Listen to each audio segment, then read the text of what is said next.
Chapter 181, Leader of the Umbrella. First come, first served. Suen made his way to the Wilderness Hunters Guild. Perhaps because he was a solo hunter, no one greeted him, but for the others, any team was approached by some butler-looking individuals inquiring continuously. Upon arriving at Storm Manor, the scene was even livelier. The previous screens mostly displayed private tasks or small-scale recruitments. Now, the screens were filled with Legion recruitment notices. The inner-city tycoons, with their deep pockets, spent a fortune to pin their messages at the top in bold, dazzling the eyes. Entry fees, settlement fees, paid rest. The conditions offered by the major families were better than the next, all vying to recruit experienced and capable wilderness hunters and teams. It was just like a job fair held by major corporations. On ordinary days, those inner-city folks looked down on the commoners who risked their lives hunting in the wilderness, but now they became the talent eagerly sought after by the tycoons. Although the equipment and combat power of the wilderness hunters might not match the elite teams of the inner city, their hunting experience was solid. Especially in the perilous dawn relics, experience meant survival rate. Suen couldn't squeeze in, so he just watched from a distance. The ranking of the pinned information on the screen was basically the ranking of the inner city family's strength. The wealthier they were, the higher they were placed. The Reyes family occupied 7 slots, with all 7 branches that had split off earlier present. The main house ranked first. Then there were the likes of Oliver, Clark, Rockefeller, 20 to 30 top-tier tycoons. Behind them were slightly smaller fonts for the second and third-tier tycoons, several hundred entries. The messages were more or less the same, with all the major tycoons recruiting various wilderness hunting teams, those with strength and experience. Anyone with discernment could see that the Duke's mansion had a clear purpose in issuing this universal hunting task, and it certainly wasn't for these big tycoons to just go through the motions. Bringing so many inner-city experts, they were definitely going to hunt. When the time came, if there were mandatory assignments, the young masters and misses of the tycoon families might even be forced to explore the relics. Risking one's own life and direct family members for an adventure was clearly not worth it, better to recruit some hunters. Although it would cost some money, in the face of danger, the losses would be smaller, and the survival rate higher. Suen's eyes flickered rapidly as he scanned the information on the screen 10 lines at a time. He analyzed the recent trends in hunting lies. Clearly, the pace of wilderness opening was accelerating. In the central area of the relics, there were already third-tier powerhouses leading teams. But the resistance they encountered seemed significant too, not to mention that some of the large hunting teams that had been at the forefront had disappeared from the list. Such a situation meant that they either earned enough to return or were wiped out. Then, as he watched, Suen actually saw a coded message in the advertisement column. "Is Mr. Black looking for me?" Suen noted that the message was posted a day ago. Without using any other contact method, it didn't seem too urgent. Suen deciphered the content, which only listed one address, White Elephant Gambling Den. Hey! Meeting at a gambling den doesn't seem like Mr. Black's style. That kind of old gentleman would definitely not go to certain places like brothels and casinos. He thought he had decoded it incorrectly and looked again, but it was still that address.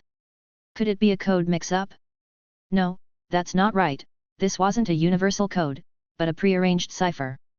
Suen didn't understand but decided to check it out anyway. Every day in the Dawn Camp, nouveau riche were made, so places like gambling dens, natural gold sinks, were never in short supply. Suen had no interest in gambling, and since there was no arena here, he had never visited. He didn't know why gambling dens liked to be underground, but the owner of White Elephant Gambling Hall had dug 10 meters into the ground to create a large underground casino. When Suen arrived, the place was bustling with noise. The not-so-spacious gambling den was crammed with nearly 1,000 people. In the semi-enclosed space, smoke curled, and the air was filled with the strange smell of sweat, cigarette smoke, and hallucinogenic potions. It was no different from the gambling dens on Green Street, with slot machines, pachinko machines, roulette, various machines filled every corner of the gambling den. The machines were occupied by gamblers, the clinking of coins, the clang of pulling levers, all sorts of noisy sounds merged into one's ears. In the central area, there were also poker tables. And, of course, the scantily clad gambling den girls. Suen exchanged some chips at the front desk surrounded by iron nets, pretending to be a gambler as he blended into the crowd. He didn't act like he was looking for someone, those who didn't look like gamblers were the least welcome in the gambling den. He watched as a gambler just left his seat, so he sat down at a slot machine with interest, inserted some chips, and casually pulled the lever. Clang! The reels spun and then stopped on several fruit symbols. Suen had spent quite some time on Green Street and was a mechanic himself, so he was familiar with the construction of these machines. These programmed machines seemed random, but there were certain tricks to them. After a few bets, he even made a small profit. But he wasn't here to gamble. Under normal circumstances, Mr. Black, with his ability to appear and disappear unpredictably, should have noticed him by now and come to meet him. But unexpectedly, he had won a large pile of chips, and no one had come. Suen felt puzzled, perhaps the message had expired? Thinking it over, he still got up from the slot machine and decided to wander around the gambling den. In the hall, there were several blackjack and dice tables, crowded with a large number of gamblers. 9 points, 9 points, 9 points. Haha, 20 points, I'm sure to win. The gamblers were shouting hoarsely for the good cards they wanted. Suen wandered around casually, not seeing any familiar faces, but he did catch some exceptionally well-behaved fellows. People from the Umbrella Organization, hey? Seems like they're not low-ranking. He bet discreetly, forming some speculations in his mind. He had learned a lot about the Umbrella Organization's internal codes and recognition methods from Sabina. Observing those Umbrella Organization professionals, Suen didn't think they were there to catch him. If there was an operation, Sabina would have warned him. Could it be because these people are watching, Mr. Black hasn't shown up? Suen thought so. However, it wasn't long before he was immediately proven wrong. Because he saw a familiar face. Next to the basement hall, there were several smaller halls, which were VIP rooms for big clients to gamble. Although the doors weren't closed, screens blocked the view of the gambling tables, and one needed a certain amount of chips to enter. Suen didn't see anyone at first, but he was drawn over by a familiar voice. All in. Call. 4 aces. Haha, your full house is nothing compared to this. Suen recognized that voice all too well. He muttered to himself with a strange expression, Sister Chien. It turned out that it wasn't a code left by Mr. Black, but that gambling addict Miss. At this moment, Suen's confusion was immediately clarified. No wonder they chose to meet at a gambling den. No wonder he had waited so long without anyone showing up. It turned out she was enjoying her gambling, waiting for him to find her. Suen was both amused and exasperated as he made his way over, tossing a chip to the doorman with the ease of a seasoned gambler. Even without showing enough chips, he smoothly entered. Behind the screen, the gambling table was playing Texas Hold'em, with 7 gamblers in total. When Suen arrived, he saw the gambling addict joyfully raking in the chips on the table. Judging by the amount, it was at least several million. Such high-stakes games did not allow spectators, and as Suen approached, the girl pulled back a seat for him, inviting him to sit down. Suen sat down naturally, then slipped a chip as a tip to the girl and said, "Change 3 million in chips for me." The blonde girl smiled sweetly, "Of course, sir." Suddenly, with an additional person, the others at the table glanced at Suen, but no one spoke, fiddling with their chips. Only that thick-skinned gambling addict seemed to still be immersed in the joy of winning money, apparently not recognizing Suen, who had changed and now had a charm value of 12. Suen knew Jian liked this kind of excitement and didn't plan to spoil her fun by accompanying her. He was planning to gamble a few hands, but just as he sat down and glanced at the back of a middle-aged man, Suen immediately realized that the situation might not be good. It can't really be that guy, can it? Suen kept his composure, but his mind was already considering strategies for dealing with a potential conflict. With anyone else, he probably wouldn't be so concerned, but it just had to be this person. If it really was who he thought, then it would be very tricky. At that moment, the room girl came over with a tray. She leaned over to place the chips on the table, smiling at Suen, "Sir, your chips have arrived." Suen turned his head towards the girl and gave her a playboy smile, "Thank you." While speaking, he handed her another chip, slipping it into her low-cut neckline. The action seemed frivolous, but his gaze inadvertently swept over the third person on his left, the middle-aged man with glasses. Top experts all have extraordinary perception, and any change in emotion when you look at them can be easily captured. After seeing the man's face clearly, Suen was glad he had been cautious, his heart sinking, "It really is him. He's not here for me, could it be for Chien?" The girl giggled, throwing a seductive glance at Suen before leaving the table. The other players at the table didn't seem to mind waiting for half a minute. The dealer shuffled the cards, and a new round began. Suen acted completely normal, occasionally observing the other players at the table, which was a normal gambler's scrutiny of opponents. Although a troublemaker had appeared at the table, he wasn't panicked at all.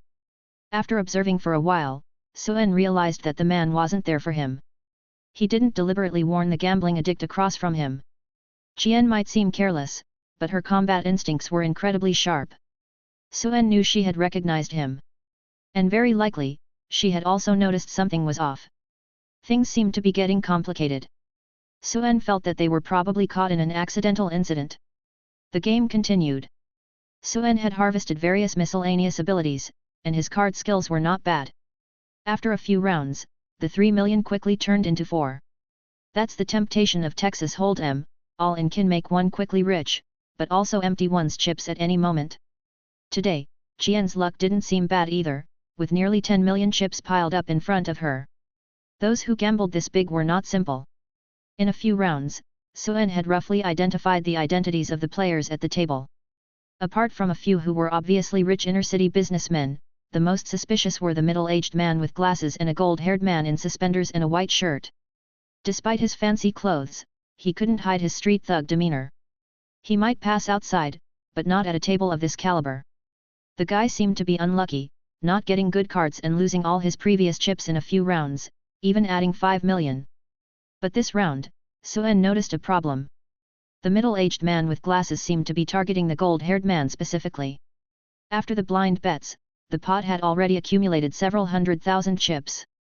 The dealer dealt the cards, and the 3 community cards were the Spade Jack, Spade 3, and Spade Ace.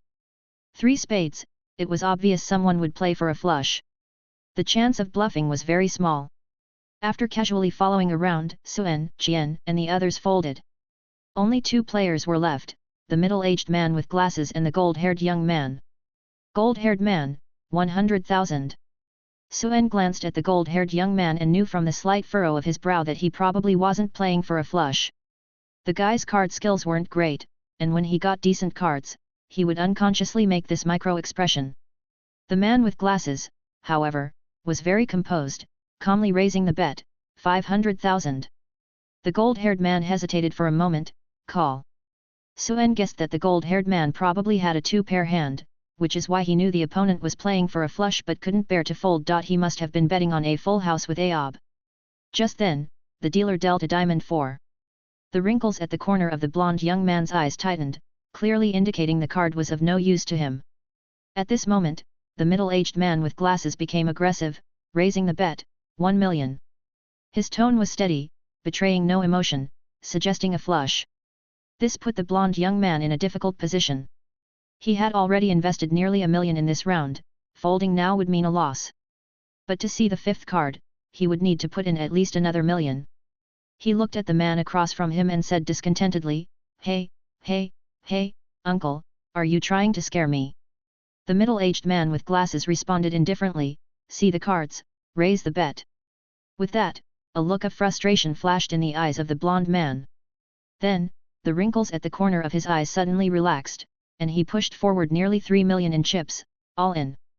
First provoke, then go all in. A bit of cunning, but not exactly a masterful trick.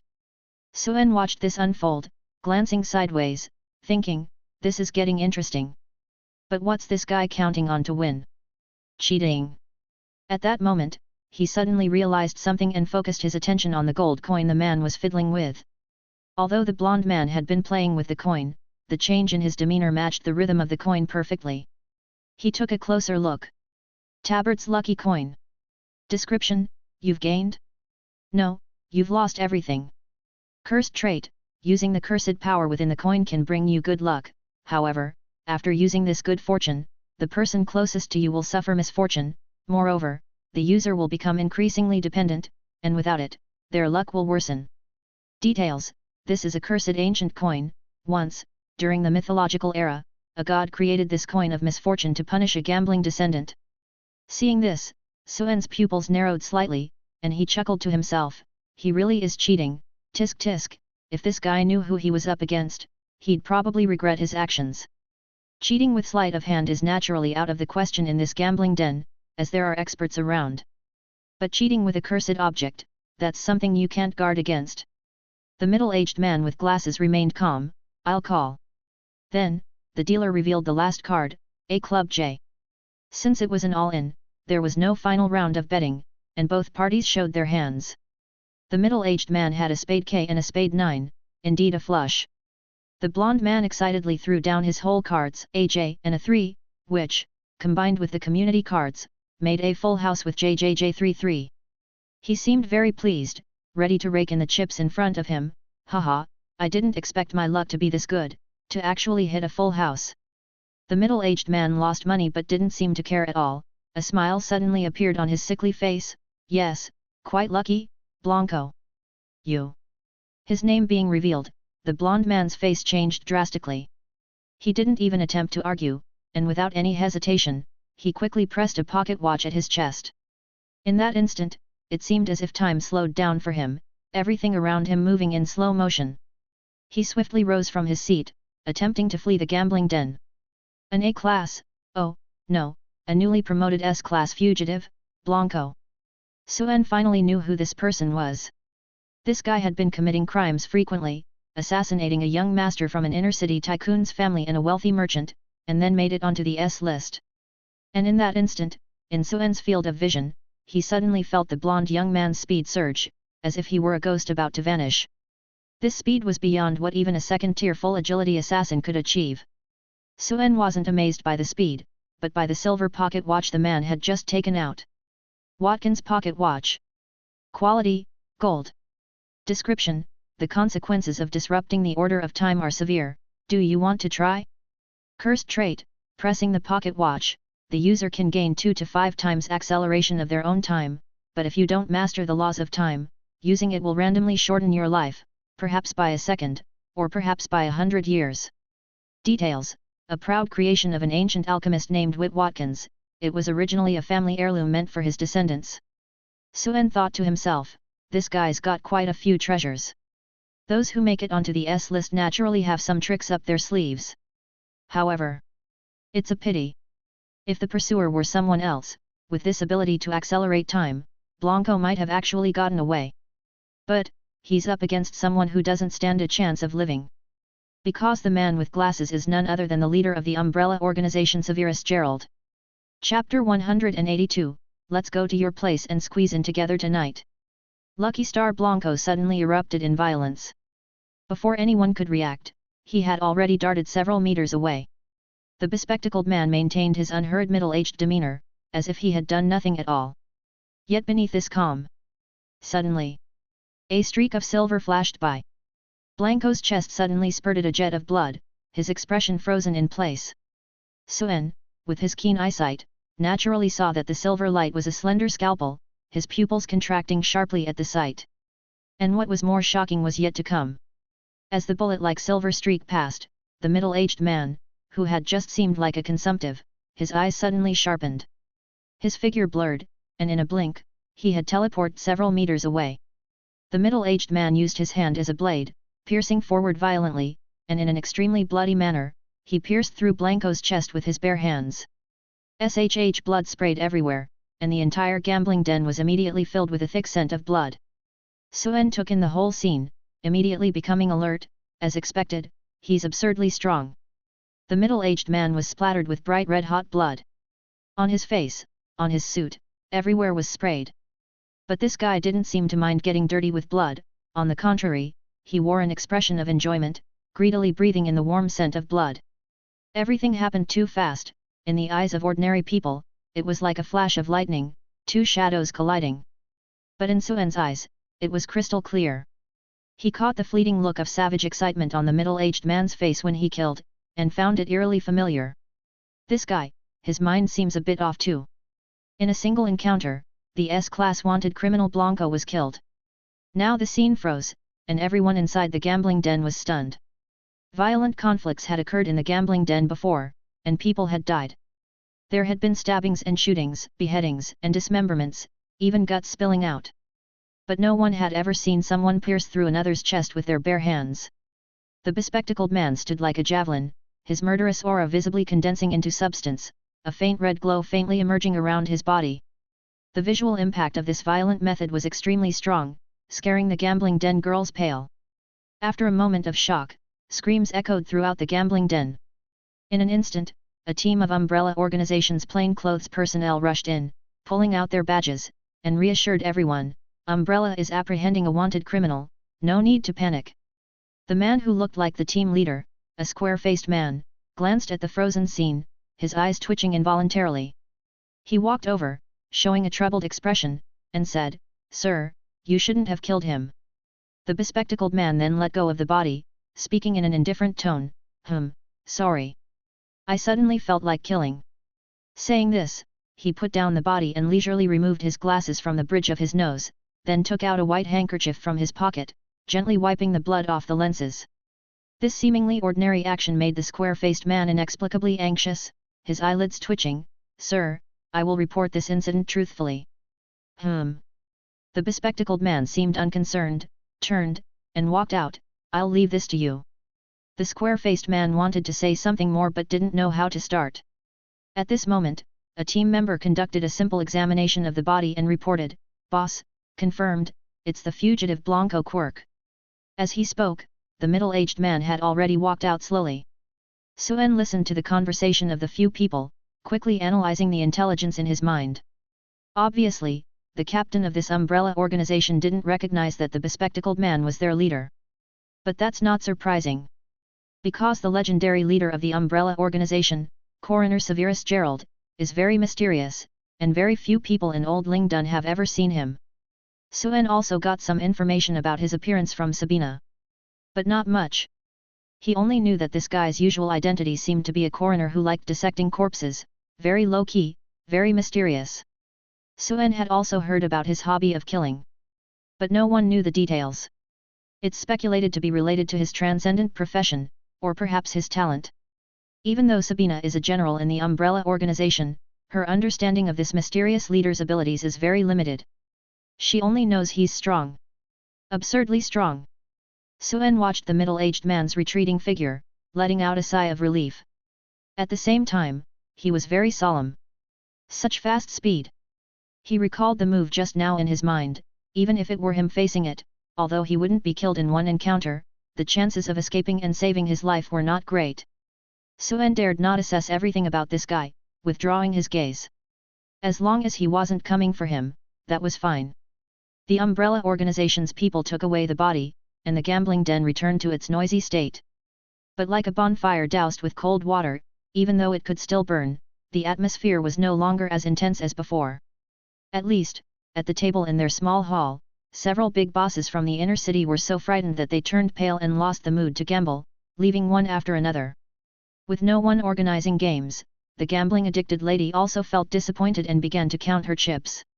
While packing up, she muttered, "I thought I was finally lucky tonight, hoping to win back what I lost yesterday. Ah! Forget it, I'm not gambling anymore, seeing blood affects the luck." Suen listened to her muttering, the corners of his mouth lifting slightly. He walked over, took a chair, and sat beside her, teasing her with the persona of a profligate young master. "Hey, beauty, care for a drink together?" Sabina naturally recognized Suen early on, but she couldn't act too familiar. She sized up Suen, a glint of interest in her eyes, and teased, "Yo handsome, are you asking me out?" Suen smiled, "May I have the honor?" Sabina didn't hesitate, her expression like that of a mature woman smitten by a handsome man, readily agreeing, "Sure." The two exchanged their chips and left the gambling den. Today, Sabina was dressed conservatively, not revealing her tattooed arms or carrying a knife, looking like a gentle housewife. But as soon as they hit the streets, Sabina showed her true colors. She casually draped her arm over Suen's shoulder, acting like a big sister. "Hey hey hey! I say, kid, you look pretty good with hair." As she spoke, she unceremoniously pinched Suen's face and ruffled his hair, seemingly checking if it was real. After confirming, Sabina squinted her eyes with a teasing tone, "I must say, this skin of yours is really a favorite among the ladies and misses." Listening to the first half, Suen thought Sabina was complimenting him, but the second half felt off. He couldn't help but feel that the gentle sinking sensation on his arm felt different than before. He remembered there was serious business to attend to and directly asked, "By the way, Sabina, was it you who posted the information about the Hunters Guild?" Sabina looked as if she had just remembered the important matter. "Oh, I almost forgot, I came to borrow something from you." Suen looked at the bloodshot in her eyes, probing, "You haven't been gambling in the den for a day and a night, have you?" The message was posted yesterday, and she was still in the gambling den today. It seemed he might have guessed right. Sure enough.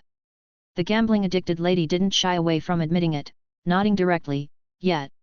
She seemed to recall some unpleasant experience, pouting, "I lost some money yesterday, so I gambled a bit longer. Just when my luck was warming up today and I was winning some back, that incident happened." Hearing the whole story, Suen's expression became somewhat strange. He had wondered why it was such a coincidence that they bumped into each other, and just then, the Umbrella Organization's operation to capture a fugitive happened. It turns out it wasn't a coincidence, but Sabina had deliberately sought it out. Using her mystical gambling techniques, she found a jinx to bet against, and her luck was good, otherwise, she would have lost everything long ago.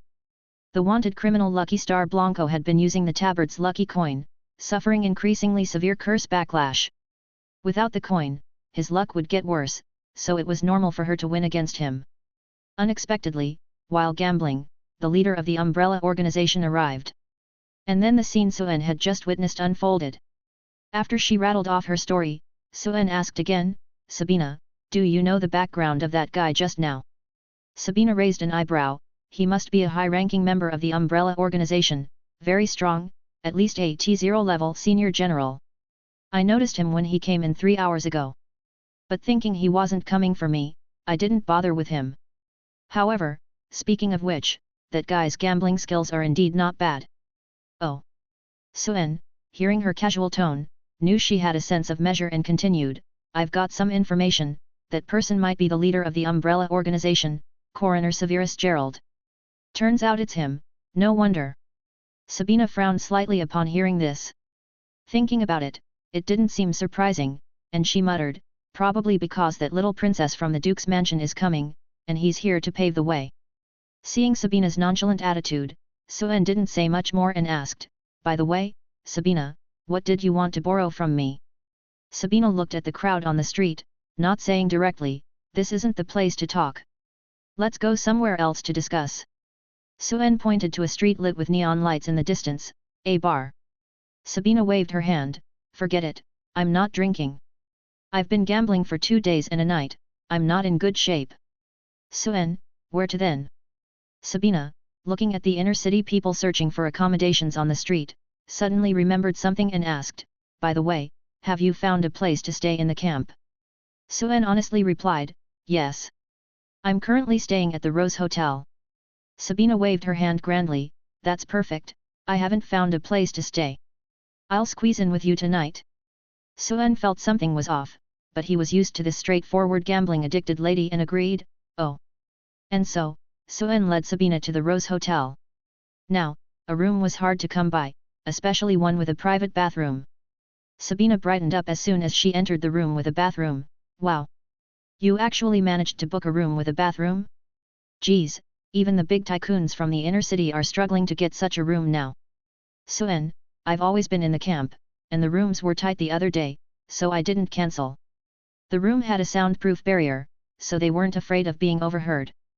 But to his surprise, before he could finish speaking, the gambling-addicted lady walked straight into the bathroom, then tore off the belt of her kimono, not caring at all that there was a man in the room, and began to undress. As she undressed, she muttered, "Ah, finally I can take a bath. After traveling for more than 10 days without soaking in a hot spring, I was almost suffocated." Saying that, the kimono was thrown out. "Please hang it up for me." Suen looked at the completely bare back and shook his head with a wry smile. Back when they were at the Cross Society, Sabina had invited Suen to join her for mixed bathing several times, and they didn't feel awkward about it. They were used to living together and didn't find it embarrassing. He teased her casually. Hey, Sabina, can't you spare me a little? Cut it out, it's not like you haven't seen it before." This boss really didn't consider him an outsider, seemingly having no qualms about the difference between men and women. "Listening." Suen smiled and didn't look any further. He turned around, taking the clothes to the coat rack in the room. Soon, the sound of water trickled from the bathroom. Suen hung Sabina's cheongsam on the coat rack and asked, "Sabina, how did you end up at the relic site?" Hearing this, Qian Tiao's voice mingled with the sound of the shower, echoing from the bathroom. The Duke's mansion has issued a universal call to hunt in the wastelands, and all the major and minor powers have received the notice. Even the gangs in the outer city have been assigned tasks. It's not just our cross society, the Crow Gang and the Steam Party have also sent people. Oh. The room was small, devoid of a sofa. Suen tidied up his belongings on the bed and plopped down on it. From this angle, looking up, he caught sight of an enchanting scene. The hotel was decorated in a minimalist style, and the bathroom was not separated by solid walls but by semi-transparent frosted glass. Though the glass made it hard to see clearly, one could still make out the hazy silhouette through the mist. Once the water hit, the wetness made it easier to discern the figure. With Suen's keen eyesight, he could see everything crystal clear. A slender figure, exquisitely shaped. As Qian Tiao turned to rinse herself, he could even make out a small detail of her proud and erect form. Suen wasn't intentionally trying to take advantage of the gambling-addicted lady, it was just this casual glance that inadvertently brought Sabina to mind. In fact, upon closer comparison, Qian Tiao's figure was not much inferior to Sabina's. Both had slightly voluptuous figures, each with their own charm. Sabina was seductive, while Qian Tiao exuded a valiant air. Even as a close combat professional, Qian Tiao's muscles were fuller, like her hips, legs, and waist, slender yet with a sense of symmetrical fullness. It's just that she was known on the streets for her ferocity, not her beauty, so few spoke of it. And then, perhaps because he had looked a few seconds too long, a grumble came from the bathroom, "Hey, hey, hey, can you rein in your gaze a bit? Looking for a beating." After all, she was a top-notch expert with keen perception. Suen then realized his impoliteness and restrained his gaze. Since the two were well acquainted, he mimicked the teasing tone she had once used on him and chuckled, "Hey, not bad." His tone carried no lewd thoughts, just genuine appreciation. Seemingly unsure how to respond, the bathroom fell silent for a moment before Qian Tiao's faint voice came through, "You really are asking for a beating." Suen laughed, "Ha ha ha." But jokes aside, there were serious matters to discuss. Suen asked again, "By the way, Sister Qian Tiao, you mentioned earlier that you wanted to borrow something from me." "MHM." Qian Tiao responded. After a pause, she continued, "We're going to intercept someone. Just in case, we might need your black scythe." Hearing this, a light bulb went off in Suen's head, and he asked, "Are you going after that young lady from the Duke's mansion?" How did you guess?" At that moment, Qian Tiao's voice came from the bathroom, "More or less, but it's a bit complicated, too much to explain in a few words." Chapter 183, The Secret of the Dungeon. Qian was bathing. Suen lay on the bed with nothing to do, so he took out an alchemical tome and began to flip through it. Now, he spent almost all his free time digesting knowledge. This was a habit he had developed even before he crossed over to this world. Reading always stabilized his emotions. Before long, the sound of water from the bathroom abruptly ceased. Qian emerged wearing a loose bathrobe, naturally leaving nothing underneath. A glance upward revealed the deep V of her chest, a swath of pale skin. It must be said that close combat professionals indeed had impressive physiques. Huff. She walked over to the dressing mirror, letting out a long, contented sigh, finally feeling relaxed. Her soft, aqua hair was unbound, making her look less fierce and more approachable. Qian pulled a towel from the rack and, tilting her head, began to dry her damp hair. With each lift of her hand, the wide sleeves and neckline gaped open, revealing generous glimpses of skin. However, the two people in the room remained composed. Suen glanced at his book, only sparing her a brief look before refocusing. The shower had masked their conversation with its noise, but now that it was quiet, Qian continued the earlier topic, "Hey, Suen, I heard you have a puppet that's immune to the night scythe of hypnos? Mr. Black's plan is to take your puppet along if possible. It's a type of reanimated corpse." This information was already on the wanted posters, so there was nothing against lending it out. Moreover, after Suen had used the abomination so many times, Mr. Black, being the scholar he was, had likely already guessed the origin of the reanimated corpse. As he spoke, something else occurred to him, but controlling that corpse is a bit tricky. If you're not a puppeteer, it would be quite difficult. And to precisely control the scythe slashes requires a lot of practice. Although Suen believed Mr. Black and his group were strong, he doubted they could efficiently use a sealant they were unfamiliar with. Hearing this, Jian glanced over from the mirror. She met Suen's inquiring gaze and added, "Mr. Black said you might be interested in seeing it for yourself. So, actually, I'm here to borrow you." "Borrow me?" Upon hearing this, an instinctive voice within Suen responded. "No, I'm not interested." Although he didn't know why Mr. Black and his group wanted to intercept the young princess of the ducal mansion, that battle would surely be extremely dangerous.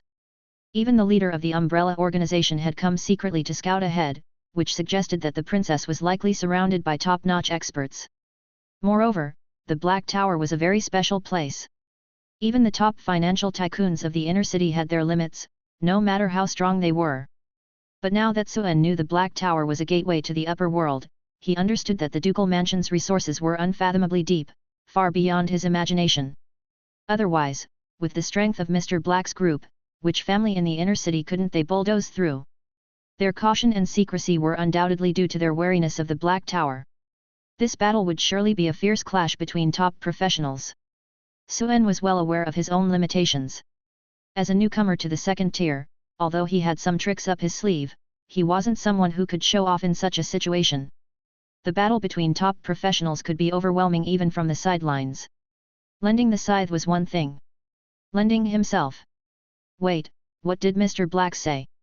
A thought flashed through Suen's mind, but he didn't rush to express his stance. He looked at Jian, puzzled. Mr. Black said. Although I think you probably wouldn't want to go, Mr. Black said that once you hear our plan, you would want to. Jian glanced at him.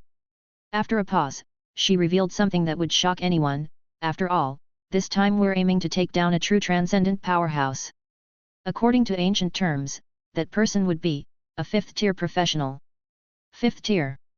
Upon hearing this, Suen was first stunned, then he realized the significance of her words. This was indeed unexpected.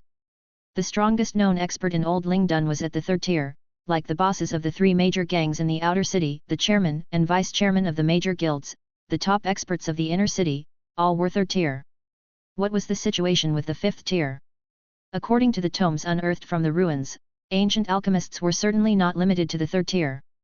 After all, Sir Isaac of the Dawn Ruins, 1,000 years ago, was hailed as a demigod.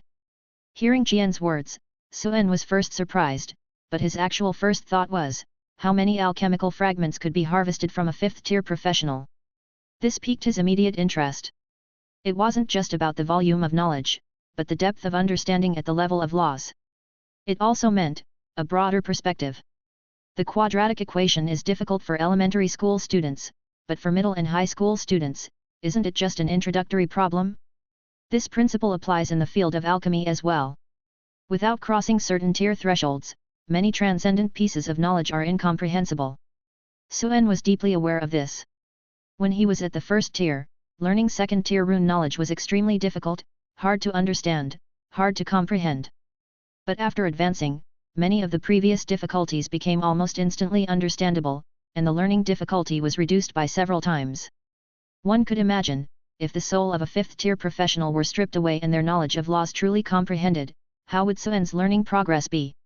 Not to mention whether he could harvest complete knowledge fragments, Suen felt that just the perspective alone would make understanding and learning other second-tier and third-tier alchemical knowledge a breeze, wouldn't it? Transcendent knowledge was monopolized by the Black Tower, something that couldn't be obtained even by harvesting dozens of third-tier professionals. If it were a group of third-tier enemies, he really wouldn't want to go.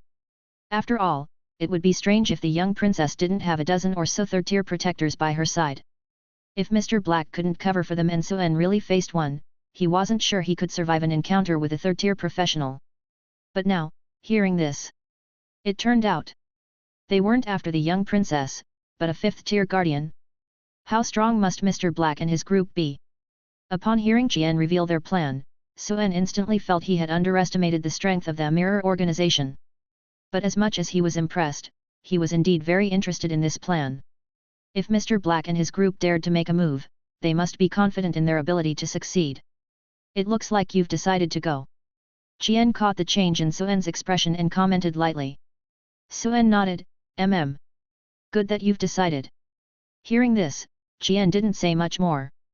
At this moment, she had finished drying her hair and glanced at Suen sprawled across the bed, complaining, Hey Suen, could you move over a bit? You're taking up the whole bed, can you leave some space for me? Suen's thoughts had already drifted, his mind filled with the potential gains from harvesting a 5th-tier professional's fragments.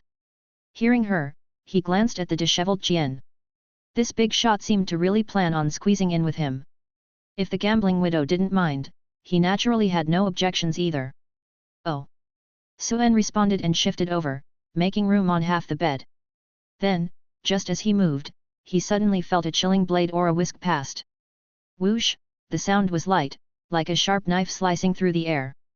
Looking again, the large bed was neatly split in two. The blade was so swift that even the sheets and blankets on the bed remained undistorted, cleanly cut in half, leaving a wide gap in the middle.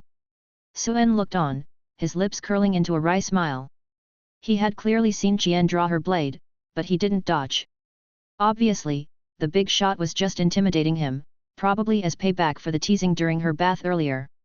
Fortunately, the mattress was supported by numerous individual springs, so even cut in half, it didn't collapse. All right, time to sleep.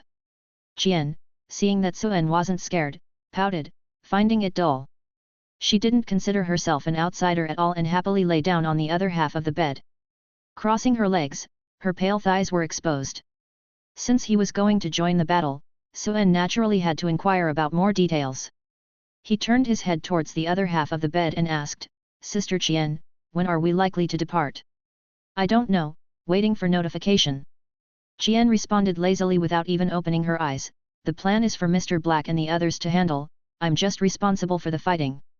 She seemed completely unconcerned with the details of the plan, leaving the scheming and plotting to the likes of Mr. Black, the wise. The two shared a room without any awkwardness in the atmosphere.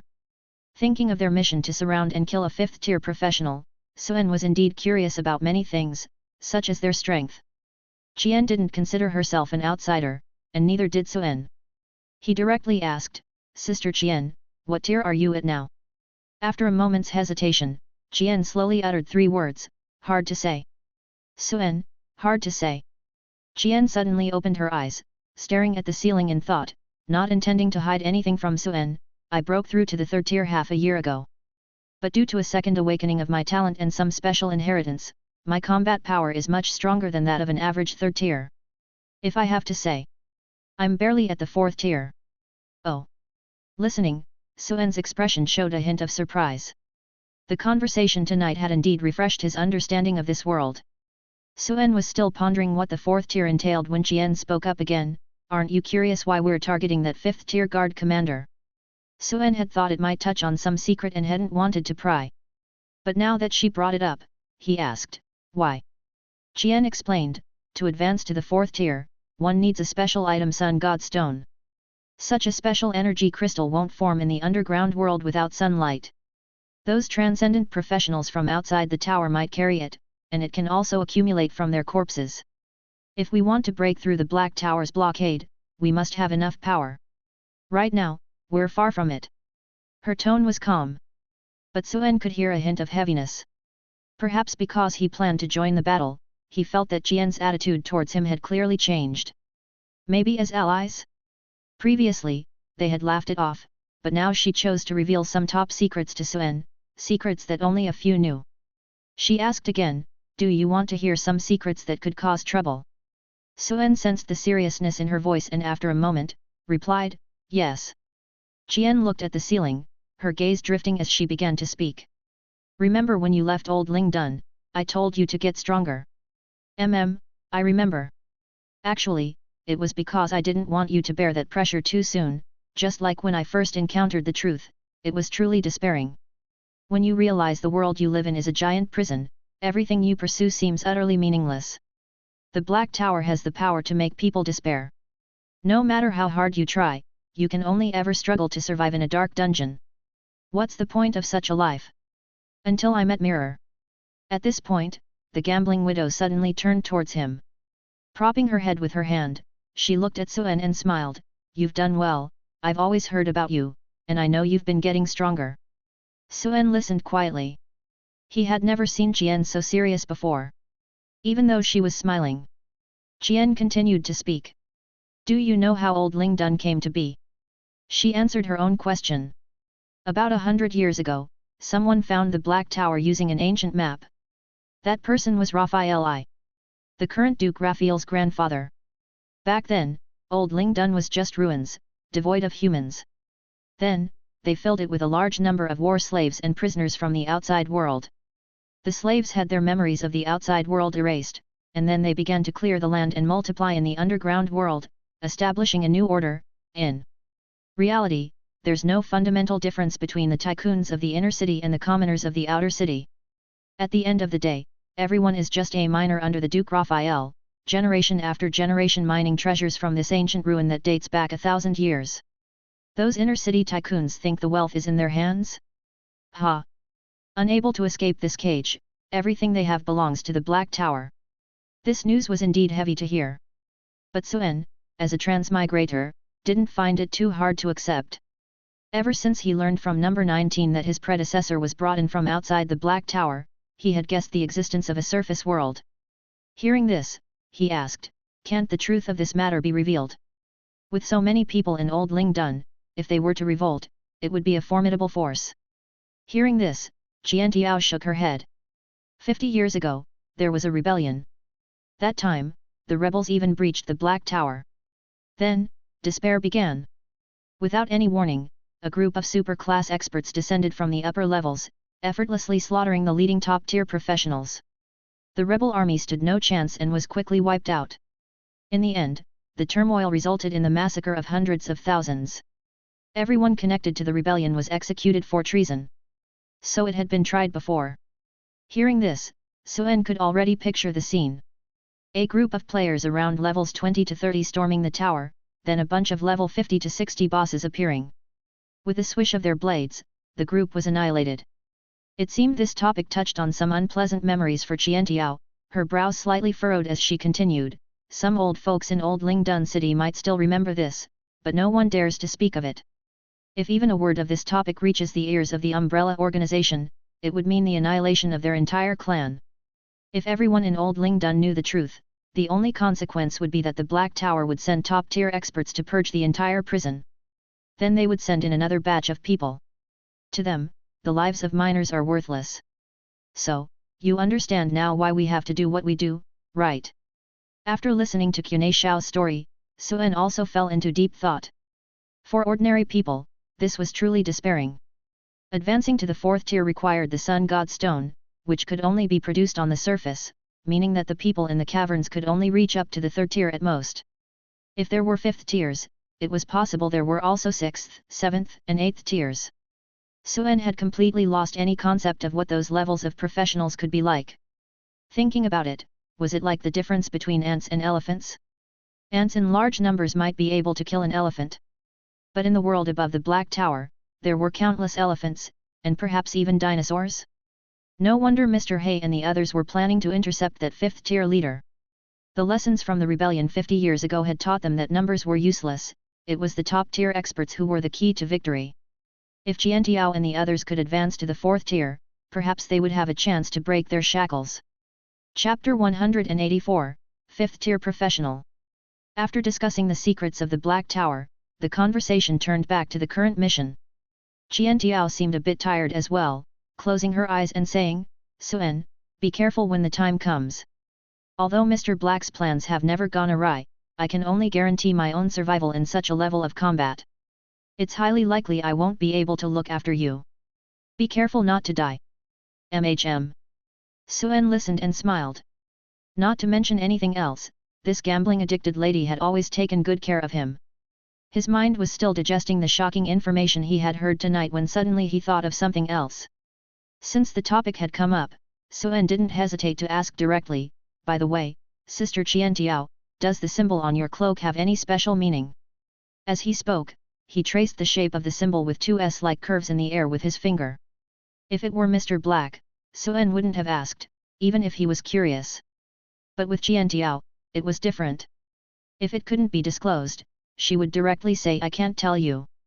If it could be disclosed, it meant that the information wasn't too secretive.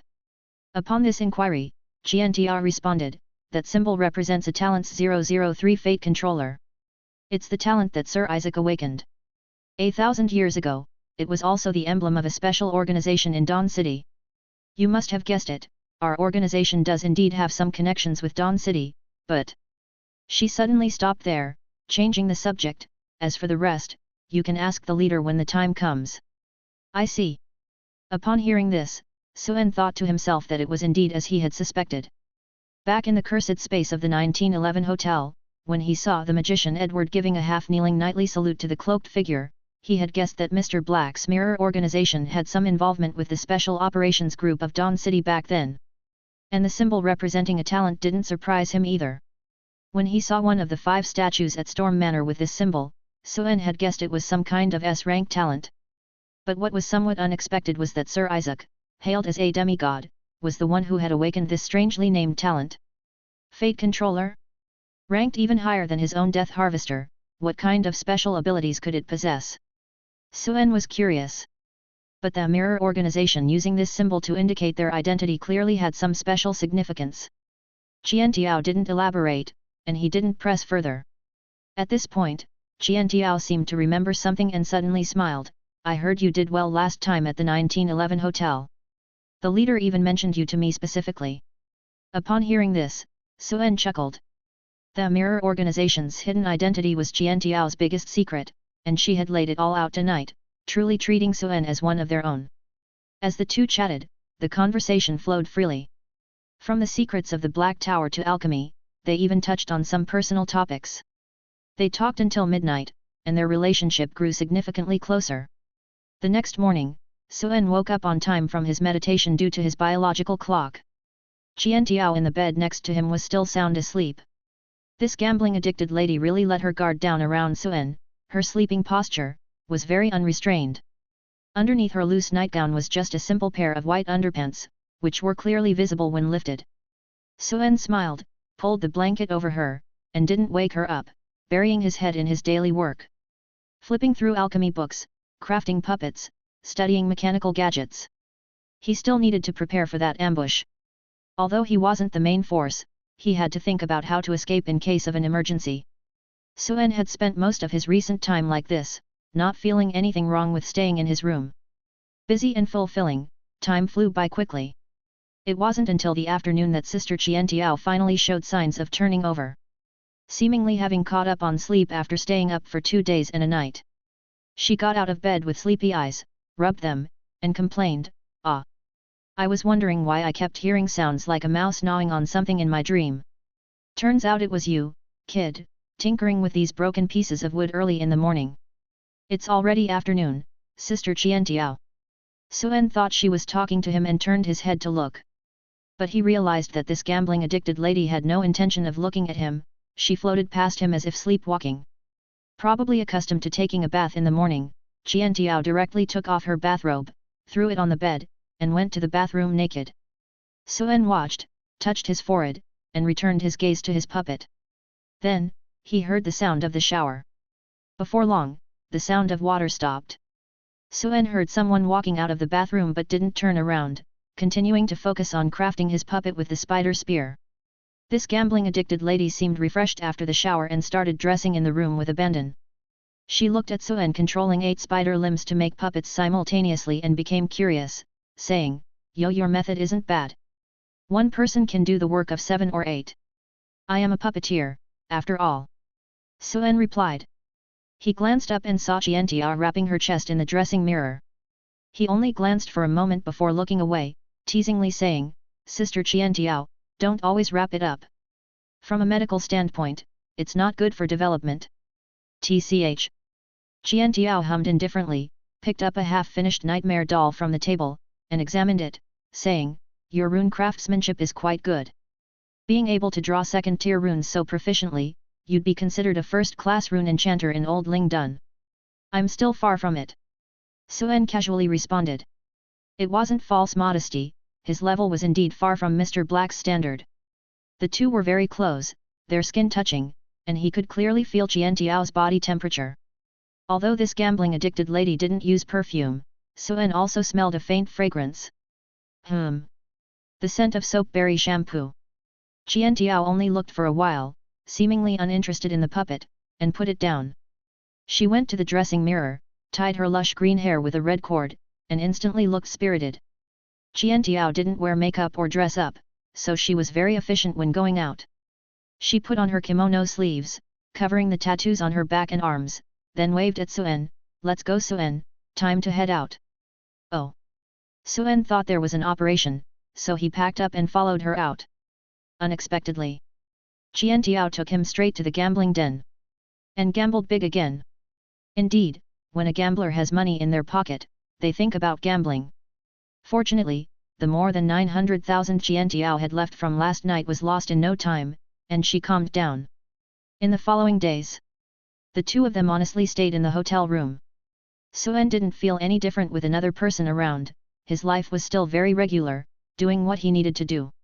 Even often, when it came to knowledge in the top professional fields, he could ask Qiantiao. But this gambling-addicted lady was quite bored without gambling, always complaining, "I'm not happy anymore," or just sleeping in. And she was becoming less and less like an outsider sharing a room. 6 days later, Mr. Black's message arrived. Finally, the entourage of Princess Teresa from the Duke's mansion set off. Suen and Qiantiao left the camp and headed to the predetermined ambush site. It's worth mentioning that the Duke's entourage did not take the 3 familiar routes used by the merchant caravans but chose a secret passage. It was the same secret passage Suen had used when he crossed over. Suen thought he was the only one who knew about this secret passage, but unexpectedly, not only did the people from the Duke's mansion know about it, but Mr. Black and his people also knew it inside out. The map was very detailed. Suen had the 8-armed spider spear, and Qiantiao was a top-tier professional, so their speed was very fast. In just over half a day, they had already arrived at the ambush site. It was a spacious stone cavern. The area was large enough, with several passages for quick evacuation. Suen looked around and immediately found a suitable place to hide and ambush. Qiantiao pointed to the vast cavern and said, "All right, you stay here, find a place to hide, and be careful not to be discovered. We will lead the people over later, and everything will proceed according to plan." This gambling-addicted lady was wearing a suit of battle armor today, and her face showed an unprecedented seriousness when she spoke. Before setting off, Suen had felt her accumulating sword energy. Her aura had also become increasingly dangerous. Even though she was deliberately concealing it, standing next to her, Suen felt as if he was next to a sharp blade, his heart slightly trembling. The plan was already well memorized, and there was nothing else to explain, so Suen nodded, "MHM. Take care of yourself." Qiantiao warned him, said no more, and disappeared into the depths of the cave. The first ambush site was not here, this stone cavern was just the killing ground. Suen looked at the cavern, then unfastened his armor and controlled the 8-armed spider spear to climb the rock wall. He used silk threads to hang himself upside down on the rock wall, and the invisible zombie also hid nearby. There were no traps here. The plan was simple and crude, someone would attack Princess Teresa's entourage, but the actual target was a guard. Lead the person here, then kill them. As Mr. Black said, the simpler the plan, the less likely it is to be seen through. The more complex the trap, the more likely there are to be slip-ups. After hanging on the web, Suen was like a spider patiently waiting for its prey, making no further noise. During this time, he even saw 2 groups of 3 assassins rushing past. He knew these were the professional assassins from the princess's entourage, sent to check the safety of the road, eliminate traps and ensure the safety of the team. Suen didn't dare to be careless, releasing his perception and listening intently to the movements in the cavern. Finally, after almost a whole day of waiting, there was a sound of earth-shattering noise from the depths of the cavern. "They're coming." Hearing the commotion, Suen instantly became alert. The sound of battle from inside the cavern was initially imperceptible, but soon it became as loud as thunder, making one's scalp tingle. "Shh, that's a bit too exaggerated." Suen took a sharp breath. Although he was prepared, feeling the violent elemental fluctuations in the air, he also felt a twinge of fear. Without having seen the battle firsthand, the mere noise was enough to make his hair stand on end, let alone the terror of the fight itself. According to Qiantiao, ordinary third-tier professionals wouldn't even have a chance to escape under that target. He took a slow breath and then reduced his presence to the lowest possible level. He calmed his emotions, and his eyes were left with nothing but a numb coldness. Just a few breaths after the battle noise came, several figures darted out. Before they arrived, Suen, hearing the rushing sound of the mechanical propulsion devices, immediately guessed that the newcomers were the super mechanical warriors number 19. Suen didn't dare to look directly, his gaze diffused, and he saw that beside number 19, there was also a burly red giant. The talent of the second stage awakening, Red Demon. Suen recognized the talent of the man immediately. But this red demon was much stronger than the red demon golem he had seen at the Cross Society. Not only was this man's skin fiery red and his muscles bulging, but his entire body was also covered in a layer of molten lava armor, with flames spilling out a foot around him. The whole person gave off the impression of a lava giant walking out of a volcano's mouth, seemingly impervious to gunfire and possessing super strong defense. Suen even thought that fourfold shot might not. Moreover, beside these two, there was another person, a cloaked figure. At this moment, a six-armed demoness with flaming hair was floating behind her, and even though her face was covered by the cloak, Suen knew it was Qiantia. At this moment, Qiantia revealed her six-bladed, six-armed state that she had never shown in public before, and her aura had reached its peak. Yet, even with three top-tier powerhouses joining forces, they were being chased in a sorry state. Whether it was the two-stage red demon or number 19, there was hardly an enemy that could last a single exchange. With a single touch, they were sent flying backward, crashing into a pile of broken stones. The sound of cannon fire echoed through the cave, marking the moments when the three of them were repeatedly thrown about. Only by working together, covering for each other, did they barely avoid being killed. Behind them, a rolling tide of golden light surged forward. Suen dared not look directly at the target, but the mere presence of that golden light was like a mountain collapsing, instilling an instinctual fear of great terror in anyone who witnessed it. If it weren't for Suen's ability to control his emotions, an ordinary second-tier professional would have been scared into revealing themselves in an instant. What a domineering aura, is this the might of a fifth-tier powerhouse? Suen murmured to himself. In the blink of an eye, the group had already reached the inside of the stone cavern. The target had arrived at the ambush site when suddenly a purple light barrier appeared around the space. A spatial barrier. Suen found it very familiar. What surprised him even more was that at that moment, two cloaked figures emerged from the darkness nearby. Yes, they came out of the darkness. He had no idea what method they used, but they simply stepped out from the shadow of a rock. It was like a portal, yet there was no sensation of spatial fluctuation. Suen had been hiding for a day and had not noticed that within a few dozen meters, two people had been concealed. One of them immediately cast a high-level spell, Thorn Entanglement. Judging by the proficiency of the caster, it was likely Mr. Black. The other cloaked figure materialized from the shadows, his body turning into a purple ghostly light, and then his trace was no longer visible, an unmistakable sign of a top-tier assassin. Suen looked at the shadows on the ground and got a rough idea. The golden light seemed to be a 2-meter-tall gilded giant. Mr. Black's thorn entanglement took root and sprouted at the feet of the golden target, trapping him tightly in an instant. But it only held for a moment before the gilded giant tore apart the entangling thorns with a single pull. He looked around at the cursed space and said in a deep voice, "So it turns out your target is me." With that, his pride as a fifth-tier professional made him look down on the people before him, and he snorted coldly, "I didn't expect that after a few years without cleaning, the rats in the gutter have grown so fat." Chapter 185, Elemental Theft.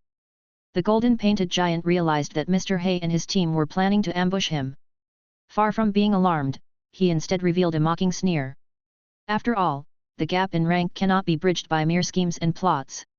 With spatial lockdown in the cave, Mr. Hay and his 4 companions no longer needed to conceal their presence. The 5 of them didn't waste any words, revealing all their hidden tactics. In an instant, their momentum drastically changed, and under their combined assault, they seemed to be able to contend with the golden painted giant. Attack! In the presence of such a powerhouse, they couldn't afford the slightest carelessness. A minor mistake could lead to a fatal crisis. The first to strike was the previously vanished assassin. Although Suen couldn't see him, he could clearly hear the crackling of dense thunder elements in the air. Upon closer inspection, he saw the golden painted giant's body surge with lightning, as if a lightning-fast figure was darting around him. In just a moment, several purple thunder chains as thick as arms appeared. The thunder chains, composed of elemental constructs, had no physical form. As soon as they materialized, they bound the golden painted giant on the spot. The giant pulled hard at the chains, and the lightning exploded, but he found that the chains could stretch and couldn't be broken by sheer force alone. His eyes narrowed slightly, as if he had guessed something, and he exclaimed in surprise and doubt, "Elemental thunder chains? Tisk tisk, you rats have indeed found some nice treasures." But with a cold snort, he showed no concern, pity. "How much of the power of such high-grade cursed items can you utilize? It would have been better to keep them hidden. Since you're so eager to seek death, I'll grant your wish." The thunder chains restricted the golden painted giant's movements, but they couldn't completely immobilize him. As he spoke, his arms' veins bulged, and he forcefully dragged the chains to form a seal. As soon as the warlock's seal was completed, the golden elements around him surged, and scales like those of a pangolin condensed on his skin, covering his entire body. His aura soared to new heights. At this moment, even with the thunder chains wrapped around him, his speed was as fast as before. The golden painted giant stomped his foot and charged towards Mr. Hay and his 4 companions. Suen didn't dare to look directly at the target and didn't know what exactly happened. But just the oppressive feeling of that golden light made him feel as if a golden torrent was rushing over, unstoppable and powerful. In the blink of an eye, accompanied by a dong sound like the tolling of a bell, the entire sealed space echoed with the sound. A red, molten giant collided with the golden painted giant. The shockwave was like a tsunami hitting the shore, causing the entire space to tremble violently. The top-tier professionals were unharmed, but there was still a small fry here.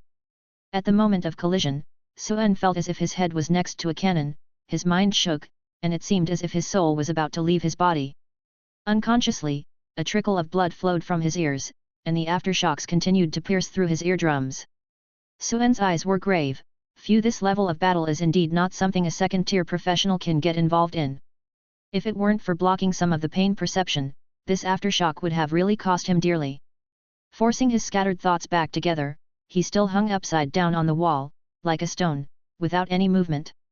The aftermath of their contact was so astonishing. What about the combatants themselves? The red demon caught a punch from the golden painted giant but also spat out a mouthful of black blood. A direct hit from a 5th-tier powerhouse is not so easy to catch. But the red demon didn't let go. His arms twisted like vines, locking the golden arm in a grappling technique. His body suddenly burst into flames, and he transformed into a magma giant, slowly pulling the scale-covered golden arm into his body. For a moment, the scorching heat seemed to melt the golden scales. The red demon's talent was an extreme amplification of strength, and after the second awakening, he possessed the power to move mountains. Yet even so, it was extremely difficult to shake the golden giant. Seeing this, the golden painted giant only sneered.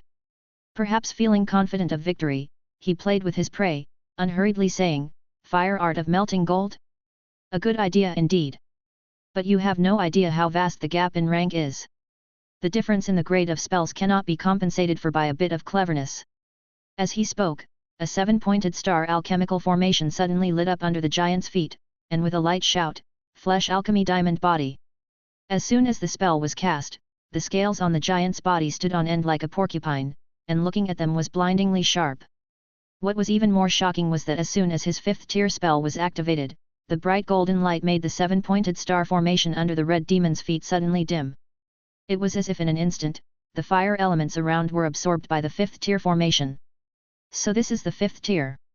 Suen watched this phenomenon and immediately thought of the records in the alchemical books: rank suppression, elemental plundering. An alchemist's spells utilize the elemental forces around them in an equivalent exchange. But the elemental energy in the same area is limited, and how much can be converted and controlled depends on the strength of the alchemist. If 2 alchemists cast spells at the same time, the higher tier spell/alchemist can plunder more elemental energy, even forcibly assimilating the lower tier alchemist's spell to their own needs. This is the disparity in rank. With this move, the red demon's scorching heat was instantly doused with cold water, and he could no longer trouble the golden painted giant. He had just absorbed the fist into his body, and with the scales standing on end, not only did it fail to melt the arm, but it felt like thousands of needles exploding inside him, causing severe damage. Spurt! Another mouthful of magma-like black blood spurted out, scorching the ground and emitting a wisp of green smoke. The red demon, awakened with a 2nd-tier talent and facing a direct confrontation, was severely injured with one strike. But it was not in vain. The time he bought allowed Mr. Hay and the others to seize the opportunity to strike. As the golden and red figures touched, Suen suddenly noticed a 7-pointed star emblem light up under Mr. Hay's feet, and upon closer inspection, the sequence of his seals was actually the spell for unlocking alchemical implants. A 4th tier alchemical implant? So Mr. Hay has already advanced to the 4th tier. Suen was surprised as he had never seen Mr. Hay's alchemical implant before. The Warlock's seal was completed in an instant, and the space within the seal suddenly changed, turning into a library filled with bookshelves. On the mahogany bookshelves were densely packed gold-embossed books. Strangely enough, although the books had clear text, upon closer inspection, they became blurry. Moreover, what was even more shocking was that the ceiling of the library turned into a vast starry sky. At a glance, the stars were dazzling and the depths were endless. The more one looked, the more mesmerizing it became. It seemed to draw one's gaze in, making it impossible to look away. Suen, now very sensitive to psychic power, immediately guessed something upon seeing Mr. Hay's implant. Does this implant include a psychic spell? Is this the dangerous psychic secret technique that Mr. Hay said he was practicing? What a strange implant, it's actually a library. While Suen was contemplating, he suddenly felt very odd. He also realized that this might be related to Mr. Hay's profession as a scholar. Moreover, Mr. Hay was clearly considering that there was still a 2nd-tier professional here, afraid that he would be affected by the battle's aftermath, so he placed a bookshelf in front of Suen. But that wasn't all. As soon as Mr. Hay's implant was unlocked, his hands didn't stop forming seals. He seemed to merge with the library, and countless 7-pointed star magic circles lit up on numerous books. In the center of the library, the golden-painted giant, who was about to pursue and finish off the red demon with a few more punches, saw the surroundings change and his brow furrowed. For the first time, a serious expression appeared as he muttered to himself, he has already advanced to the 4th tier and fused with an implant-like house of all things. No wonder he had the confidence to take action. While muttering, he suddenly pulled out his arm, no longer caring about the red demon who seemed to be severely injured. Instead, he charged towards Mr. Hay. He wanted to kill this person he perceived as the greatest threat first. A professional who could advance to the 5th tier was naturally not foolish. Previously lured here, the golden-painted giant had guessed that it might be a trap. But he didn't care. He also wanted to see where the rat's companions were, to catch them all in one go. No matter how fat a rat is, it's still a rat. The strongest in the underground world were only 3rd-tier professionals. Even with an ambush, he didn't feel threatened. But now, seeing Mr. Hay, who had advanced to the 4th tier, the golden-painted giant felt threatened for the first time. The opponent dared to seal the space and take action, knowing he was a 5th-tier professional, so he must be confident. Now that the library had appeared, he faintly realized that an invisible net was closing in, feeling completely exposed as if his complacency had also been calculated. Although the golden-painted giant still felt that the people in front of him were rats that could be killed easily, looking at Mr. Hay calmly forming seals, his instincts told him. This man must be killed first. Suen had seen Mr. Hay take action before. Back in the ruins, he had watched Mr. Hay seamlessly switch between 4-element spells, which was astonishing. But the aura of Mr. Hay now was completely different. With the complex and profound Warlock seal in his hands, the golden books in the library also shone with golden light, revealing that he was casting a 4th-tier gold spell. The complexity of the spell patterns that lit up on the 7-pointed stars made Suen feel the same pressure he felt when he saw the runes on the blue-skinned zombie in the basement of Green Street 88. This spell was clearly more complex. Before he could think further, the two had already clashed. How fast was the golden-painted giant? With a stomp, his figure shot out like a cannonball, covering 100 meters in a rush. The astonishing speed contrasted sharply with his hulking giant's body. But it seemed as if everything was calculated. As the golden-painted giant charged, Mr. Hay's final Warlock seal was also ready. He clapped his hands as if triggering some special law, and the golden elements in the space suddenly stalled, merging with the vast library. A second ago, the golden-painted giant saw Mr. Hay using a gold spell and had a trace of disdain in his eyes. Using a gold spell against a 5th-tier gold alchemist, what a foolish choice. However, as he was about to scoff, he suddenly noticed an abnormal flow of elements around him. His face changed instantly, and he exclaimed in his heart, "This is not an ordinary arcane spell, he actually knows elemental theft." Mr. Hay paid no attention to the fist that was almost upon him, his hand seals changed, merge. At that moment, a bizarre scene occurred. The golden paint that solidified on the golden painted giant like armor melted away like candle wax, pooling on the ground. Just now, to quickly kill the others, this fellow had condensed a large amount of gold elements in the sealed space.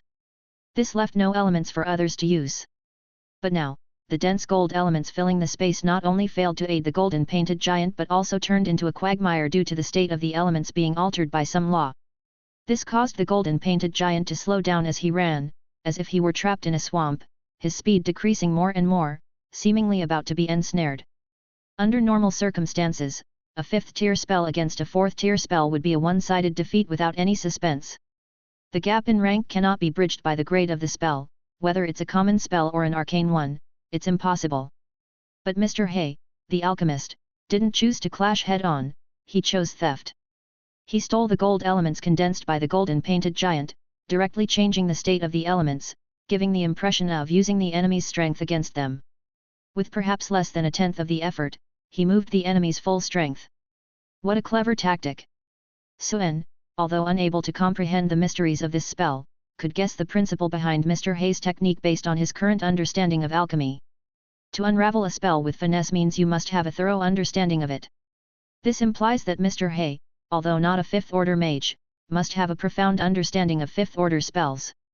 At this thought, Suen couldn't help but feel emotional. Just how much knowledge does Mr. Hay have in his mind? Chapter 186, The Horror of Mind Reading. The reality of the battle had passed in a flash. Mr. Hay's move directly created an opportunity for the others to strike.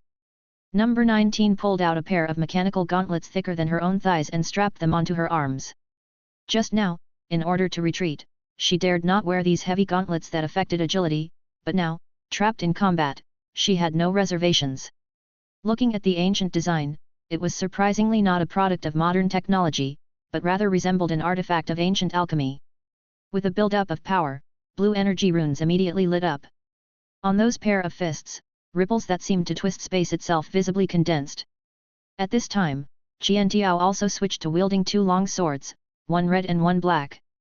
Dark spiritual power infused, one blade shimmered with a strange red glow, the other as black as ink, with black qi billowing. Even more terrifying was the sword aura she accumulated, which made onlookers feel a piercing sharpness. It seemed Qiantiao had also used some secret technique, her aura rising higher and higher, vaguely overlapping with the fiery, upright shadow of a Rakshasa woman behind her.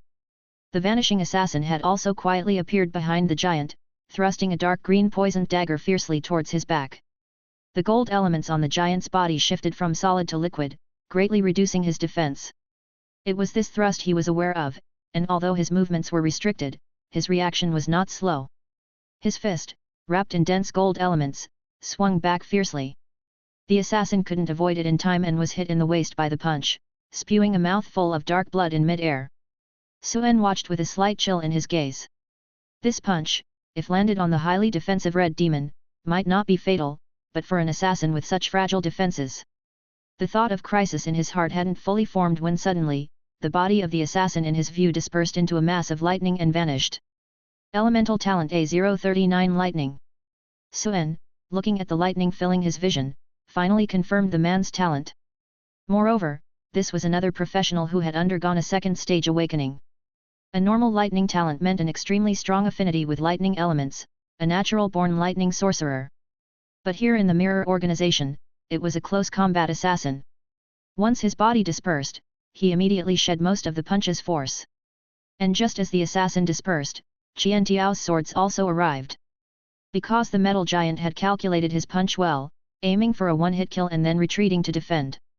But unexpectedly, his punch caused the person to disperse, and without shedding the force, his center of gravity shifted as well.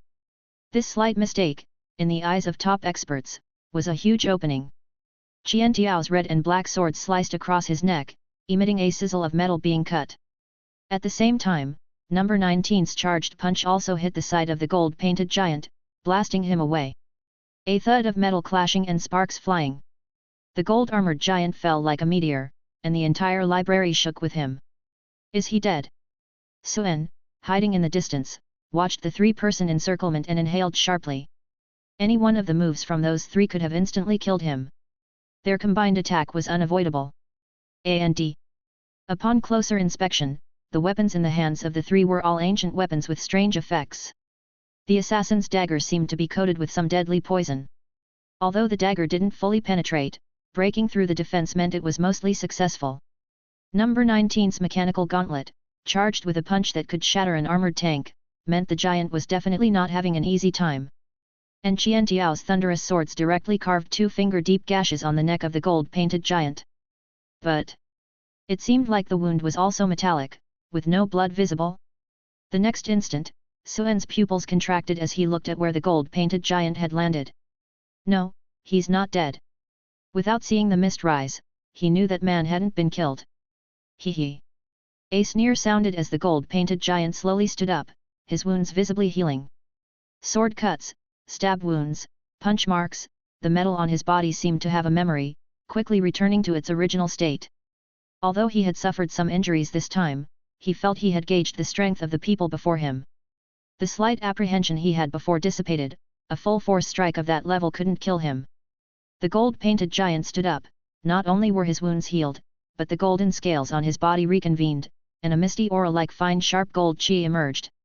He looked at Mr. He and the others, no longer in a hurry to act, and mocked, second stage talent awakening, ancient cursed items, extraordinary inheritance. I must admit, you've really surprised me. Those fools from Umbrella really are useless, not realizing that the rats in the gutter already have the ability to bite. Suen, listening from a distance, frowned slightly. Although he was a transmigrator, hearing the term rat still felt a bit harsh. The people of Old Lingdun were indeed not seen as human in the eyes of the Black Tower. However, these words seemed to be deliberately provoking Mr. He and the others. And more importantly, the mockery was secondary.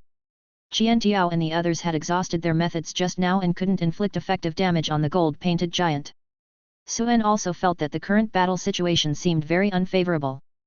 But the gap in rank, the refinement of dark spiritual power and elements, were not on the same level. For a wooden knife to cut into stone was already a testament to the assassin's skill, but the difference in density and material was insurmountable. The black scythe could likely ignore the golden armor's defense and slay, but Suen felt he had no chance of landing a hit. With the reaction speed of a 5th-rank expert, Suen felt that as soon as he made a move with the scythe, he would be detected and avoided. Then the black scythe, as a hidden weapon, would lose all its significance. Fortunately, upon looking, Mr. He was as calm as ever. Suen patiently continued to wait for an opportunity to act. The gold-painted giant hadn't died, and Mr. He seemed not at all surprised, as he continued to form seals without stopping. He seemed to have seen through the sharp gold chi on the giant's body and even took the time to remind Qian Tiao and the others while still forming seals, this guy practices the 5th-rank muscle alchemy technique Vajra. Don't attack recklessly, physical damage will be reflected back equally. This technique can't cover the whole body during movement, the bigger the action, the bigger the opening. Find the opening. Hearing his technique's weakness exposed, the gold-armored strongman frowned. The solemnity that had just dissipated from his face reappeared. The other three posed no threat, but looking at this cloaked figure, he instinctively felt wary, as if all his secrets were being peered into. The earlier elemental theft had already put him at a slight disadvantage, and now his 5th-rank technique had been seen through at a glance. He must be killed first. The gold-painted giant's thoughts surged, and with a fierce stomp, he transformed into a golden light and charged forward. Boom! A loud noise as the golden light collided directly with Mr. He. However, it wasn't the real person he hit, but a withered wooden stump. Mr. He's true body had already quietly shifted 100 meters away. The gold-painted giant didn't care at all, the seal on the space indeed restricted his movements, but it also restricted everyone else in the space.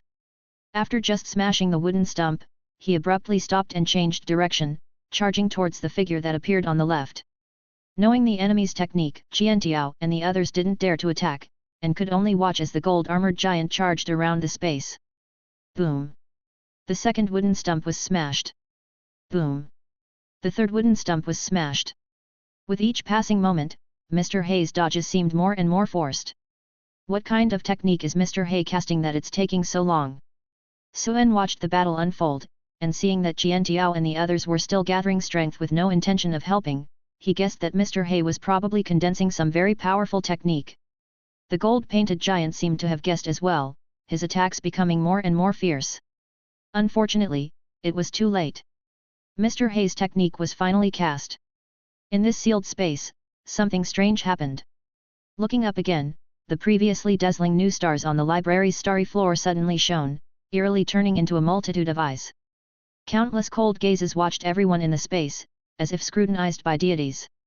Looking again, the cloaked Mr. Hay's aura suddenly became ethereal, giving Suen a strange feeling, as if any secret was transparent in those wise eyes. Has Mr. Hay's mind reading been activated? Suen guessed something, but since the technique wasn't aimed at him, he didn't feel much. However, the gold-painted giant in the field noticed something and his face changed drastically. He charged again, but this time his punch didn't hit a wooden stump, but was easily dodged by Mr. Hay. Another punch, dodged again. And another punch. And another. None hit the mark. Mr. Hay seemed to completely anticipate his every move, always avoiding with precision. He was like a matador, easily dodging the deadly horns despite being far less strong than the bull. Suen watched this miraculous scene, speechless with shock. Is this really a C-rank talent? Mr. Hay had turned what was commonly considered a mediocre ability mind reading into something new. He was leading a 5th-rank expert around in circles. Despite all his abilities, punching at the air, he couldn't even touch the hem of Mr. Hay's cloak. This was no longer prediction, but complete knowledge of what the opponent was going to do. From the moment the opponent's thoughts arose, he was already defending. This terrifying mind reading was unsolvable. Even if the enemy reacted quickly and realized they needed to change tactics, as soon as the thought arose, Mr. Hay read it as well. Change, and miss. Don't change, and still miss. As if one's left hand trying to hit the right hand, not wanting to be hit.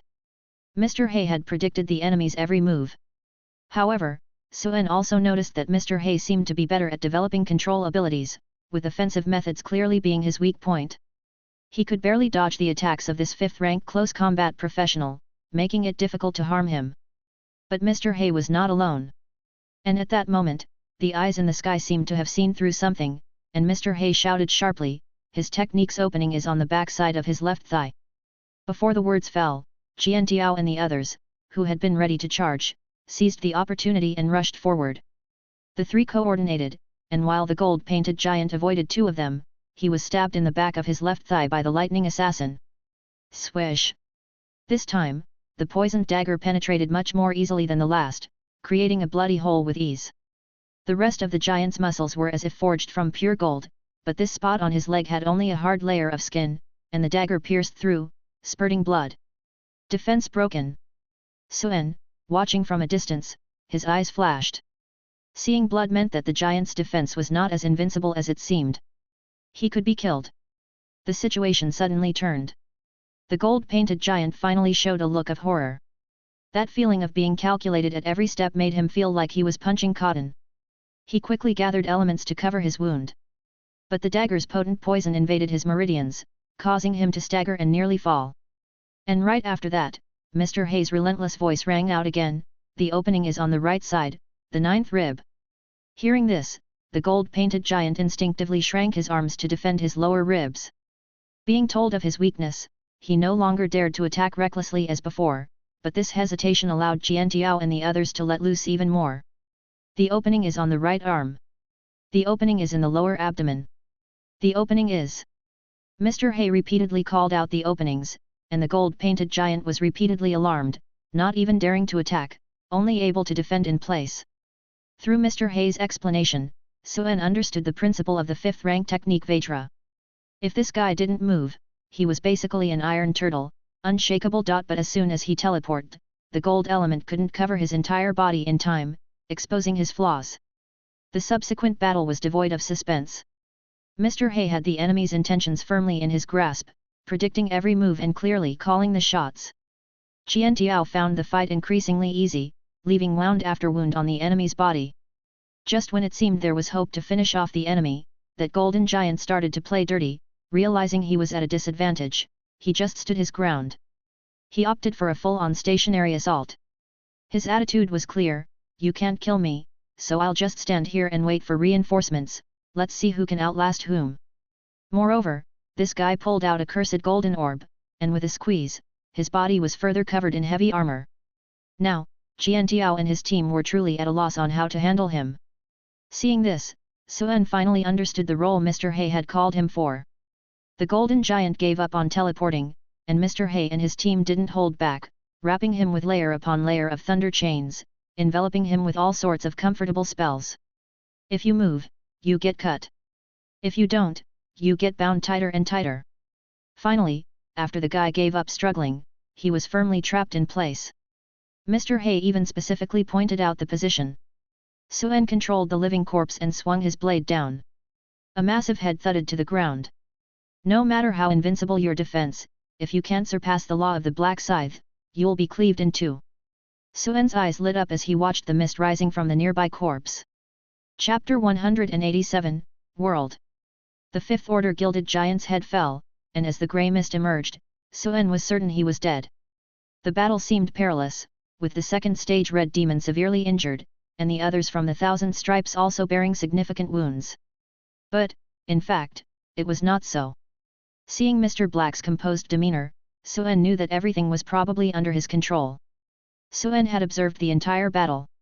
And now, upon reflection, he noticed some issues. He guessed that Mr. Black must have encountered Fifth Order professionals before, or at least was clear about the power of a Fifth Order. That's why his calculations were so precise. Otherwise, they wouldn't have come with only 5 people to ambush an unknown Fifth Order powerhouse. It was as if everything was just right, not revealing more of the mirror organization's strength than necessary, just enough to kill the target. Moreover, Suen felt that even without the black scythe, Mr. Black probably had other methods to kill the guy. After all, these top experts should not lack sealing artifacts. Suen had personally seen them with a Vulcan's furnace lamp in their possession. The Dawn relic was a treasure trove, buried with too many ancient high-order alchemical products. The mirror organization surely had plenty of good stuff. Like the weapons used by the Thousand Stripes in battle, they were clearly not ordinary. Thoughts raced through his mind, connecting the coincidences together. Suen felt like he understood something. Ever since he learned that the symbol of the mirror organization was the mark of Sir Isaac from Dawn City, he also guessed that this organization's understanding of the ancient history buried in the dust far surpassed the Black Tower. He vaguely felt that Mr. Black probably knew about his talent through some channels.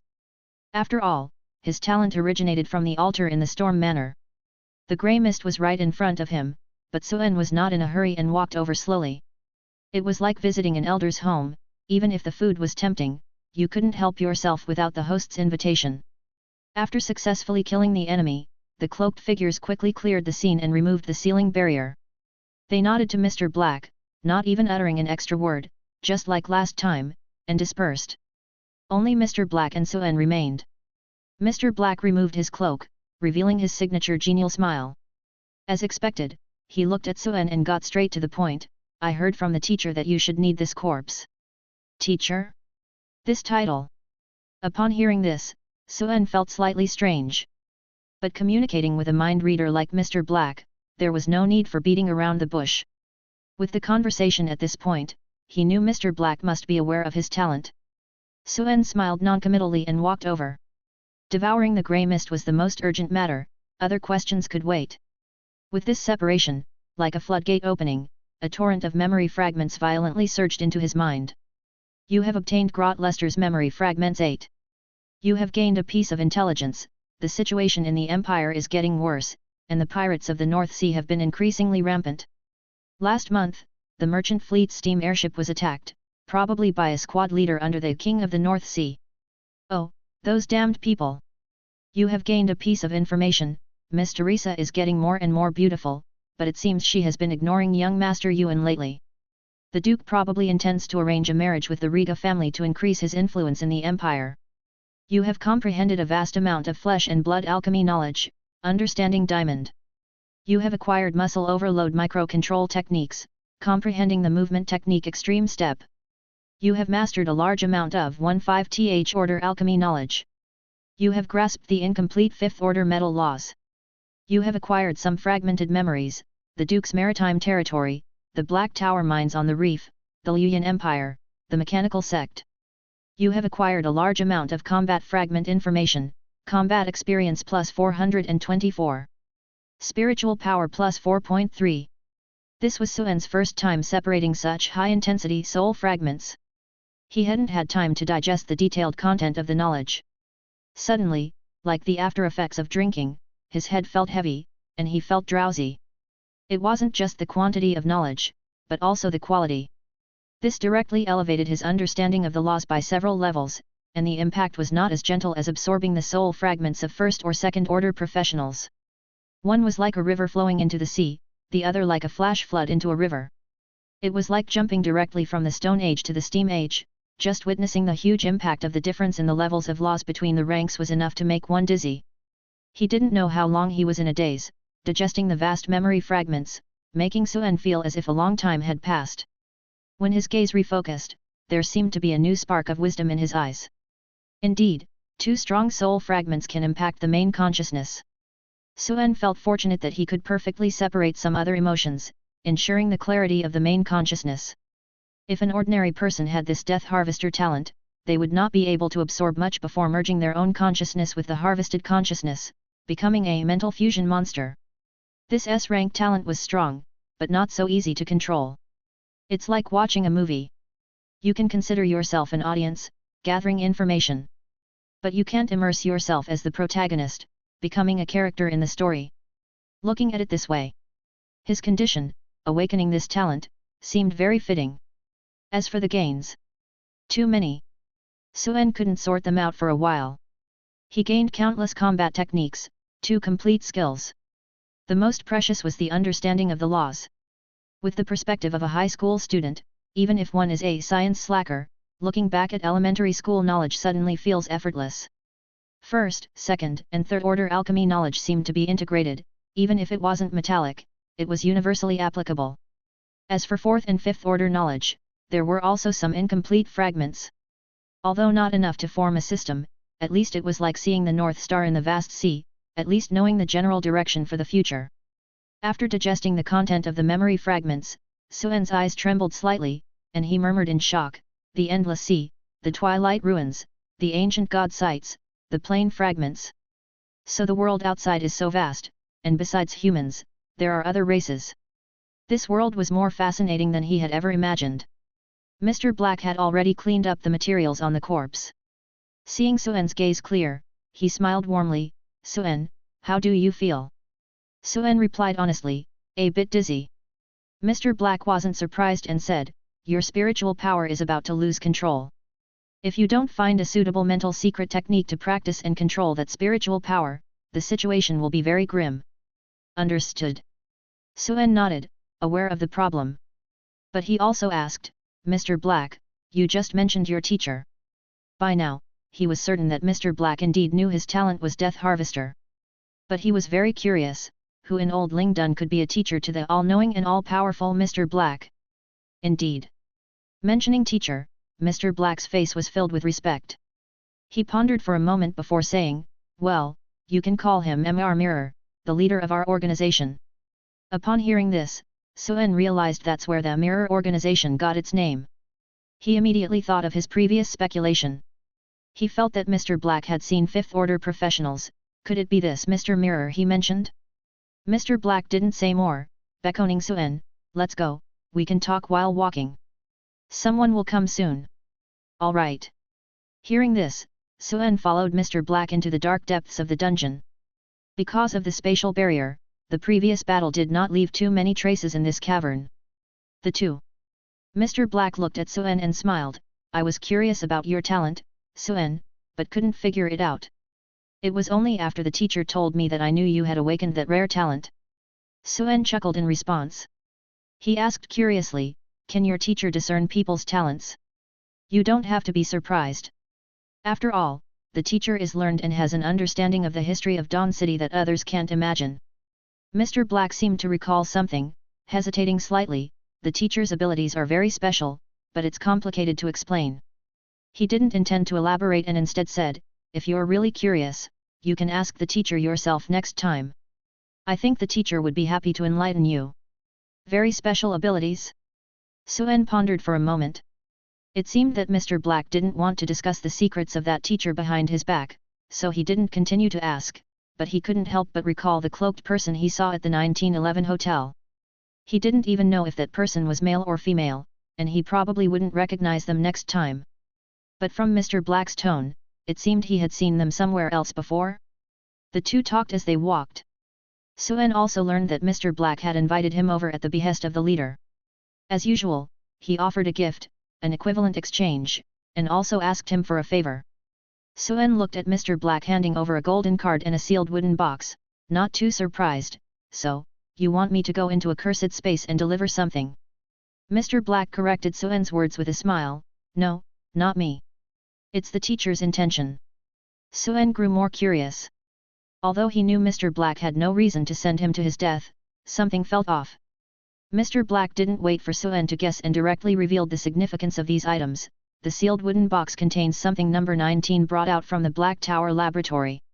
Don't open it outside, or you'll be detected. After entering the space, find a lady named Syria and give her the item. Taking a breath, he continued, did I not mention the founder of your puppeteer profession last time? Lady Syria was the greatest forging grandmaster and puppeteer in Dawn City 1,000 years ago. With this card as a token, it will be easier to communicate. Hearing this, Suen looked at Mr. Black with an increasingly strange expression. Mr. Black, may I ask, why did your teacher choose me? If possible, he definitely wanted to get his hands on the puppeteer's mental power secret technique. But no matter how he looked at it, Mr. Black seemed to have arranged everything for him. With tokens and all. It all felt like a mouse trap with bait, didn't it?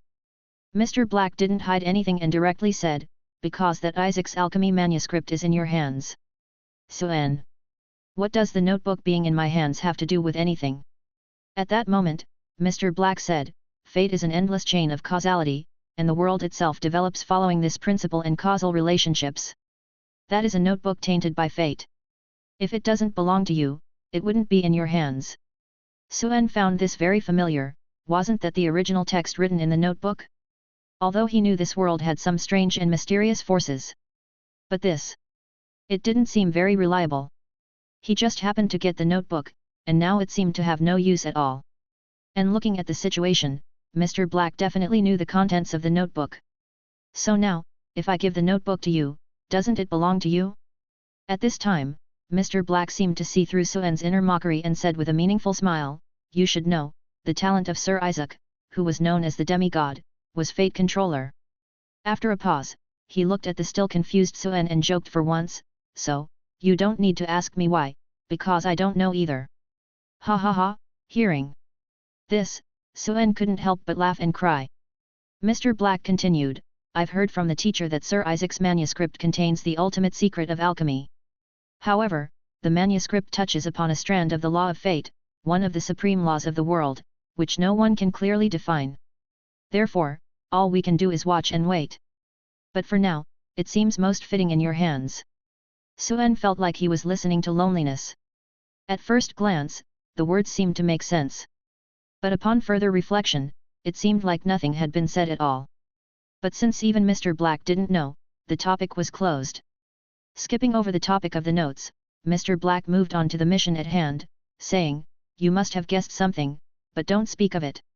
Certain supreme beings possess indescribable powers. Merely mentioning their existence will alert them. Suen nodded. The manuscript recorded a method for crafting an alchemical augmentation called Isaac's Heart, and considering the item number 19 brought out, along with the need to find a master blacksmith, the purpose was self-evident.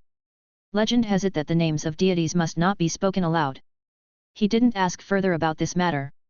As the two walked, Suen asked about some mission details, and Mr. Black answered them all in detail. His relationship with the Mirror organization was getting closer, and now their conversations were less formal. Suen directly asked the most crucial question. Mr. Black, is that cursed space dangerous? The teacher says it is, but not fatally so. And if it's you, it might even be safer than if we went. Is it because I have the manuscript? That's one of the reasons. Hearing there was no fatal danger, Suen put aside his worries. The more he understood about this world, the more he felt Mr. Black was trustworthy. Moreover, he could sense from Mr. Black's words that the teacher had an extraordinary understanding of the Dawn relics. Otherwise, others wouldn't even know what lies at the core of the relics, they only knew there was a cursed space and a remnant named Lady Syria. Besides, Suen was not one to shy away from risks. Having obtained a 5th-tier soul shard, the reward was already enough to risk one's life. This transcendent knowledge was of great significance for Suen's future, especially since he was currently a prisoner. Moreover, the space contained the exclusive mental secret techniques of the puppeteer founder, which he naturally intended to visit. The two walked through the caverns without any pursuers catching up.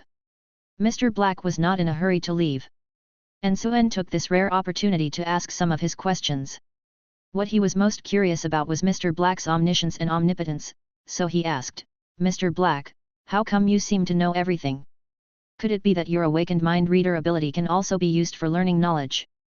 Mr. Black smiled, probably having anticipated Suen's curiosity about this question, and explained, "The scholar profession I hold is very special. It cultivates the law of wisdom. My awakened abilities are also chosen around the needs of my profession.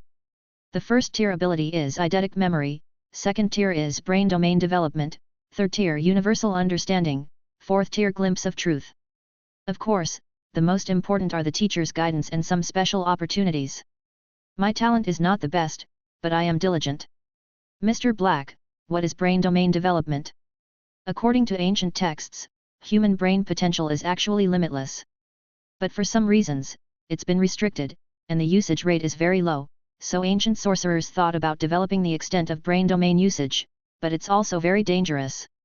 Listening to Mr. Black's explanation, Suen suddenly understood. But clearly, Mr. Black was being modest. Without cheating, to be this powerful. His talent was not the best, as if. Hearing about Mr. Black's career planning, Suen suddenly had some thoughts about his own third-tier advancement. Manipulating puppets, brain domain development. The compatibility seemed quite good.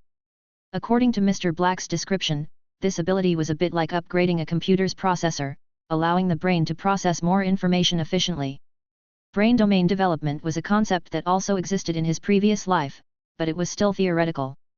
In the ancient world of this universe, it was possible to achieve this through some transcendent materials. Suen felt that this world hid too many secrets. But the materials for brain domain development were not easier to find than spatial materials. They were rare and hard to come by. Suen felt that this could only be a future plan. The two talked for a long time.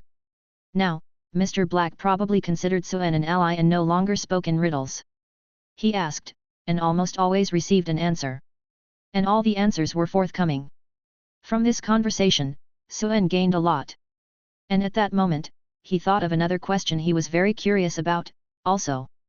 "Mr. Black, I've noticed that members of your organization can awaken their talents a second time. Is there a shortcut to talent awakening?"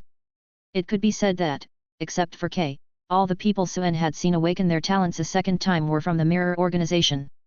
This made him wonder if Mr. Black and his colleagues had some special method for awakening talents. The answer was no. Instead, the recruitment threshold for their organization was second-tier awakening. As Mr. Black put it, without a second-tier awakening, except for some with special abilities, there was almost no capacity for transcending one's rank in battle. They could only be targets for observation. Like the previous encounter with the fifth-tier professional, an ordinary third-tier facing them would likely die in a single encounter. Not very useful for storming the tower. "Mr. Black, second-tier talent awakening can only be realized through life and death experiences, there are no shortcuts. Everything in the world is equal, including talents. The lower the grade, the easier it is to awaken, the higher it is, the more difficult. The difficulty of a second awakening for a C grade talent is far less than for a B grade. Those with A grade talents who have awakened a second time have all gone through great trials and possess supreme talents." Upon hearing this, Suen thought. What about S grade? And 2 S grades? Chapter 188, Princess Teresa. Interlude chapter, feel free to skip if you dislike it. When Suen returned to the camp, the news of Miss Teresa's team being attacked had already spread. Although no one knew what had happened, the guard presence at the city gate had clearly increased. One could even see second-tier professionals guarding the gate in person, scrutinizing those entering the city for any suspicious individuals. However, this had no effect on Suen. Due to the influx of inner-city people to the Wild Hunt campsite recently, the entry fee had skyrocketed, and the inns had been fully booked for a long time. Ordinary hunters couldn't afford to stay in the city, so many set up tents near the camp walls. This was convenient for Suen. He simply found a spot near the wall, out of sight, and teleported into the city. The patrols inside the city were also exceptionally strict. He returned to the Rose Inn, and not long after settling in, there was a knock on the door for a routine inspection. Thanks to his nearly perfect forged identity, he easily slipped through the scrutiny. Suen didn't wander around and instead stayed in the inn to meditate and assimilate the 5th-tier knowledge he had stripped away today.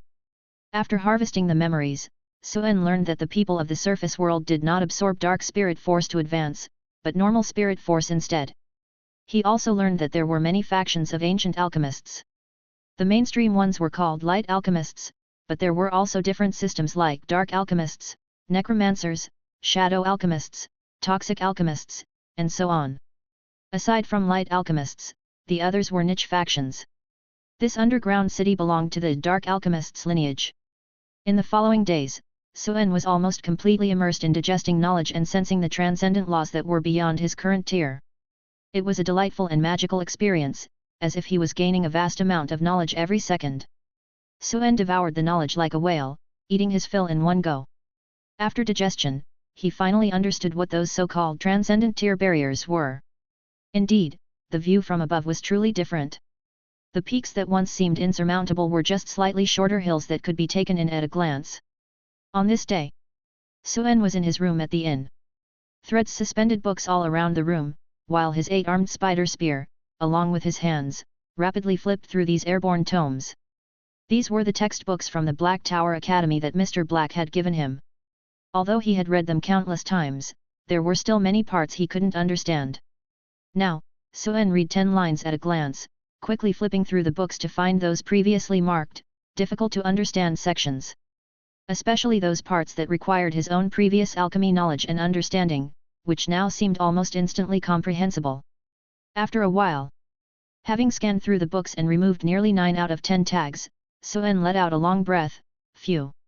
I used to think the knowledge of the Black Tower Academy was astonishing.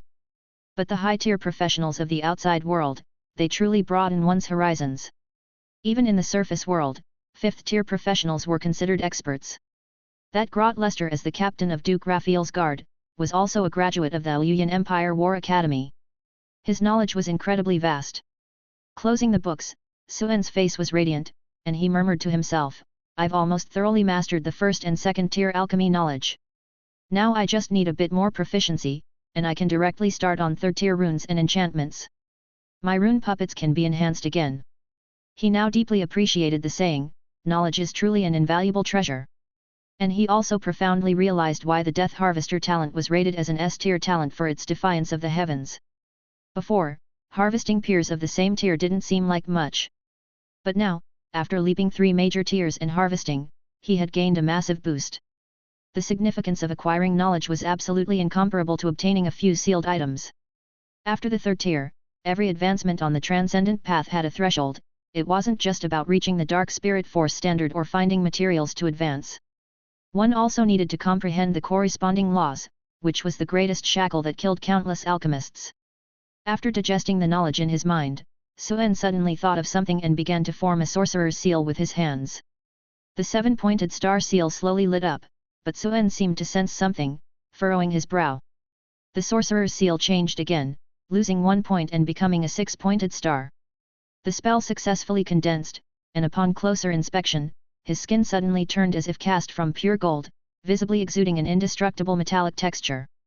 This was naturally the execution of the flesh alchemy spell Vetra. The original Vetra was a 5th-tier spell, so complex that perhaps a 4th tier might barely be able to use it, while 3rd-tier and 2nd-tier professionals couldn't understand it at all. Yet, Suen could fully comprehend it. But this differed slightly from the dazzling golden sheen of the 5th-tier professional's spell. Suen's golden sheen also carried a faint trace of black. The spell driven by dark spirit force had slight differences. However, the complete spell consumed a tremendous amount of energy, and Suen, whether in terms of body or dark spirit force, couldn't sustain it. Because he thoroughly understood the spell, he also casually downgraded it. The essence of the spell was to condense gold elements into layers of highly refined substances on the body's surface, like overlapping gold leaf. With fewer layers, the defensive power would decrease, but after all, Suen didn't need a defense that could withstand 5th-tier attacks. Downgrading was sufficient. Suen felt his body. He took out a dagger and poked at it, clearly feeling the sensation of scraping metal, as the sharp dagger couldn't leave a single scratch on his skin. Without much thought, he drew his firearm and shot at his palm. Bang! The gunshot echoed in the room. With a soundproof barrier, there was no fear of disturbing the neighbors. Suen looked at the deformed bullet in his hand, his gaze indifferent. Then, he switched to an alchemy bullet. Another shot. This time, the alchemy bullet made a slight dent on the skin, but it quickly recovered. After firing 2 shots to test, Suen had already roughly gauged the spell's defense, pondering, both physical and magical defenses are high, it should at least withstand attacks from third-tier professionals for a short time. But the consumption is also great. Moreover, the muscles have solidified, which obviously affects agility. That 5th-tier Grot Lester was so formidable not only because of the spell but also because of his profession in alchemical implants. For Suen, a puppeteer, to achieve this level with flesh alchemy was already satisfying. At least it gave him the ability to protect himself in front of third-tier professionals. And from this stripping, Suen also acquired another complete skill: extreme air step. A skillful movement technique that required high strength, agility, and finesse. This was highly compatible with him. It was an advanced version of K's ghostly movement technique. To put it simply, it was like stepping on air. Suen had tried it a few days ago when he returned, and he could briefly leap into the air, which felt very good. Within a short distance, it was several times faster than the displacement of the 8-armed spider spear. Agility and finesse were just passive attributes. Before, his own body's attributes were very high, almost meeting the minimum requirements for this skill. But he couldn't use it. Because the muscle overload micro-control technique was the key. It required countless repetitions to grasp that subtle control. It's like learning to ride a bicycle, it seems like having legs is enough, but finding that balance point is necessary to master the skill. One stripping allowed Suen to easily master this advanced movement technique that countless melee professionals couldn't grasp even after 10 years of hard practice. One defense, one escape, his life-saving methods greatly increased. As evening approached, Suen was in his room tinkering with his new puppet, when suddenly, a commotion came from outside the window. "Quick, go look, Princess Teresa's team has arrived outside the camp." "Wow! I heard that even the big shots in the inner city rarely get to see the little princess, and I didn't expect her to come hunting. This is a rare opportunity, let's go take a look." Sheesh, what a grand entourage! The guards from the Duke's house seemed so strong. Whether it was because the large troop was slow or because they had encountered an ambush and slowed down, the young lady from the Duke's house arrived at the camp a few days late. Suen listened to the noise outside, leaned against the window, and looked in the direction of the sound. He had chosen this room precisely because it had a wide view, allowing him to see the camp gate and main street from inside the room. Suen looked over. The young duchess's entourage was large, with roughly hundreds of people. They surrounded a carriage-like special steam mechanical locomotive. In the team, some carried flags embroidered with the harp and lion pattern representing the Raphael noble family.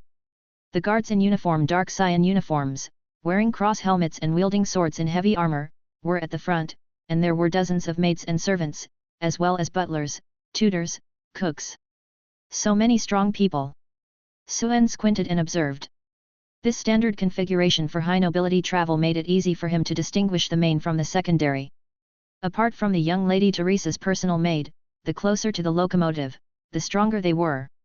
Because of some stripped fragment memories, Suen felt some faces were familiar, yet he couldn't recognize them. A 5th-tier guard captain had died, and there were clearly other 5th tiers in the team. That white-faced man in military uniform, who kept his hat brim low, was obviously one of them. And around him, those dozen or so robed sorcerers constantly surrounded by thick elemental fluctuations, which others might not understand, but Suen knew that this was the characteristic defensive measure of 4th-tier sorcerers, the elemental barrier. Clearly, this was just the visible guard force, who knows what else was hidden. This team was incredibly strong. The Dawn camp was originally a war town that existed for hunting, and it didn't have very spacious streets. The team drove in from the city gate and then stopped in front of the narrow streets. The knights knelt on one knee, and the maids opened the locomotive door. An old nanny extended her hand to lead out a veiled young girl. She wore a wide-brimmed hat with a pink bow, a floral skirt, and simple leather boots. She wasn't dressed extravagantly, but as soon as she appeared, a noble aura hit everyone, as if a splash of color had appeared in a black and white scene, attracting everyone's attention. Suen glanced over, retracted his gaze, and decided not to look. It was troublesome to pay too much attention to the young ladies of ducal houses. Just then, there was a knock on his door. Opening it, to his surprise, it was Qiantiao, whom he hadn't seen for days. Suen greeted her, "Sister Qiantiao." "Hum." Qiantiao responded weakly, looking as if she had gambled for days and nights, entered the room, and complained, "Ah, finally back." With that, she went straight into the bathroom, stripped off her dirty clothes, and threw them out. "Please hang these up for me." Suen watched her bare back, his eyebrows raised helplessly. This gambling-addicted lady was becoming less and less reserved. She used to cover up a bit, but now she didn't even bother with a chest guard. The sound of water trickled in the bathroom. Suen was focused on making his puppet in the room. Before long, Qiantiao came out of the shower. She was drying her hair with a towel and said, "Are you free tonight?" Suen continued to tinker with his puppet, "Nothing much." Qiantiao asked, "Then change into some clothes and accompany me to a party." "A party?" Suen looked up at her, sensing something different in her tone. Qiantiao replied, "Yes. That young lady from the Duke's house has arrived, and naturally, the major families of the inner city want to hold a welcome party. Also, there will be a lottery for hunting assignments at the party, and Rina is not in a good situation. Well, and also, you disguise yourself with a new identity, and help me fend off some trouble at the time." With that explanation, Suen finally understood. Although Qiantiao was an executive of the Cross Society, she was also the second young lady of the inner city's Evelyn family. Few people in the outer city knew of her identity, but the major families of the inner layer were well aware. The gambling-addicted young woman also found those high society social gatherings tiresome, yet she couldn't neglect her family's expectations. She could ignore other parties, but the one welcoming the Duke's daughter was an exception. Every notable family and person had to attend. No one dared to disregard the Duke's authority. Listening to her, Suen realized he was expected to be her escort. He didn't mind doing her this small favor, but it was the first time he'd heard her speak of her family matters, and he was somewhat curious. As they talked, he watched in astonishment as the gambling-addicted young woman pulled a set of cyan black court gowns from her storage ring. Suen's eyes widened in surprise. In his memory, aside from kimonos and battle armor, he had never seen her wear any other style of clothing. Oh, there were pajamas, and the times she wore nothing at all. But a high society lady's elegant dress? She noticed his peculiar gaze and said irritably, "Hey! Suen, what's with that look? You think I want to wear this?" At a high society party, walking and wearing a flamboyant kimono heavy with societal connotations would probably attract more attention than Princess Teresa herself. Suen smiled, "Ah! I think it looks quite nice." She ignored him, dried her hair, and began to dress in front of the mirror, complaining as she put on the skirt, "Such a hassle to wear." Suen refrained from staring at her as she changed. But after a short wait, hearing no more movement, he glanced over and his eyes lit up.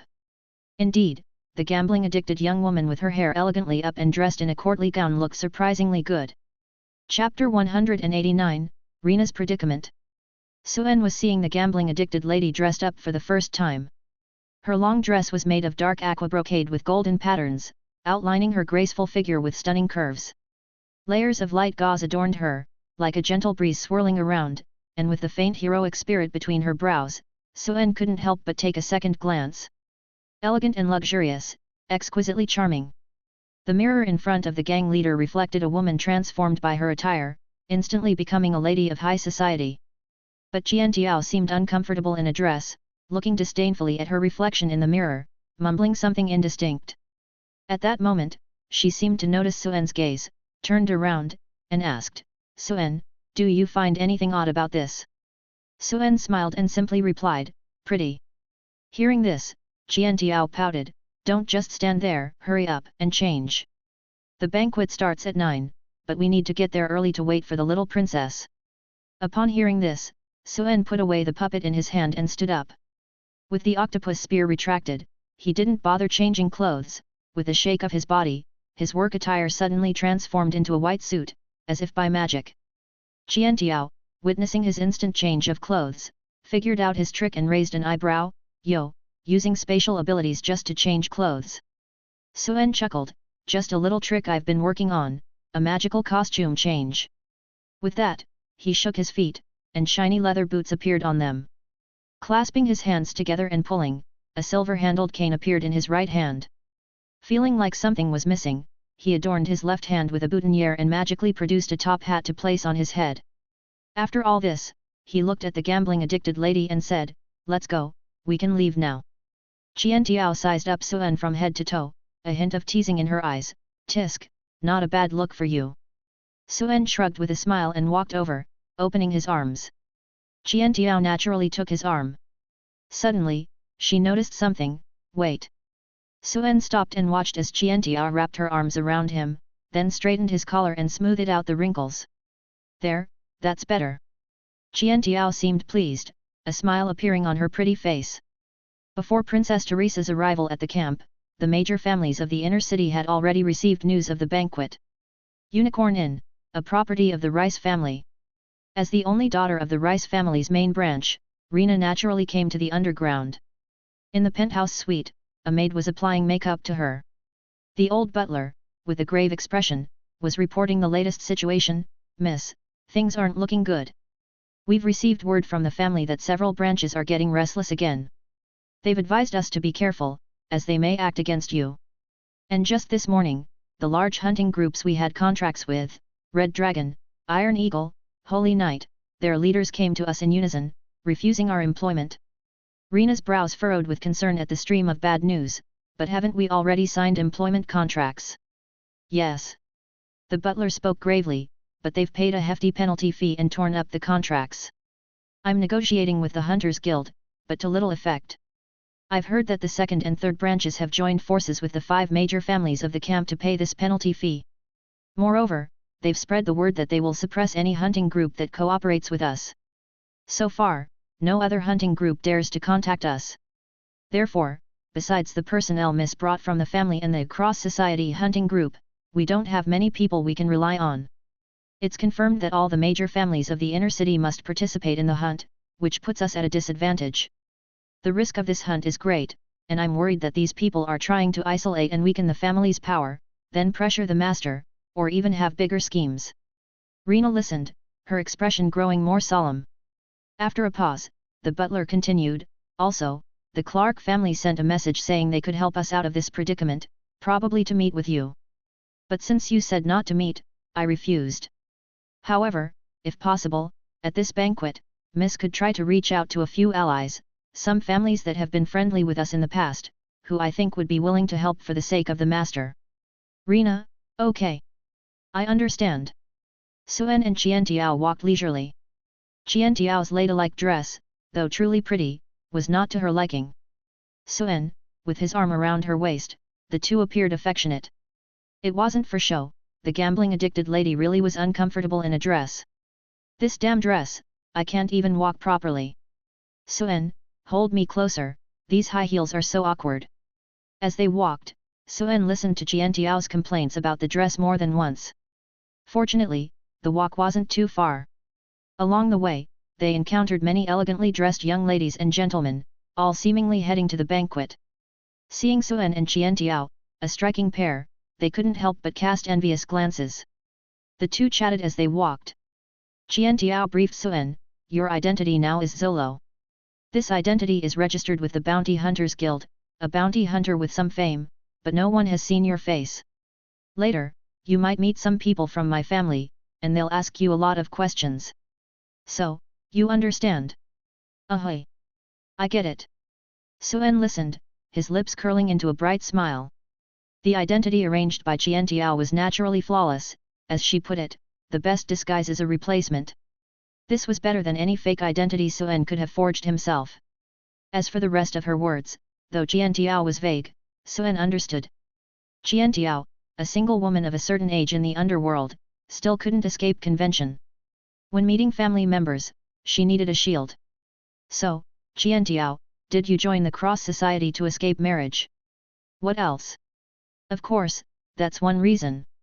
The rest, you should have guessed." "Qiantiao, the word on the street is you don't like men, is that true?" "Tch false. Not only do I not like men, but I also don't like women, I only love knives." The two were already close, and these topics were discussed without reservation. As they walked, they suddenly saw a familiar face. A young lady in an evening gown, surrounded by guards, emerged from an inn painted white with a unicorn sign. With her beautiful straight black hair, who else could it be but Rina? She seemed a bit distracted and noticed Suen and Qian Tiao passing by. Qian Tiao greeted her, Rina. Rina, recognizing Qian Tiao after a moment's hesitation, brightened up and hurried over, ah. Aunt Qian Tiao. Qian Tiao walked over and ruffled her hair, what's on your mind, girl, looking so worried? Hearing this, Rina tried to smile, but her face couldn't hide her concern. She didn't have much to hide from her family elders and said directly, the butler just told me that the hunting groups we had contracts with have all broken them. Oh, that's a small matter. Qian Tiao waved it off nonchalantly after hearing this. She then introduced Suen, this is my friend Zolo, a very capable bounty hunter. He'll be helping out with the hunt this time. Rina glanced at Suen, who was arm in arm with her aunt, her curiosity evident. She remembered that her aunt had never been so intimate with a man before. But she didn't dwell on it, curtsied gracefully, nice to meet you, Mr. Zolo. Please take care of me. Suen nodded, sure. The two became a group, heading up the slope. The banquet was held at Storm Manor. To welcome Princess Teresa, even the Hunters Guild had relocated. The major families of the camp pooled all their resources to renovate the 1,000-year-old manor, turning it into a brand new, luxurious estate. After presenting their invitations, the guards stayed at the manor's entrance. Suen, Qiantiao and Rina entered the manor. Unlike the previous dilapidated and noisy scene, Storm Manor was now completely transformed. The garden was lush and vibrant, with brilliantly blooming flowers, and even the withered trees sprouted leafy branches. The greenery was meticulously groomed by gardeners, giving a refreshing feeling upon entering. This garden was likely the work of wood mages, using a great deal of resources to cultivate. Inside the building, it was even more splendid. But Suen felt something odd. In this mansion, he always had the feeling of being in that cursed space he had seen before. Especially, the layout of the manor, anyone with knowledge of architecture would recognize it. The place that should have been the banquet hall was still the banquet hall. The location of this banquet was exactly where the bloody banquet had taken place. The banquet hall was brightly lit, with soothing music echoing through the hall, and elegantly dressed ladies and gentlemen were chatting and laughing with wine glasses in hand. When Suen and his companions entered, they naturally attracted the attention of those present. But what was slightly awkward was that they were immediately ignored, not even receiving the most basic nod of acknowledgement. These were the young masters and mistresses of the major families of the inner city, who all knew each other and were even quite close. Qian Tiao hadn't mingled in the upper social circles for a long time, and she didn't care about these people, so it was normal for them to ignore her. But it was strange for someone like Rina, a top-tier heiress, to be treated this way. When the Rice family was united, she was the center of attention wherever she went. But now, these people saw her and not only did no one come to greet her, but they also seemed to avoid her, their gazes evasive. Rina didn't mind, but she was somewhat worried, whispering, the butler said the situation in Old London isn't good either. Father even had me bring almost all of our high-ranking guards, I wonder if there will be any problems. Qian Tiao, unconcerned, replied, don't worry, those guys won't succeed so easily. Rina, okay. Suen glanced around, identifying some people based on his memory. Standing next to Rina, even Suen, an outsider, felt some inexplicable malice. He raised his eyelids slightly, his lips forming a smile that was not quite a smile. Rina's got quite a few enemies. It seemed that the upcoming hunt would be filled with enemies at every turn. However, Suen didn't take this malice to heart. With Qian Tiao around, the Rice family's situation wouldn't collapse, at least Rina wouldn't die so easily. At worst, with Suen's current strength, unless a third-tier professional came along, there was really no threat to him. Having many enemies, in some ways, wasn't necessarily a bad thing. Tisk, Rina is in big trouble this time. I heard they can't even hire a decent hunting group now, and with just the people they brought from the inner city, they won't last long. Now that the major families of the inner city have united to isolate them, no one dares to help them. I heard that Miss Sophia from the Rice second branch and young Master Dan's from the Oliver family have been getting close lately, and they're even planning to get engaged. Once they join forces, the inner city's landscape is going to change. Suen listened for a while and quickly understood. The Rice family was indeed once a top-tier financial powerhouse, but after splitting into 7, their influence greatly diminished. Moreover, former allies had become enemies. The 7 split families were naturally at odds with the main house, even enemies. And having offended everyone to death, those families that had kicked them when they were down naturally wanted to finish them off to avoid future troubles and to share in the spoils. After all, Rena had brought many direct line experts this time, and she was the sole heir. A total annihilation in the ruins would undoubtedly directly affect the situation in the inner city. Internal strife and external threats, the situation was indeed worrisome.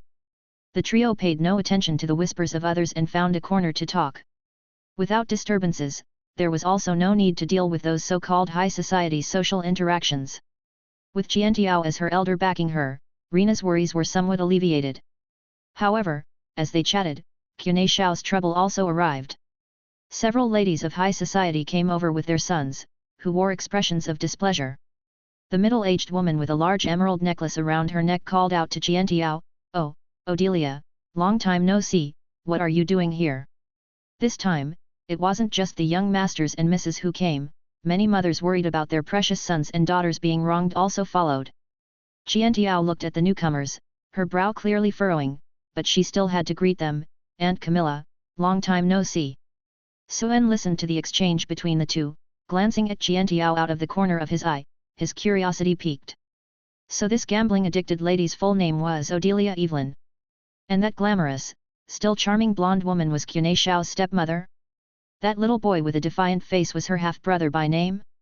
Then there were various relatives of the Evelyn family, aunts and uncles, and their children. What followed was a series of greetings.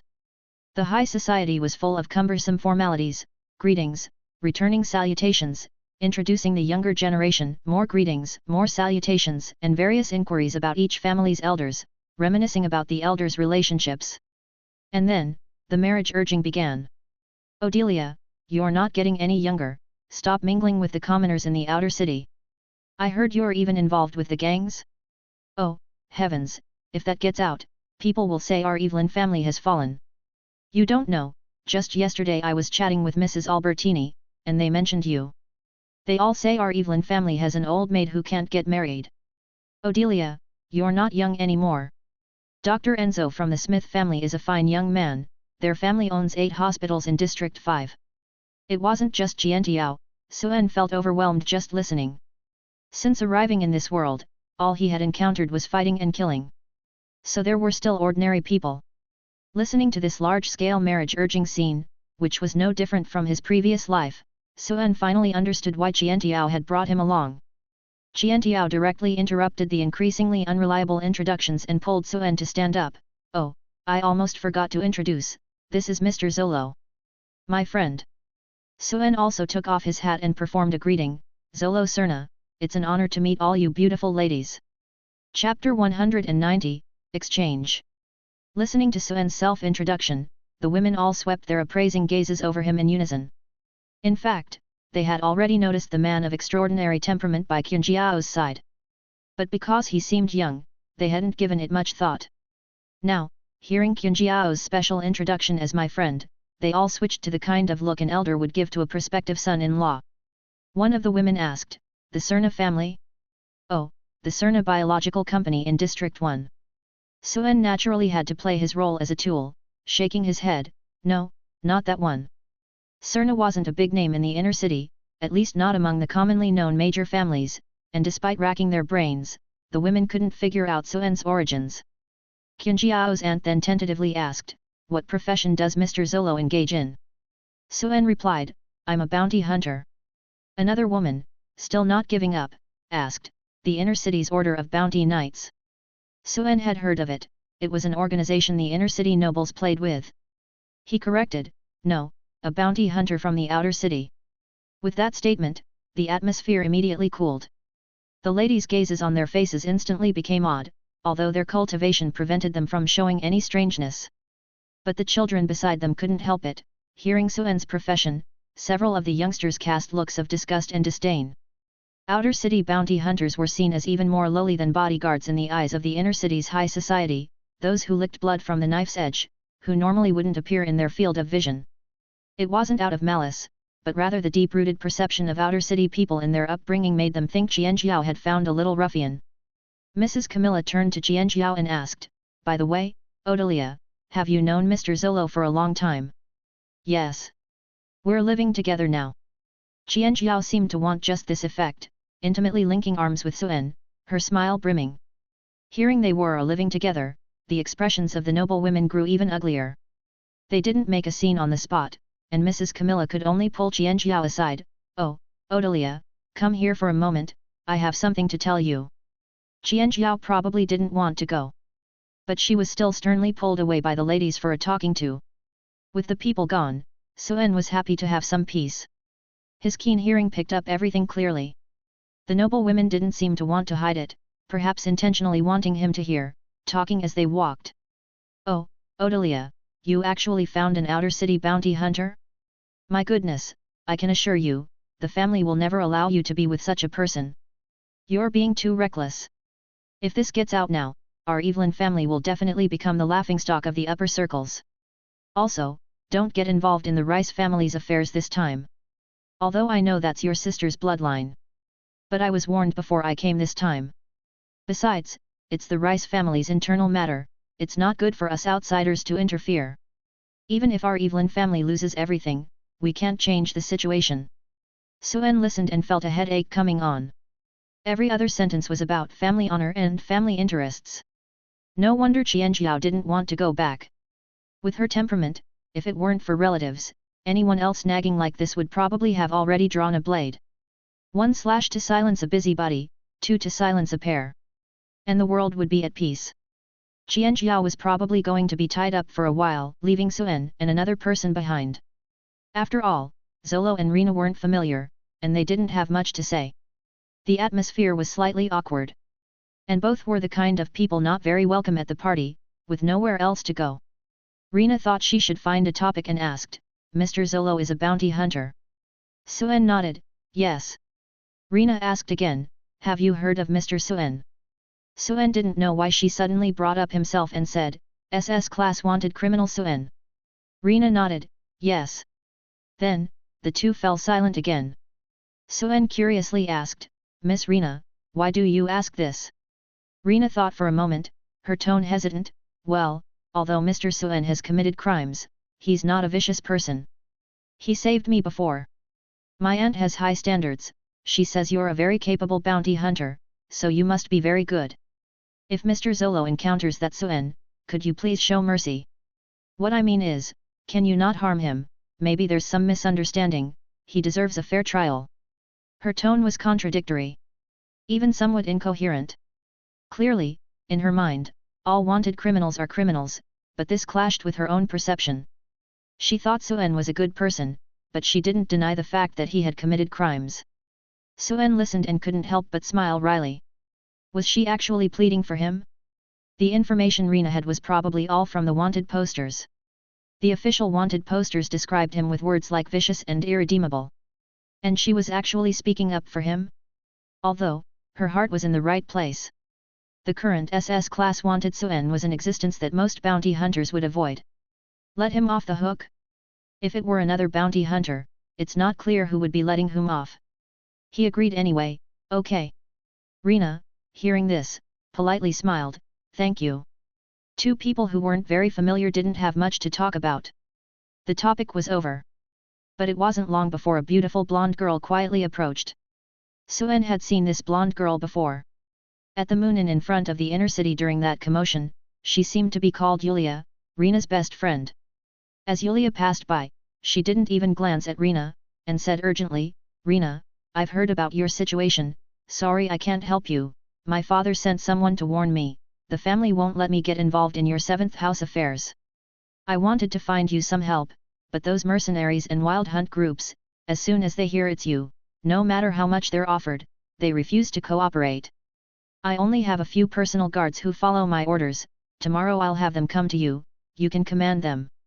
She said, looking at Rina with an apologetic face, "Sorry, I can't talk to you more. Otherwise, it will be very troublesome." Rina watched her best friend hurry away, a trace of desolation crossing her face. "Thank you." Suen listened from the side. Being able to lend a hand at this point really counted as having loyalty. Suen was attending this kind of high society party for the first time, probably to witness the warmth and coldness of high society tonight. It wasn't long after Yulia left that a handsome brown-haired young man came over. Suen remembered him. This guy was one of the 5 major families of the camp, the Clark family's young master, Eli Clark. A friend of Dan's Jr. from the Oliver family. One of the masterminds behind the Rice family's current predicament. Eli, the young master, came over with a wine glass in hand, a light smile on his face, and greeted Rena, "Miss Rena, long time no see." Rena didn't seem to want to deal with this ill-intentioned guy, but out of etiquette, she nodded. Eli, the young master, "Miss Rena, oh. I'm sorry to hear you've recently encountered some trouble. If you think we're friends, you can tell me." Rena had no intention of wasting words with someone with ill intentions and interrupted him, "Sorry, not necessary. It seems you're not in a good mood." Eli, hearing this, flashed a look of expected amusement, but then said, "Now that Princess Teresa has arrived, I've got word that in 3 days at the latest, you, me, everyone will have to go into the ruins for a wild hunt. I hear Miss Rena hasn't recruited a hunting team yet." He paused, his eyes mocking as he looked over Rena's delicate doll-like face. "Actually, we could exchange some ideas, maybe come up with a solution. If you don't mind, after the party, I'd like to invite Miss Rena for a drink, I wonder." His tone sounded like a question, but it was actually very aggressive. Rena's face already showed anger, and she didn't give this hypocritical young master any face, saying coldly, "Sorry, I don't have time." Suen, standing by, also raised an eyebrow. "That's the trouble with so-called high society. You know it's you who did it, you can't tear your face off, you have no evidence, you can't fight, there's too much to consider. Unlike in the gang, where everyone is barefoot, I don't bother with you, you dare to provoke, I dare to kill." Eli shrugged, the gloom in his eyes flashing away, suddenly no longer hiding it, and sneered, "Ha, I gave you a chance, you don't want it, I won't force it. I just hope Miss Rena you don't come to me on your knees begging." If he could get the daughter of the Rice family's main house, he could gain more than by destroying it. Too bad, this woman doesn't know what's good for her. And not far away, Dan's Jr. and the other young masters and misses were pointing and laughing. Seemingly making bets. Eli, the young master, lost and was humiliated. Rena, hearing that, blushed with anger. Her upbringing in manners and cultivation prevented her from returning the venomous words, so she just turned her head away, no longer paying attention. It was a negotiation that was going to end in failure, and it looked like it was going to end badly. But Suen didn't expect that as a bystander eating melons, he would also be affected. Perhaps because he was rebuffed by Rena, Eli also had some anger. He looked at Suen and asked coldly, "This friend looks unfamiliar, eh? Which family's young master are you?" The threatening tone was unmistakable. "I don't allow anyone to help the Rice main house, and you dare to go against the wind?" Hearing this, Suen didn't even look up, completely ignoring him. "You high society people have to consider social etiquette, I'm just a gangster." Being ignored by Rena was one thing, after all, they were on the same level. Now being ignored by Suen, Eli, the young master, felt a great insult. He looked at the two people who were alone, made up his mind about something, and said sarcastically, "Yo! Miss Rena, is this the help you found?" Rena seemed not to want to involve Suen and quickly turned back to say something, "It has nothing to do with Mr. Zolo, he is." But at that moment, Suen directly interrupted her, bursting out his name, "I'm Zolo. Might as well be enemies if we're going to be enemies. Let the hatred max out." Eli, hearing this, thought for a moment, not recalling anyone with that name, "Yo, it seems you don't know me." He figured if he didn't recognize him, then he definitely wasn't from the inner city's top families, so there was nothing to worry about. Even if he was wrong, he had to lie down now. He didn't know that he had provoked someone more ferocious than the top financial magnates. "I don't know you." Suen glanced at him with contempt and added, "So, you have something to say?" That effectively killed the conversation. If they don't know you, there's no point in showing off. Eli, the young master, had a face like he had swallowed a dead rat, his face twitching, and he didn't know how to respond. After a long struggle, he finally squeezed out a few words with a fierce look, "Zolo, is it? Ha, you're something. Just don't fall into my hands." Suen felt the tangible murderous intent and glanced at him. But he didn't care. No one dared to make a move at this party. Eli, the young master, left in a huff, and Rena turned back to Suen, full of apologies. Sorry for the trouble, Mr. Enzo. Suen shook his head and smiled. It's nothing. Rena thought Suen really didn't know that Eli, the young master, and explained anxiously, no, that was the young master of the Clark family, it's troublesome to provoke him. Suen shook his head indifferently, I know. Ah. Rena was a bit puzzled, knowing, and still, offending, not even the bounty hunters from the outer city dare to provoke him, let alone those from the inner city. She wanted to say more, but just then, the entire banquet hall fell silent. Everyone looked up to see a young girl in a lavish princess gown, surrounded by a group of guards, making her entrance into the banquet. Naturally, she was the protagonist of the evening, Princess Teresa of the Duke's estate.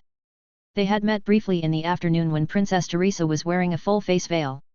Now, although still veiled, the sheer fabric only covered half of her face, allowing a glimpse of her exquisitely beautiful features. In an instant, the gazes of the inner city's young masters and ladies were captivated by her. Suen, however, was not overly astonished. He had already peeled away the memory fragment of Princess Teresa's appearance from a previous fifth-order memory. But seeing the memory and the person herself were two different things. This one's charm is quite high. For some reason, Suen always felt that there was something eerily familiar about Teresa. It wasn't just her face, but a certain sense of familiarity, as if he recognized a unique aura about her, or something of the sort. And when he saw the butterfly brooch pinned to the chest of the girl in the princess gown, his pupils suddenly constricted. It was identical to a brooch he had once buried in a certain cavern. Chapter 191, A Thousand Threads Do Not Make a Thousand. Upon seeing the black butterfly brooch on Princess Teresa's chest, Suen's gaze faltered. He immediately realized that things might be more complicated than he had anticipated. The more he thought about it, the more he felt a chilling sensation. On his first day after crossing over, he had encountered a ghostly young girl named Pistoia in this very manner, in this very banquet hall. That young girl had given him a butterfly brooch just like this one. Suen had once used the all-seeing eye to detect information within the brooch and, to be safe, had hidden it in a corner of the catacombs. Looking back, he still felt that his decision to hide the brooch was absolutely necessary. This was a world of mysterious powers. Every time the all-seeing eye identified information, it involved something extremely high-end. Although Suen didn't know what it specifically was, it was likely some indescribable entity. Moreover, Suen was no longer the naive newcomer he was on his first day after crossing over. He now knew that the people in the cursed space, no matter how real, were either remnants or illusions. Typically, even ghostly entities were NPCs with less intelligence. But after experiencing so many cursed spaces and encountering numerous monsters, Suen realized that Pistoia he had met was on a completely different level of intelligence. Emotions, dialogue, logical thinking. Pistoia was just like a real person. This made Suen even more certain that the level of the cursed space in the Storm Manor was unimaginably high. Or very special. After all, Pistoia had another identity, she was Sir Isaac's own daughter. Now that Suen had learned some of the background of Dawn City, he felt even more certain that this strange story must involve some secrets from 1,000 years ago. So the appearance of that brooch here was even more bizarre. The moment he saw Princess Teresa, Suen quickly averted his gaze and subtly shifted his position to avoid being noticed by her. Seeing the brooch, he reflexively thought of two possibilities. 1. The brooch he had buried was discovered and dug up by someone, and it was just an ordinary cursed object. 2. There was a big problem with the brooch. Suen's way of thinking always leaned towards the worst-case scenario. He chose option 2. And now, the likelihood that there was a problem with the brooch seemed very high. He had been suspecting what it was in the Dawn relic that could attract the princess of the Grand Ducal family to risk coming in person. Now it seemed that either she had discovered some secret from the brooch, like a treasure map. But even if it was a treasure map, there was no need for her to come personally.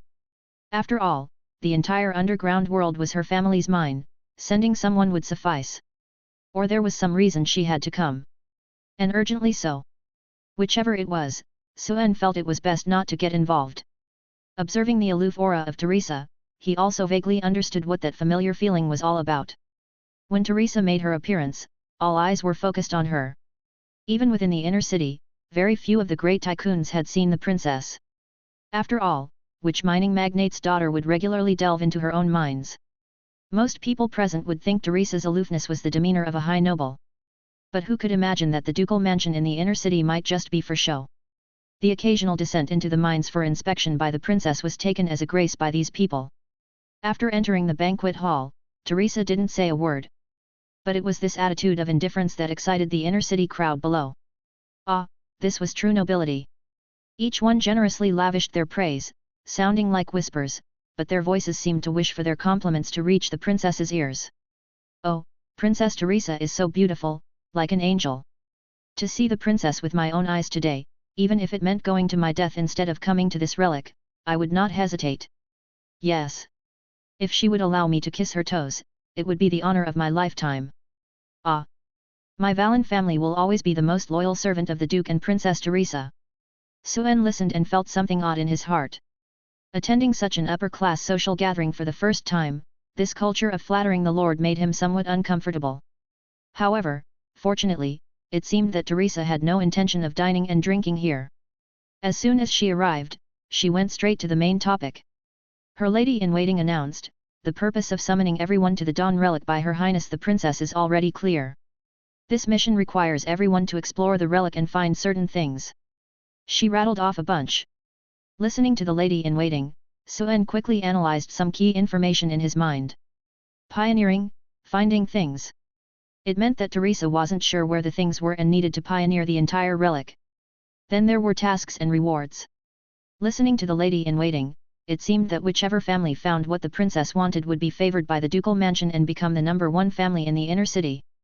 All major families must arrive at the core urban area of the relic on time and according to the route. Before long, the lady-in-waiting finished speaking.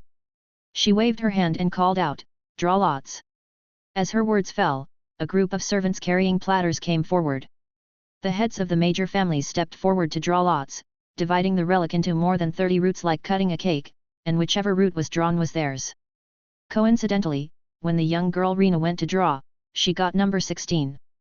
Number 15 was the Oliver family, and number 17 was the Clark family. Meaning that on the way to the hunt, they would be flanked by enemies. Compared to Rena's troubled face, Suen chuckled to himself upon seeing this. These guys still have some tricks up their sleeves, managing to tamper with the drawing of lots. But it was just as well. He was still thinking about the treasure in Dance Jr.'s hands. This hunting expedition would be fraught with danger, and it was highly likely that the young master would bring it along. After the drawing of lots, Princess Teresa left the scene. Suen also inexplicably breathed a sigh of relief. Only then did the feeling that had been causing a dull pain in his brow disappear. Although he had only seen a familiar butterfly brooch, he still felt an inexplicable palpitation. After the princess left, everyone thought the formal banquet would follow. But unexpectedly, at that moment, a group of maids carrying silver-covered platters walked in, starting to serve the main course.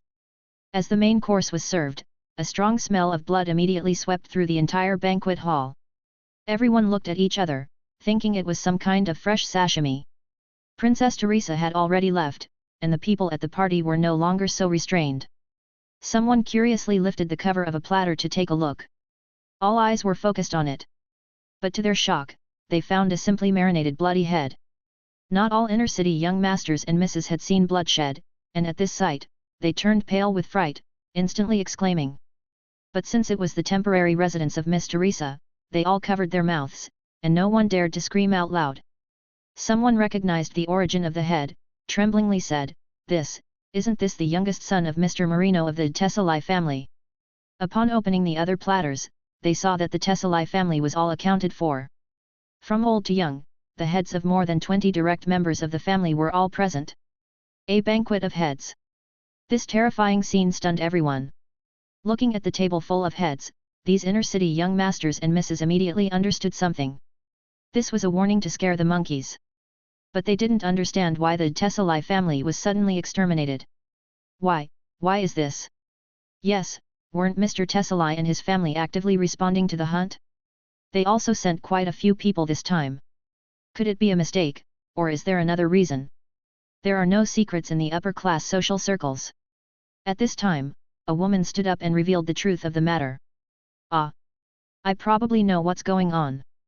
Mrs. Tessali was always reluctant to let her son join the hunt, and then, hoping for luck, she temporarily replaced him with the son of a bodyguard's family as a stand-in. She even advised me to do the same. As she spoke, the lady did not forget to express her own stance.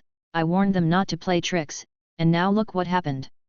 They should have just followed the Duke's orders properly, but they had to make it like this. With that, everyone understood. What they thought was a flawless plan was all under the control of the Black Tower. This also made those young masters and misses who had originally planned to play tricks during the hunt feel a chill on their necks. Princess Teresa's tough attitude shattered any illusions they had. For a moment, the grand banquet hall was silent. But these people had worked hard even if they had no merits. As subjects of Duke Raphael, those who could stand here were at least prominent figures in the inner city. To warn them with such a brutal and tyrannical method?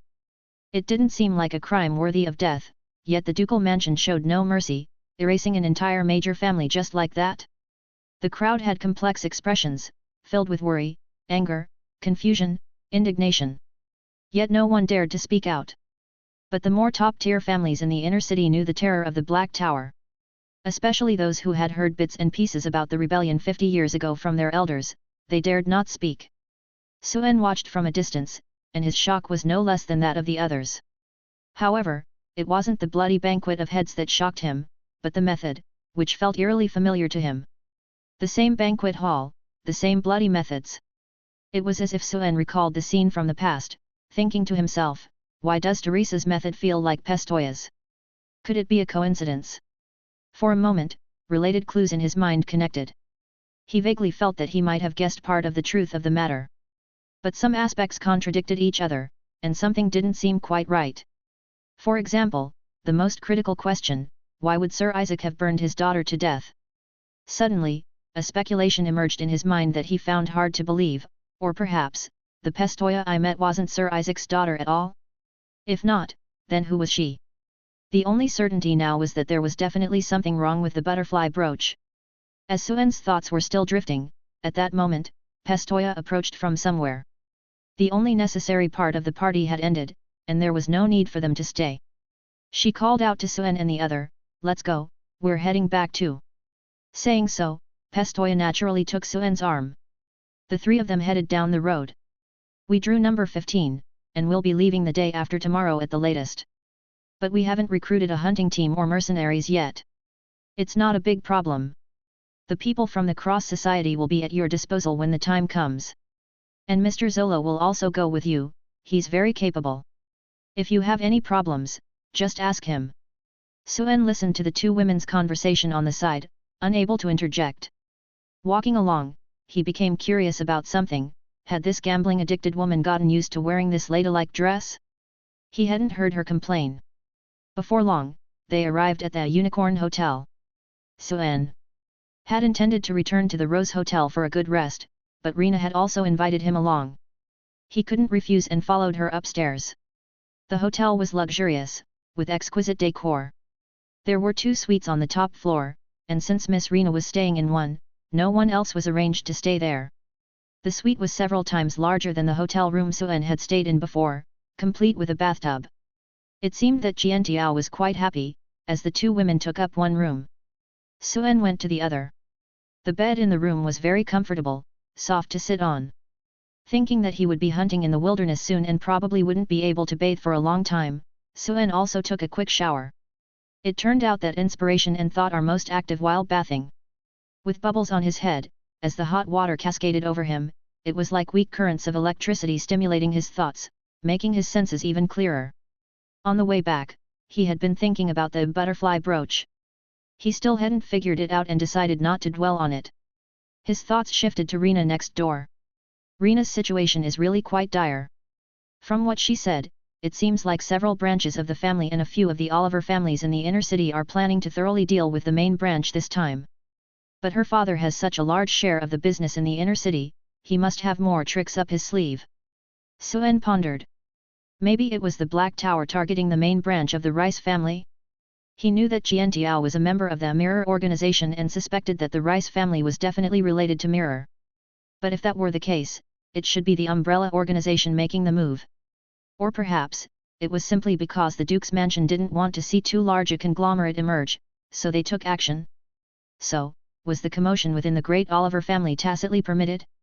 Suen's thoughts raced. The room was soundproofed well, and he couldn't hear any noise from next door.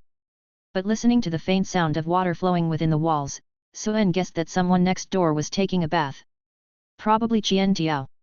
Suen thought. With a bathtub, that gambling-addicted lady would probably enjoy a good soak. But suddenly, a flash of insight struck him. Something's not right. Qian Tiao has been acting a bit strange since we left the manor. Suen suddenly thought of something, frowning. If it had been back in old Lingdun, he might not have noticed anything.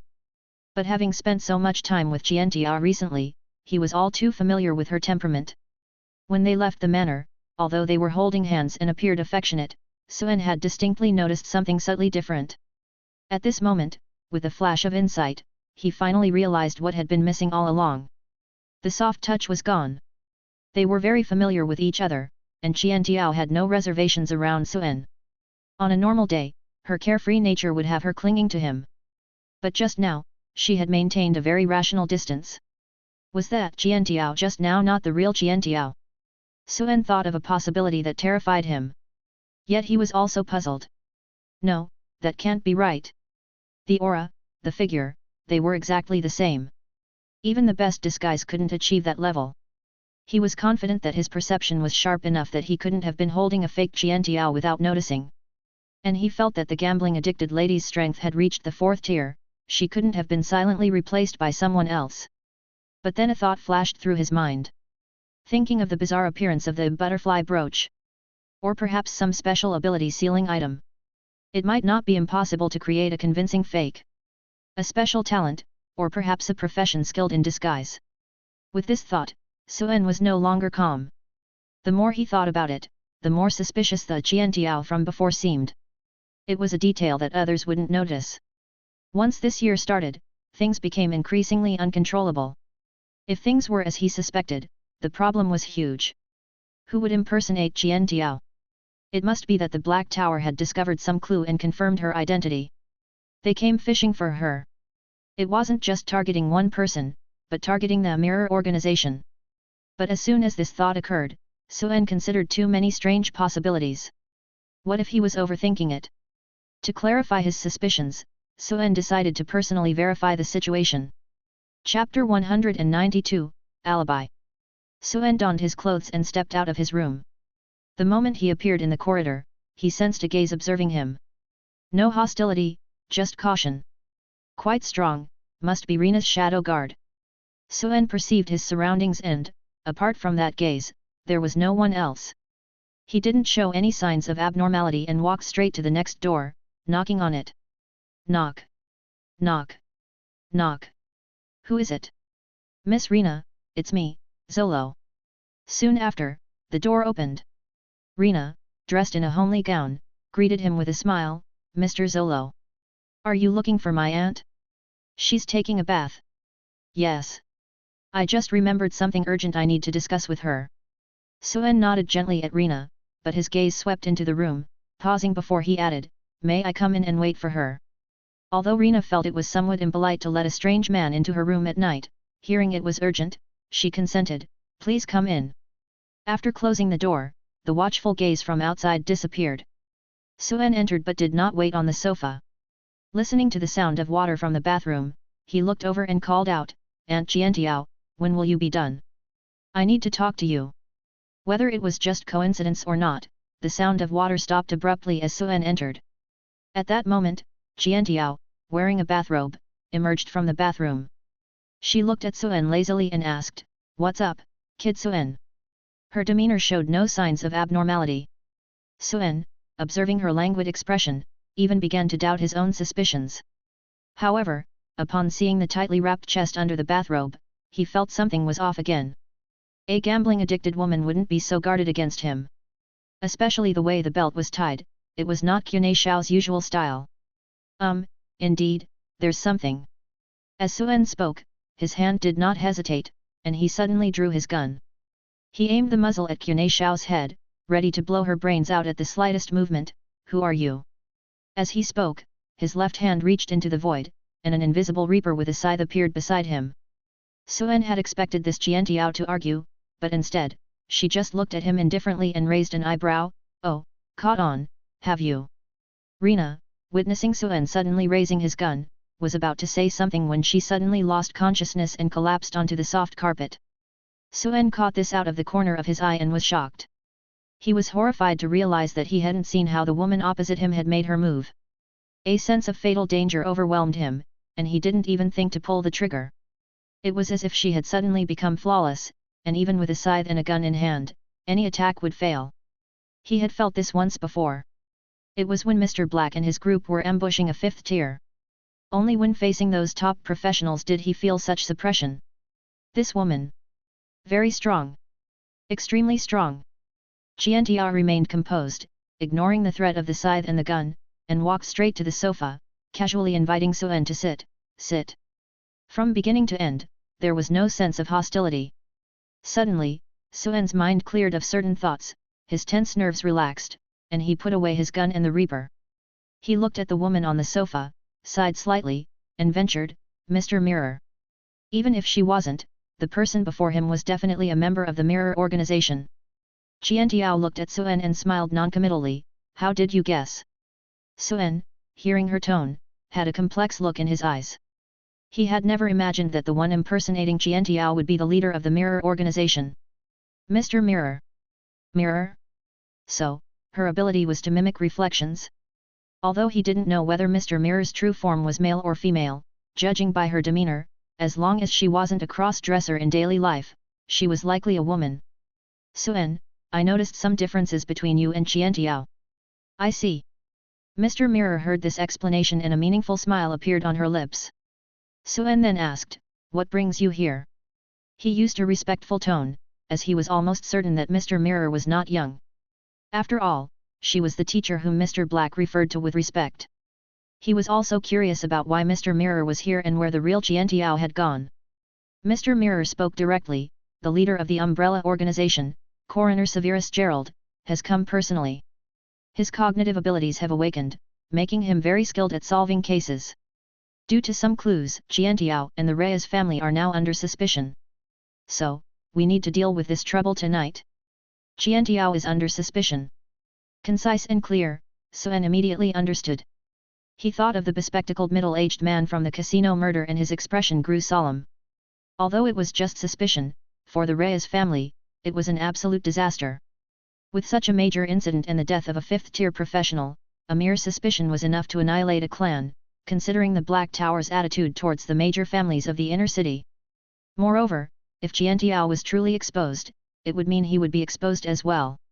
If it weren't for the fact that this big shot was sitting in front of him so calmly, Suen knew that upon hearing this news, he would already be planning his escape.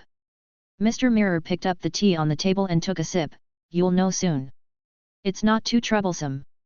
Hearing Mr. Mirror's tone, Suen breathed a sigh of relief. But at that moment, something unexpected happened. He suddenly felt a ring on his finger heating up, and his face changed drastically. This was a special signal he had with Sabina.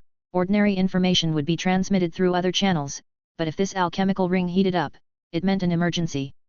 Suen glanced at Mr. Mirror, who was calmly sipping tea, and spoke rapidly, I've received a message from an inside source, the Umbrella Organization is coming for me.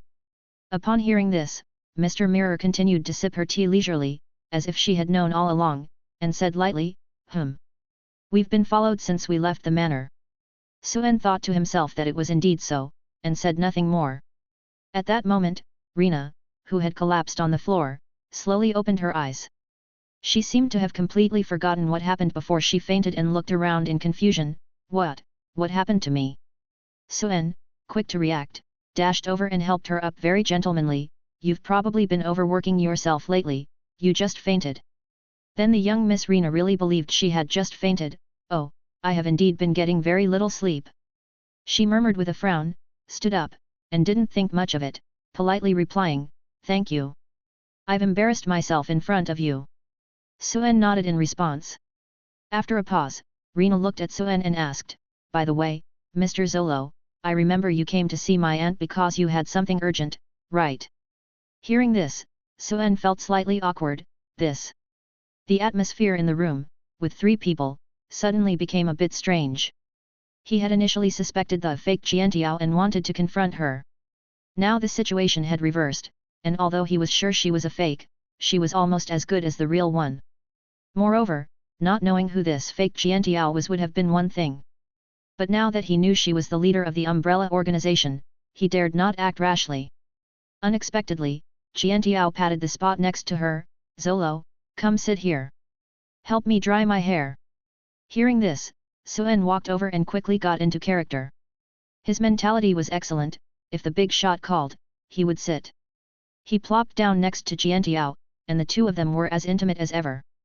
After all, it seemed like trouble was brewing tonight. Being closer to the big shot was safer. He guessed that the big shot was creating an alibi for Aunt Jiantiao. Suen casually made up an excuse to gloss over the earlier incident. The three chatted intermittently, and before long, there was a sudden, urgent knock on the door. "Miss, something terrible has happened." Rena immediately went to open the door. At that moment, an elderly butler-like figure was holding a box, speaking urgently. "Someone just delivered Miss Yulia's head." "What?" Rena's face turned pale at the news. She looked at the blood-stained box in the butler's hands, trembling. This old butler is a third-tier professional. The Reyes family indeed has some depth. Suen's eyes narrowed slightly as he observed the imposing old butler, guessing that this must be the expert who had been secretly protecting Rena outside her room. Yulia seemed to be the blonde girl who wanted to help Rena at the party. Unexpectedly, she had been killed. The butler continued, "Earlier, I heard fighting noises from the Blue Moon Inn. Yulia's guards didn't last long. The attackers must have third-tier professionals. It's likely the Oliver family's doing. They're probably targeting you, miss. I think we must leave the camp immediately." Before he could finish, the butler seemed to have noticed something. "Someone's coming." With a shout, the man vanished from the spot. Immediately after, a roar from the old butler came from outside the inn. "Humph! This is Reyes family property. Who are you people?" Suen also heard the commotion outside. It seemed there were quite a few visitors. Delivering a head was naturally intended to provoke Jiantiao into retaliating and revealing herself. With the third-tier master arriving, she couldn't hide. Suen now understood why Mr. Mirror had come here tonight. Apart from protecting Rena, it was more important to use this third-tier elder to buy some time. Suen and the others quickly descended the stairs, only to see the old butler confronting people from the umbrella organization. The leader was the bespectacled middle-aged man. Naturally, he was the leader of the umbrella organization, Coroner Severus Gerald. The man was currently covered in blood on his flaxen suit, with a hint of a sickly enjoyment on his face, as if he had just relished a bloody feast. In Suen's eyes, he saw a trace of uncontrollable violence. He glanced at the group of trench-coated figures in the shadows and noticed several fourth-tier professionals. Jiantiao made her appearance and was not polite in revealing her alchemical armor. With a clank, as if by reflex, the opposition tensed up. The bespectacled middle-aged man's face changed as if he had put on a mask, and a terrifyingly creepy black and white Joker mask appeared. With the mask on, Coroner Severus's demeanor changed drastically, and the violence was instantly suppressed. He became cold and inhuman. This Joker mask seems to be a powerful cursed item. Suen didn't dare to appraise it, but he also drew his gun, playing the role of the bounty hunter Zolo. Although he didn't look at his side, he was curious how Mr. Mirror could perfectly mimic Qunei Shao's alchemical armor. Moreover, her aura didn't seem excessively strong, roughly at the level of a second tier. Both sides didn't bother with words and immediately started fighting. The umbrella organization did not reveal their identity, probably thinking that if there was a mix-up, they could pass off the incident as a robbery gone wrong. After all, it was just a suspicion. Moreover, the umbrella organization was not the Black Tower. For this law enforcement department to attack a top inner-city family, they still needed some plausible reason. Rena's guards were not weak. Besides the third-tier elder, there were also two second tiers in the inn. Facing the trench-coated figures, they didn't fall behind for a while. Because, none of those fourth tiers made a move. Are they just suspecting and probing? Suen muttered to himself. His character was a gunman, so he didn't need to engage in close combat. He just stayed by Rena's side, taking pot shots. Within the battle group, a third-tier butler was entangled by a forensic wearing a clown mask named Severus. On the battlefield, Jiantiao was the one receiving special attention. Fortunately, her skill with the blade was not bad. wielding her forearms so tightly that not a single blow could penetrate, at least for a moment. Suen's peripheral vision caught a glimpse of the scene, and he couldn't help but marvel again. This Qiantiao was indeed indistinguishable from the real one.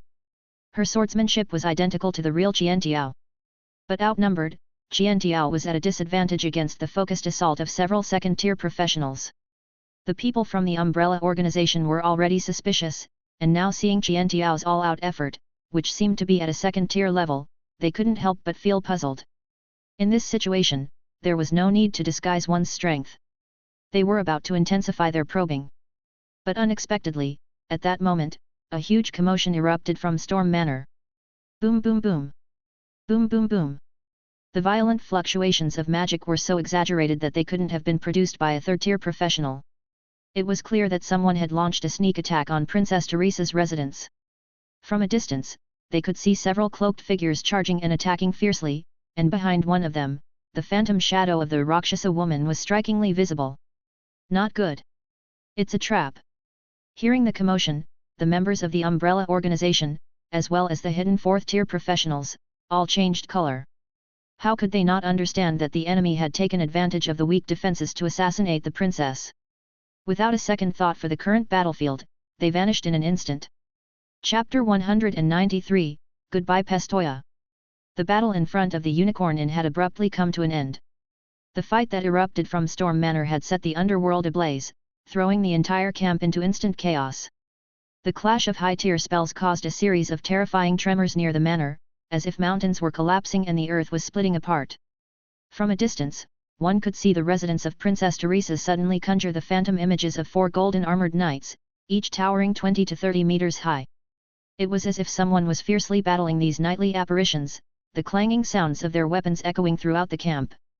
Shockwaves surged one after another, like waves crashing against the entire camp. With the Golden Knight phantoms guarding the manor, the attackers' methods were not weak either. The fourth-tier fire spell Meteor Incineration gathered meteors within the septagram in the sky, raining down like droplets. The wide-ranging fourth-tier lightning spell City Destroying Thundercloud crackled with lightning, as thunder dragons rampaged down. The third-tier arcane spell Earth Rend shook the ground, creating deep, bottomless fissures around the manor. Upon seeing this display of multi-elemental high-tier spells, Suen knew that it was Mr. Black who had made his move. This scholar had truly mastered the alchemical arts of various elements. Even though he wasn't a 5th tier, his area of effect spells were even more troublesome than those of a 5th tier. How many in the camp had ever seen high-tier spells? Witnessing this apocalyptic commotion, everyone was horrified. For a moment, near Storm Manor, ice, frost, lightning, fire, various elemental spells collided like festival fireworks, exploding across the sky. But as dangerous as it was time to show valor. There's an assassin attacking Princess Teresa, let's go support her. We can't let the villain escape.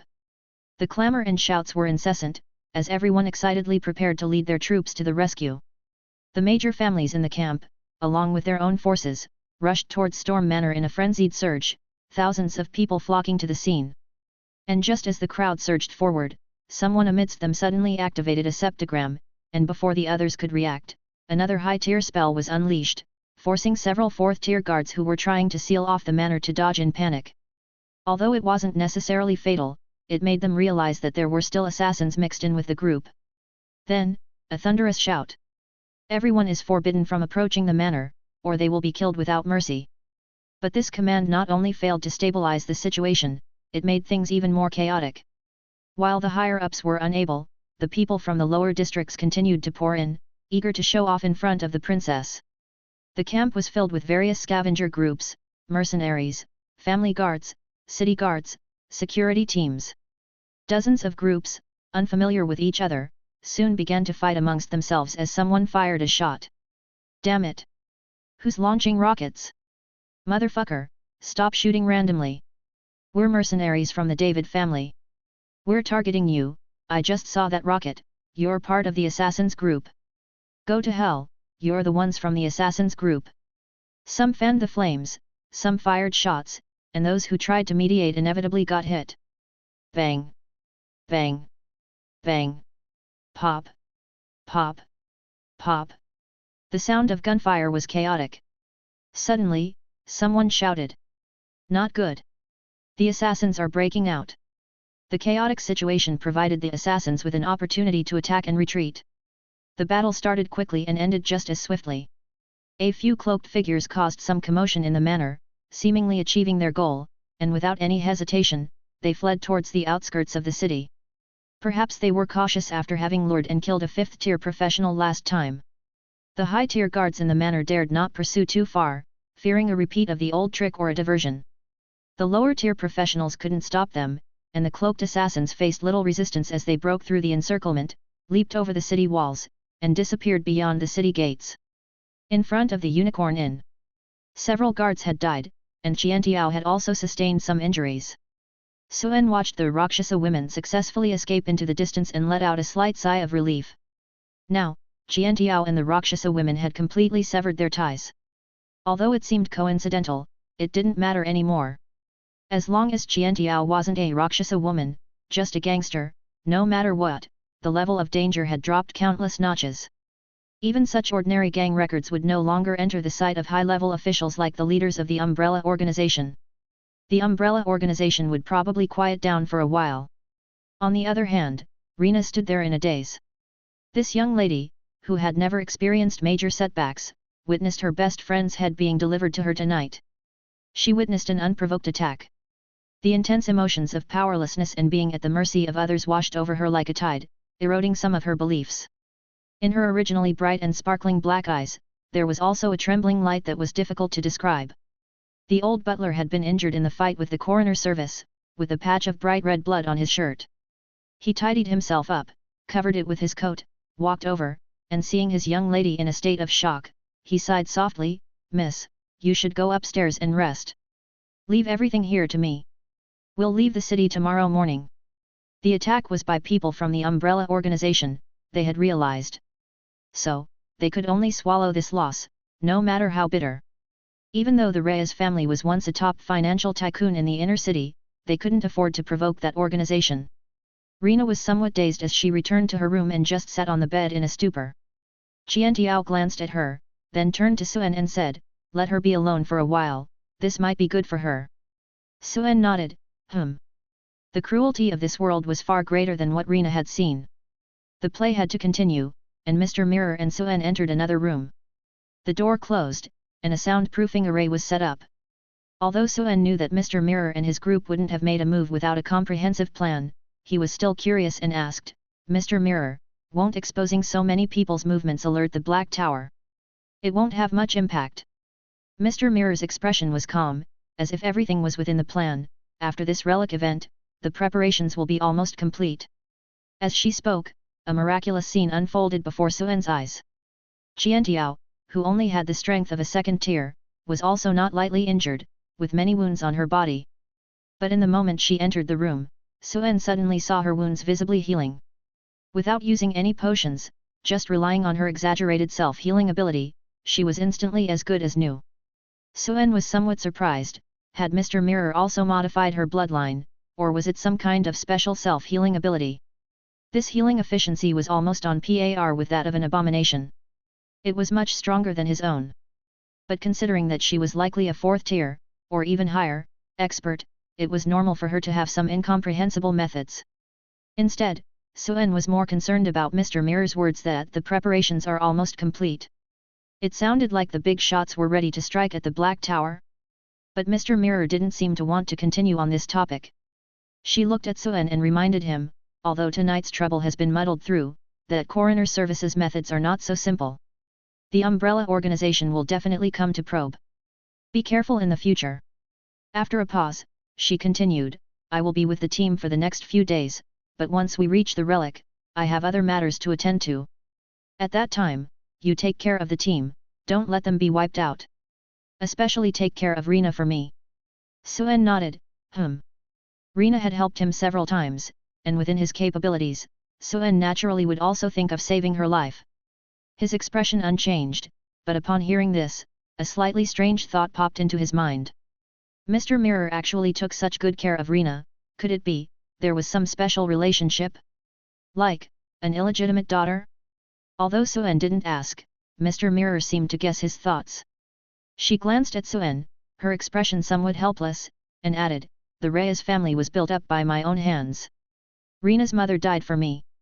That girl has good talent and learning, just lacking in experience. I plan to train her to be the heir of the Reyes family. Oh! Upon hearing this, Suen suddenly understood. But with this revelation, his thoughts became even more active.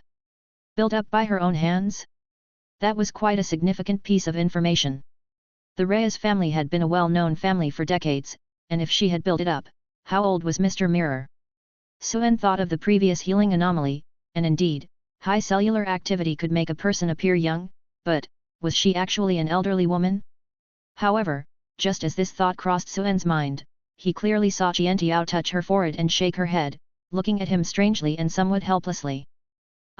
Never mind. She seemed to want to say more but didn't seem inclined to explain further. Perhaps because she was disguised as Qiantiao, Suen felt that Mr. Mirror seemed quite approachable and not as cold and distant as one might expect. Thinking that Mr. Black's teacher was right in front of him, Suen naturally asked directly if he had any questions.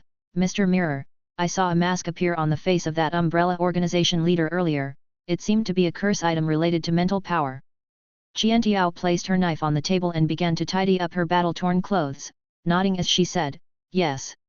Over the years, the Black Tower has also unearthed quite a few good things.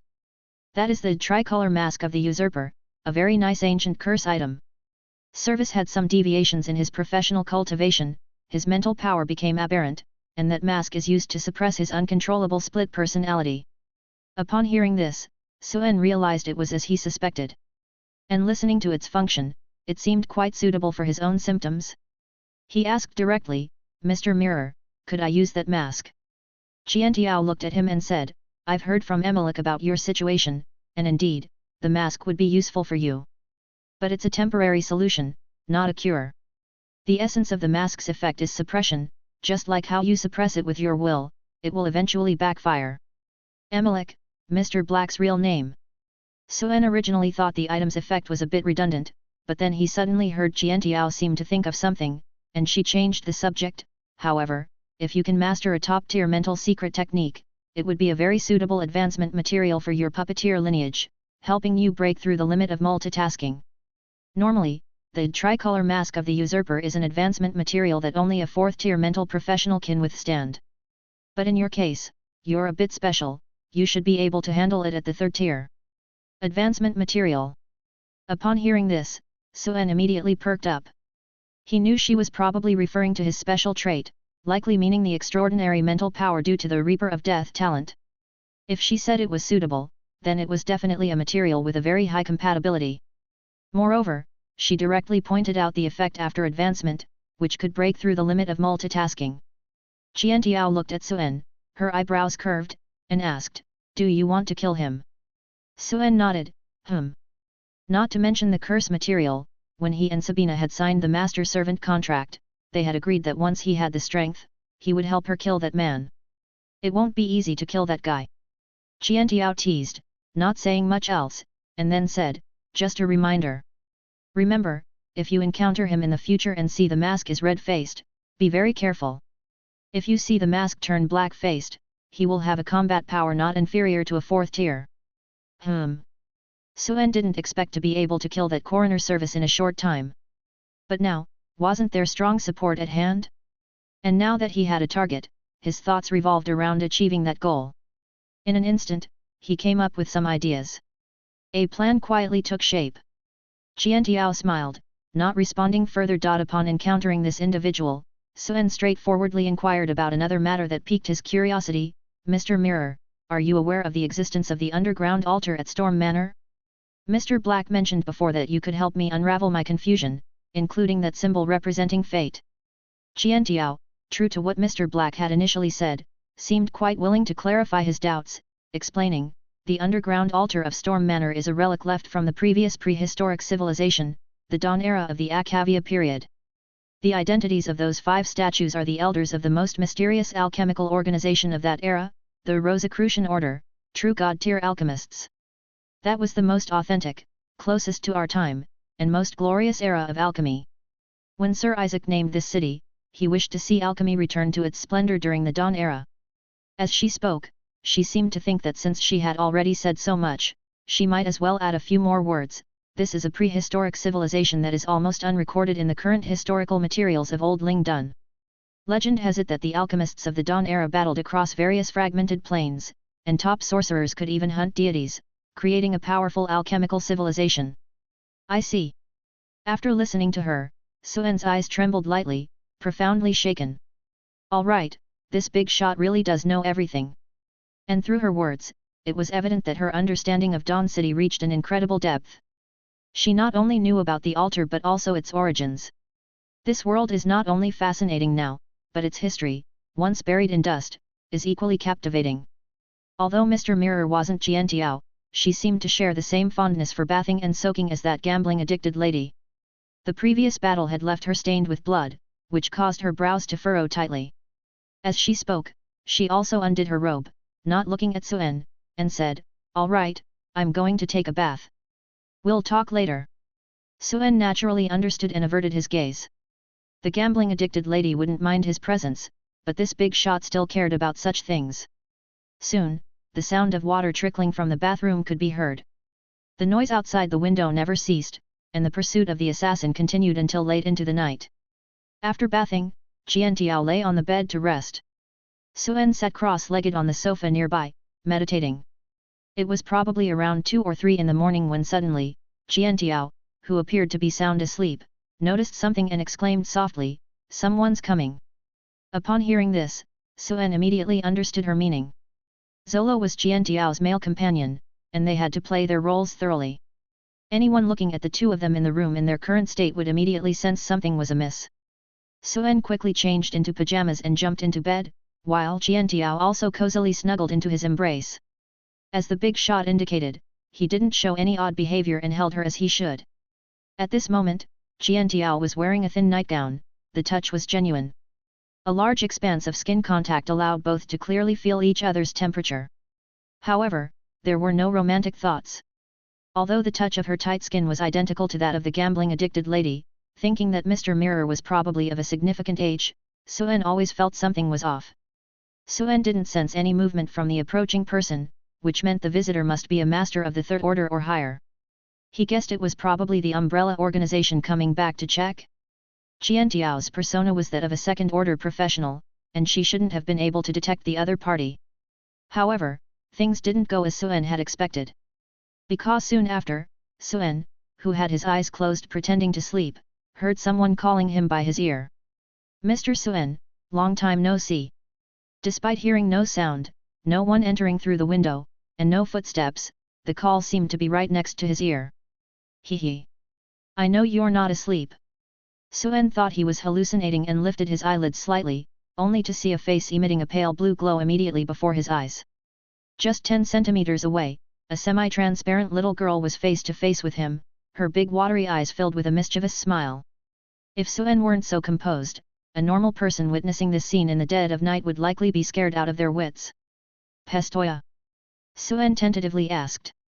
The little girl in front of him, dressed in a princess gown and looking adorable, was someone he remembered well, the ghost species he had encountered on his first day after crossing over. He glanced at Jiantiao beside him, who seemed to be breathing evenly, apparently deep in sleep. Unsure whether she was truly asleep or pretending, Suen knew that today's events were likely to get messy. Pestoya looked at Suen, recognizing him, and her little face lit up with joy. She floated in mid-air, twirling around. "Oh my, I thought you had forgotten about me." Listening to her playful voice, Suen remembered their first meeting. Although this ghost species girl could be a bit unruly at times, the two shared a kind of instant resonance. He smiled, "How could I forget?" Saying so, Suen got out of bed, tucked Jiantiao in properly, and then asked, "Pestoya, how come you're here?" If he hadn't seen that butterfly brooch, he would have been quite happy to catch up with the ghost species girl he once found quite to his taste. But now, her appearance here complicated matters. "I don't know. I just felt you were nearby and came to see you." Pestoya tilted her head, thinking, as if she had lost a part of her memory. But she didn't seem to mind, she had forgotten many things over the past 1,000 years. But seeing an old friend, she was genuinely happy. "I didn't expect it to be Mr. Suen." Suen walked over to the coffee table in the suite and poured himself a cup. Although he wasn't sure if ghost species could drink tea, he also poured a cup for Pestoya, who was sitting beside him. While pouring the tea, Suen joked, "I've become so handsome, how did you recognize me?" Pestoya sniffed the teacup and even took a sip, saying, "Of course I can recognize you. I know your soul." With a playful wink, she added, "But your soul has become much stronger than before, I almost didn't recognize you." It was like a reunion of old friends, and the atmosphere was very harmonious. The two chatted casually. Suen subtly probed a few questions and discovered that Pestoya didn't remember what had happened after he left. It was as if she had woken up and felt his presence nearby, which brought her here. But, the curse space of Storm Manor had clearly disappeared before. And the ghost species from the curse space had actually come outside? But he was certain that this girl was the same one he had seen before. After chatting about a few light topics, Suen directly asked, "Pestoya, where are you living now?" "I live in the manor," Pestoya said, floating up for a bear hug, giving Suen an enthusiastic embrace. "I thought I'd never see Mr. Suen again. I'm really so happy." Her physical state was strange, although she was a spirit, she could become corporeal when she wanted to touch something. "I'm happy too." Suen smiled. Listening to her cheerful tone, he could feel her genuine happiness. After all, he was the first friend this girl had interacted with in 1,000 years. The two chatted for quite a while. Suen's previously acquired flirting skills also came in handy. Jokes and memes came naturally, and even the little girl enjoyed them. Pestoya was amused to laughter, and the room was filled with her bell-like giggles. Suen truly believed she had just come to reminisce. But there were two issues he deliberately avoided mentioning. One was the question she had entrusted him to ask. The other was the matter of the brooch. Unexpectedly, at this moment, Pestoya, floating in front of Suen, suddenly remembered something and asked, Mr. Suen, why don't I see you wearing the butterfly brooch I gave you?" Suen's heart skipped a beat upon hearing this. The girl seemed very sensitive to emotions, and before Suen could think of an excuse, her face suddenly darkened. "You don't like the gift I gave you?" Her eyes brimmed with tears, a look of hurt on her face, "But, that was my favorite, my most precious thing." As she spoke, her eyes gradually turned red. Then, it wasn't the red of being upset, but a sinister, fierce crimson. Pestoya looked at Suen, tears falling uncontrollably from her eyes, each drop of pale blue tear light dissipating before it hit the ground. With a sobbing voice, an overwhelming sadness erupted. "Mr. Suen, I don't know why, but I feel so sad right now. Even though I gave you my most precious gift, you lost it. It's like watching my mom and dad burn me alive back then. They were the parents I loved the most in my life. It's the pain of losing the most precious thing in my heart. A heart-wrenching pain." Suen, seeing this, knew she was showing signs of a violent transformation. The first time they met, she had slaughtered Yvonne the Ironhead and his gang in such a state. He wanted to explain, but indeed, he couldn't produce the brooch. But after all, he had no ill intentions towards this little girl.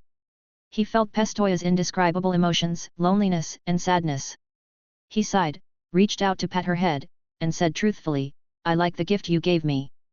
But I'm sorry, it seems I've lost it." These words seemed to soothe the upset Pestoya. The red glow in her eyes dimmed a bit, but it still didn't fade away. Suen then gently rubbed her face with both hands and solemnly said, "But I will definitely find it." Although she was a 1,000-year-old ghost species, her heart was still that of a 10-year-old girl. She was easy to console. Hearing this, the red glow in the little girl's eyes finally stopped. Emotions can't lie, and Pestoya could tell that Suen. But she still looked at Suen with a pitiful face, mournfully saying, "Mr. Suen, if you don't find my brooch, I'll eat you up." Her tone was so pitiful, so very pitiful. Saying so, Pestoya also bared her little fangs and bit down on Suen's hand that was patting her head. A firm bite. Suen didn't mind, he smiled and didn't retract his hand. However, he was curious, his skin, which ordinary bullets could hardly penetrate, actually hurt from the bite? After biting, she seemed to have vented her anger. Pestoya lifted her head, but at that moment, her gaze was drawn to a necklace on Suen's hand. "Mr. Suen, how come you have this necklace?" Saying so, she waved her hand, and the crystal pendant fell into her grasp. Suen glanced at it. The clues in his mind connected like lightning. This was the Sirius crystal pendant he had obtained from slaying an umbrella organization fortune teller on his way to the ruins. He had been wearing it because the alchemical item had a property that evaded divination. He had always found the name of this necklace familiar. Now, hearing Pistoia's tone, he immediately confirmed something. Syria was a common female name. But coincidentally, this necklace had a significant background.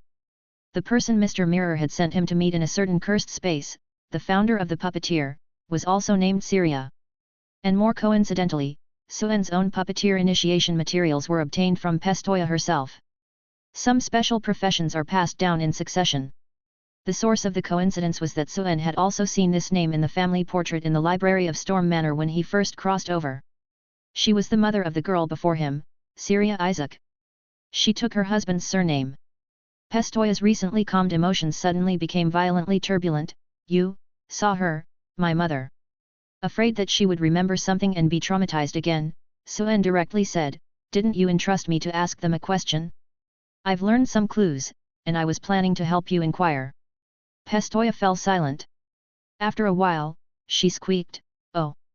Suen felt the conflict in her heart. Filled with love, yet there was a despair akin to a vengeful obsession. The atmosphere suddenly turned cold. Seeing the object, Pistoia was reminded of someone and lost the interest to stay any longer. She said to Suen, Mr. Suen, I'm tired.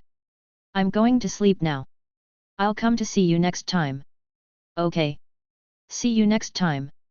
Suen nodded and waved at her. He watched her leave through the window with a somber expression, slowly fading away until she was gone. Suen ultimately didn't mention to her that the brooch was in Teresa's possession. He felt that this matter was a bit complicated. The Pistoia before him seemed to have lost some memories. Intuition told Suen that it was best not to trigger any other peculiar plot lines until things were clearer. After Pistoia left, Qiantiao on the bed suddenly opened her eyes. Suen didn't see the glint that flashed through her profound eyes. Now that Pistoia was gone, Suen sat on the sofa with a furrowed brow. Many doubts in his mind were connected, but without the key information, none could be unraveled. He felt it necessary to report the situation to the boss, so he turned to look at Qiantiao on the bed and coughed lightly, cough. Cough. An immediate response followed. Without turning around, Qiantiao said, go to sleep. It's nothing. Clearly, she had been awake all along. But Suen thought she was unaware of the situation and wanted to say more. At that moment, Qiantiao interrupted directly, can't say. Hearing these three words, Suen's gaze sharpened slightly. Can't say? Does that mean Pistoia is indeed involved with that indescribable entity? Chapter 194, Open Up Wasteland. After all, tonight's commotion was so great that many people would want to clarify the situation. Pistoia's nocturnal visit was a minor episode, and the rest of the night was anything but quiet, with several uninvited guests arriving one after another at the Unicorn Inn. There were second-order and third-order assassins, all adept in stealth. I figured it was probably the Umbrella Organization, or perhaps spies from those forces wishing Rena harm. To avoid giving anything away and to avoid the hassle of constant harassment, Suen simply shared a bed with Mr. Mirror for the night. It wasn't presumptuous, both parties were very calm. With such a master at his side, Suen didn't have to worry about his own safety and actually had a rare good night's sleep. The next morning, the inn was awakened early by the stern chiding of the old butler, Anthony. Everyone, get your gear ready, we depart at 7 sharp. Suen got out of bed and also put together an adventurer's outfit for himself, complete with a trench coat and a cowboy hat. Thousand Stripes was still washing up, so he went downstairs and sifted through a pile of letters at the front desk to find the latest briefings and messages. These were simple newspapers produced by information brokers, printed overnight, all about the latest intelligence on the camp. They were pricey, but sold well. Suen glanced at the newspaper, which mentioned last night's attack at length. However, it was very rough, with no details about the identity of the assassins beyond mysterious person. He also saw the hidden message left by Sabina, and had a rough idea of the Umbrella Organization's next moves. The people from the Umbrella Organization were indeed still monitoring, but they had lowered the file level, reducing the threat significantly. While Suen was reading the newspaper at the front desk, a few people came down the stairs, and turning his head, he saw Rena leading her personal maidservant down. After one night, the young lady's face no longer bore sadness but was filled with seriousness. She was dressed in liquid leather, not the standard model from the Black Tower Academy, but a higher-grade alchemical product with special modifications. She was equipped with a pistol, dagger, mechanical vest, and tactical belt, along with a gas mask. What was more remarkable was the mechanical case on her back, painted with a red cross, which was military-grade individual medical equipment. It seemed that the young lady was prepared to fight personally. Suen glanced at her, his eyebrows slightly raised, naturally noticing certain changes in her. As if overnight, her immaturity had faded, replaced by a touch of maturity. Rina saw Suen and nodded, a form of greeting. Unlike the hunting parties of other families, which could number in the thousands, the Rice family had only 400 or 500 people. Aside from the 100 or so family guards brought by Rina, there were only a few medium-sized hunting parties from the Cross Society. The group met outside the camp in the tent area, immediately drawing whispers and points from all around. "SHH, if I remember correctly, that's Anthony, the Rice family's butler. I didn't expect the old man to have advanced to third order. I saw last night's battle, he's indeed strong. Too bad, with so few people, I'm afraid they won't make it to the center of the city area before they're wiped out. Did you hear the Unicorn Inn was attacked by assassins last night?" "Assassins? Those weren't ordinary assassins, I heard. So it was sanctioned by the Black Tower, no wonder the other branches of the Rice family are so active. Looks like there's going to be a change of power." The news of Rina's best friend Yulia's family being wiped out had also spread throughout the camp, and no one dared to approach the Rice family's main house team anymore. Rina remained expressionless amidst the idle chatter. The team didn't linger and set off directly along Route 16, heading northeast to the Dawn Ruins. With the third order professional leading the way, Suen's team moved quickly. The monsters in the outer ring of the ruins couldn't stop the team's progress. Moreover, since most of the outer ring had already been explored, there wasn't much reason to linger. After a few small-scale battles, by noon, they had already reached a section of the broken city wall. This was the landmark for entering the middle ring of the ruins. The team crossed the wall and continued to move deeper inside. As the team ventured further, the frequency of monster attacks increased.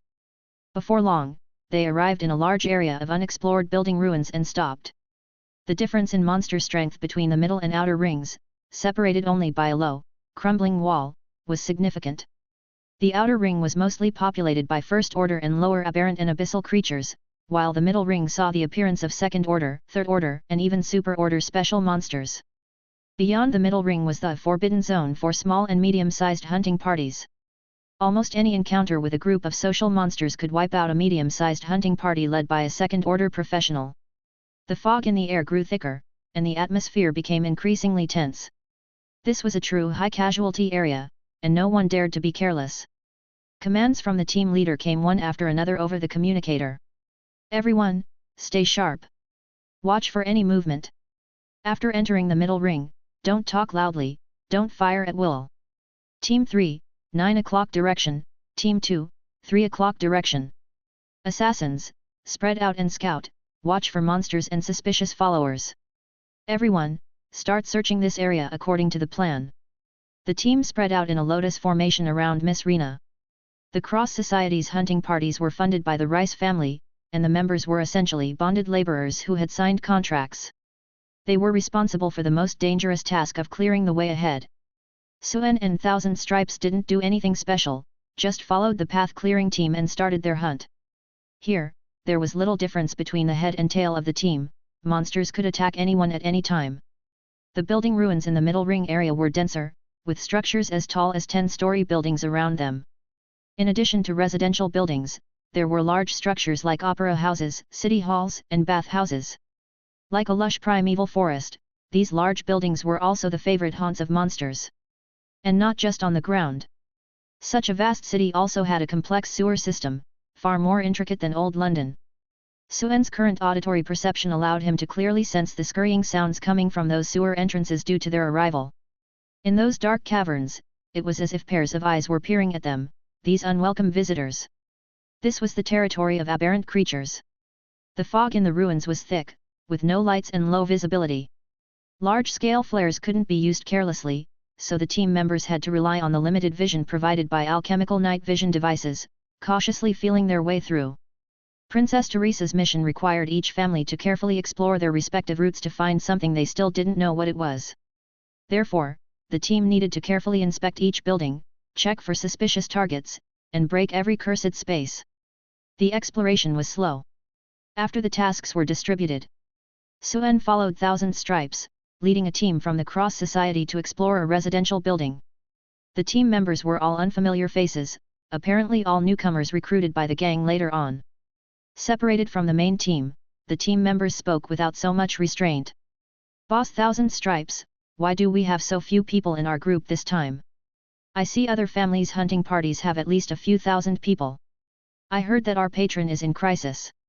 "Sister Thousand Stripes, there was such a big commotion in the city last night. What happened?" "I heard the princess's residence was attacked.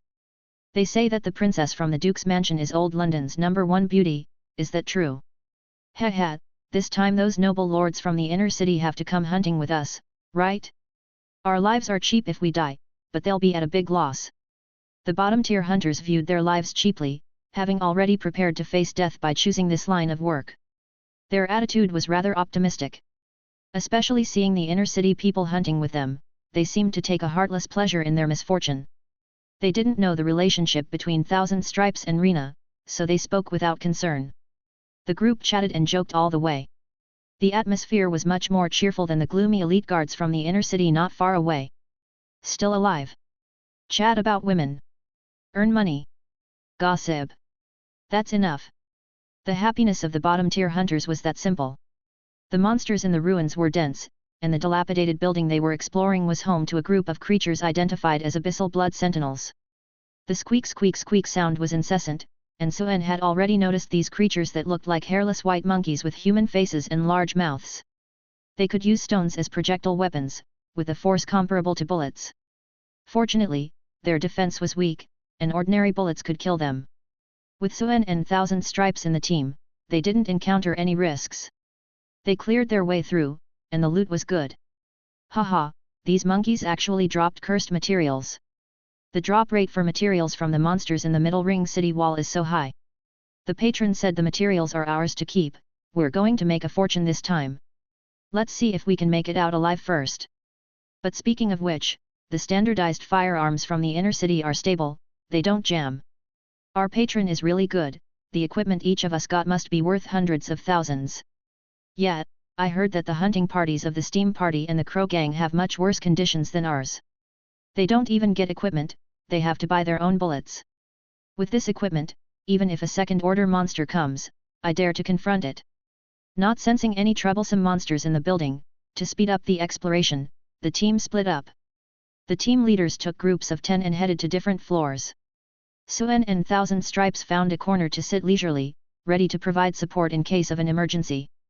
Reports came through the communicator from time to time. Reporting to the commander, a small-scale monster attack was found in the Opera House, and it has been cleared. High-order aberrant creatures found in the Red Brick Building, requesting high-order combat support. Commander, a cursed space was found in the Broken Building at 10 o'clock. Preliminary judgment is sea-level space, please advise. Gunfire erupted densely in this part of the ruins, and the clearing was proceeding methodically. In terms of individual strength, Rena's team was actually not inferior to any hunting party. Even among the best. With a third-order professional and more than a dozen second orders. The 100 or so direct guards Rena brought from the family were mostly well-trained formal professionals. They had the best firearms and mechanical armor available on the market, and their combat power was strong. But this team also had a fatal flaw. That was the small number of people and low margin for error. When encountering wild beasts, numbers were the guarantee of survival. And when encountering high-risk cursed spaces, that was truly fatal. Because Princess Teresa had issued a death order. No matter what, once a cursed space was discovered, it had to be explored and broken. It meant that if a team led by a first-order professional went into an unknown-level cursed space and didn't come out, then they had to send in a second order. If they were wiped out again, send in a third order. Until they kept sending people in to explore. But in reality, most cursed spaces could be probed multiple times to find a solution. If there were enough people, using slave groups to probe could also gather a lot of information. Like the 1911 Hotel Suen encountered last time, theoretically it was T-level, but if a few hundred people died, some methods of breaking it could always be determined. So, numbers were crucial. And Rena's team didn't have this opportunity to make mistakes. There were only a few hundred people in total. The loss of each team meant that their overall chance of survival decreased by 1. In the end, high-order professionals had to personally probe the spaces. And the density of cursed spaces in the middle ring area was much higher than in the outer ring, with several cursed spaces discovered in the ruins they were currently in. The deadliest part was, even knowing the danger, there was no chance for deceit or trickery. Because the team was accompanied by 3 white-helmeted supervisory troops, who were from the inner city's military. Their task was to oversee the wilderness hunting teams, reporting the battle situation and progress at any time. Once they died, or if the wilderness hunting team refused to execute orders, experts from the Black Tower would come over. It looked like it was only a dozen or so kilometers from the central ring to the core of the inner city, but the progress of pioneering was very slow. For the whole day, the Team Suen was in only managed to clean up a few blocks nearby. The first day's battle was fierce, with more than 30 people dead and many injured. The team did not continue to advance but chose to camp in a sturdy building and light a fire. It's worth mentioning that Miss Rena had been busy since the battle began, always active on the battlefield. She shed the delicate and arrogant air of a rich young lady, personally joining the medical team and appearing wherever medical support was needed on the battlefield, treating the wounded with her own hands. Rena's medical skills were quite good, more professional than most of the wilderness hunting team's medics. Even now, while resting at the camp, she was busy in the wounded's tent. Because a lady of her status was personally involved and busy on the front lines, the wounded were not only without complaints but were excited as if they had been injected with chicken blood. "Oh, Miss Rena, my life, it's not worth such an expensive potion. My God, Miss Rena actually stitched up my wound herself. To serve Miss Rena is the honor of my lifetime." The view of gratitude and resentment among ordinary wilderness hunters was very simple. If you treat them well, they are willing to give their lives for you. Normally, after a fierce battle, the wounded would greatly affect the morale within their team. But because of Rena's dedicated treatment, not only did it not disperse morale, it actually brought them closer together. In the current situation, only by uniting as a team was there a greater chance of survival. In the nearby tent area, everyone saw everything that was happening. In the individual tent, Suen and Mr. Mirror were having a simple meal. Mr. Mirror, looking at the busy Rena, remarked, "This girl has finally come to her senses. She really has changed a lot." Suen nodded, taking a bite of the bread in his hand. Then, he asked, "Mr. Mirror, are you planning to leave?" He remembered that this person had said before that they would leave upon entering the ruins. "Yes. In the next couple of days, I will find an opportunity to leave. There are very important matters to deal with." Mr. Mirror seemed to think of something and said, "When that time comes, be careful yourself. Those supervisory troops have been watching you. And there are a few with ill intentions around Rena, it seems they have been bought off." Suen was not surprised and replied, "Yes, I've noticed too. I received information before that the Umbrella Organization's people still haven't given up their suspicions." He was aware that throughout the day's battle, there were always a few gazes on him. It seemed they wanted to detect any clues from his fighting style, to confirm whether he was Suen or if there were other connections. Mr. Mirror asked, "Can you handle it?" Suen replied indifferently, "No problem." "That's good." Mr. Mirror did not say much more, she had a good opinion of Suen's abilities. Thinking of something, she added, "Oh, one more thing. The deeper you go into the ruins, the more powerful the monsters become. When the time comes, be careful to avoid these areas." Suen listened carefully, committing it to memory. After Mr. Mirror finished speaking, he asked the question he had been curious about for a long time, "Mr. Mirror, where do all these monsters in the ruins come from?" The monsters of the Dawn ruins had been killed in such large numbers, yet they kept coming endlessly, which was a bit against common sense. Logically, the monsters in an area should satisfy an ecological chain. After killing some, the numbers should become scarce for a long time. But in the ruins, there were always new, unseen monsters appearing, and their numbers were never lacking. Mr. Mirror thought for a moment, her tone becoming somewhat serious, "They come from the cracks in the plains." Suen heard a new term and was slightly surprised, "Cracks in the plains?" "Yes." Mr. Mirror said this, and seeming to think of something, her eyes showed a heavy expression. She glanced at Suen and continued, "Beneath this city of Dawn, there is actually a space channel that connects to a different plane. In ancient texts, that plane is called the Abyss. It's something that existed in the last era, and it's said that the alchemists of the Akavia civilization used this channel to wage war on other planes. Unfortunately, such a powerful civilization also disappeared, and no one knows what happened. When Sir Isaac established the city of Dawn here, on one hand, it was to explore the true secrets of that civilization's interrupted era, to pursue the ultimate in alchemy, on the other hand, it was to guard this plane's crack, to kill those otherworldly creatures that mistakenly enter our plane from the abyss. After a while, Suen also understood. During the Dawn era, the once powerful Akavia civilization that could wage war across various planes suddenly disappeared from history. And the people of that civilization left behind a sealed space channel underground. But due to the passage of time, some cracks appeared in the seal. Some abyssal monsters slipped through. And the dark spirit force actually overflowed from another plane. Suen was also curious whether those powerful alchemists who could hunt gods were destroyed or migrated to other planes. In the ruins, especially in the central ring area, don't expect to get a peaceful night's sleep. The previous battle attracted monsters from far away, and the sound of gunfire continued intermittently all night. Not just their group, but almost the entire Dawn ruins were like this. Suen and Mr. Mirror talked for most of the night. This mysterious big shot didn't seem to avoid discussing some ancient secrets with Suen. She seemed like a witness to that period of history, knowing a lot of information that others simply couldn't know from historical records or other channels. The next morning, the team broke camp and continued towards the core city area of the ruins. Another day of fierce fighting, and although many ancient relics were harvested, the casualties became more and more serious. Even, because of exploring an A-level cursed space, a second-tier professional died. The central ring city area of Dawn City was a dangerous place that even Mr. Mirror mentioned with a furrowed brow. Let alone this kind of carpet-style wilderness hunting operation. It was almost no different from sending oneself to death. However, the good news was that there were dozens of teams throughout the city sending themselves to death at the same time. Like a net tightening, it also dispersed the monsters in the ruins, reducing the pressure on individual teams significantly, and some large monsters were driven to the center of the ruins by the commotion from all directions. Mr. Mirror originally planned to find a reasonable excuse to disappear from the team, but Thousand Stripes, with the persona of a second-tier professional, was not easy to come by.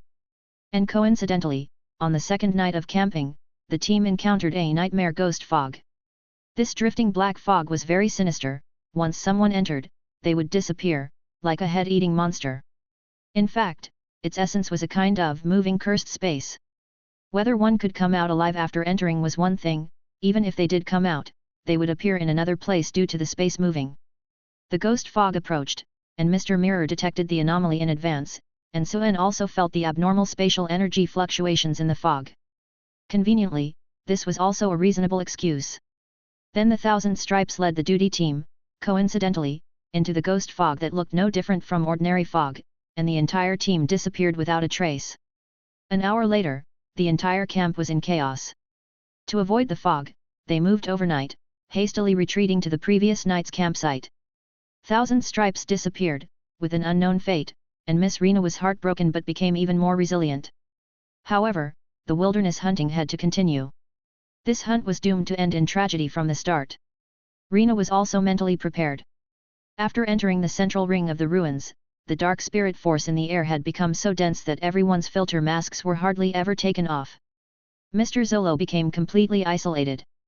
In the team, he only had Thousand Stripes as an acquaintance, and now he was gone, appearing very solitary all day. Suen knew that in addition to those 3 supervisory troops, there were other experts in the team watching him. Therefore, he needed to completely separate the identities of Zolo and Suen. 2 days later, a special report was sent to the Umbrella organization's higher-ups. Zolo Serna, confirmed as a close combat second-tier professional, proficient in combat skills, weak psychic fluctuations, combat style leans towards the ranger profession. Highly unlikely to be the SS wanted criminal Suen, recommendation to downgrade file level to C. And almost at the same time as this, Zolo was still active in the Rice family's wilderness hunting team. The Oliver family's hunting team was attacked. A Crow gang executive was killed, 3 second tier. The assassin was a secretive person wearing a crow mask, adept at controlling invisible zombies and black scythes. It was none other than the SS wanted criminal Suen. On this day, the team finally reached Suen's destination for this trip, the super large cursed space, the central prison of Dawn City.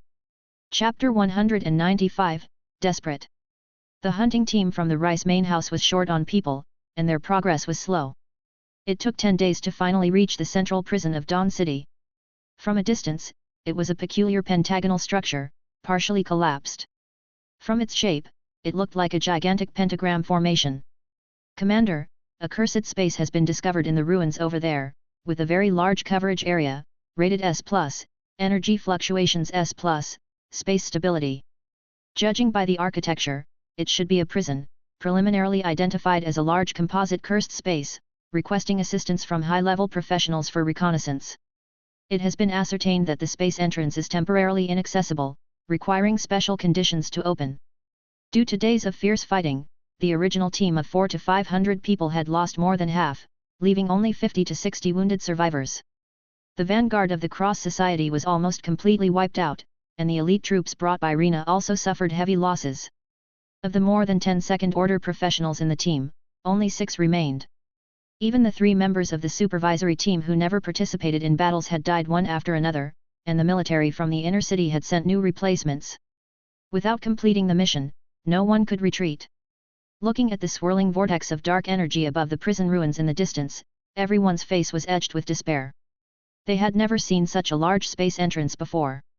The only piece of good news was that within a certain range of the cursed space, there were usually no distorted creatures or abyssal monsters lurking. Before long, an elder clad in runic light armor led a scouting team back. The old man was naturally the only third-order professional butler in the team, Anthony.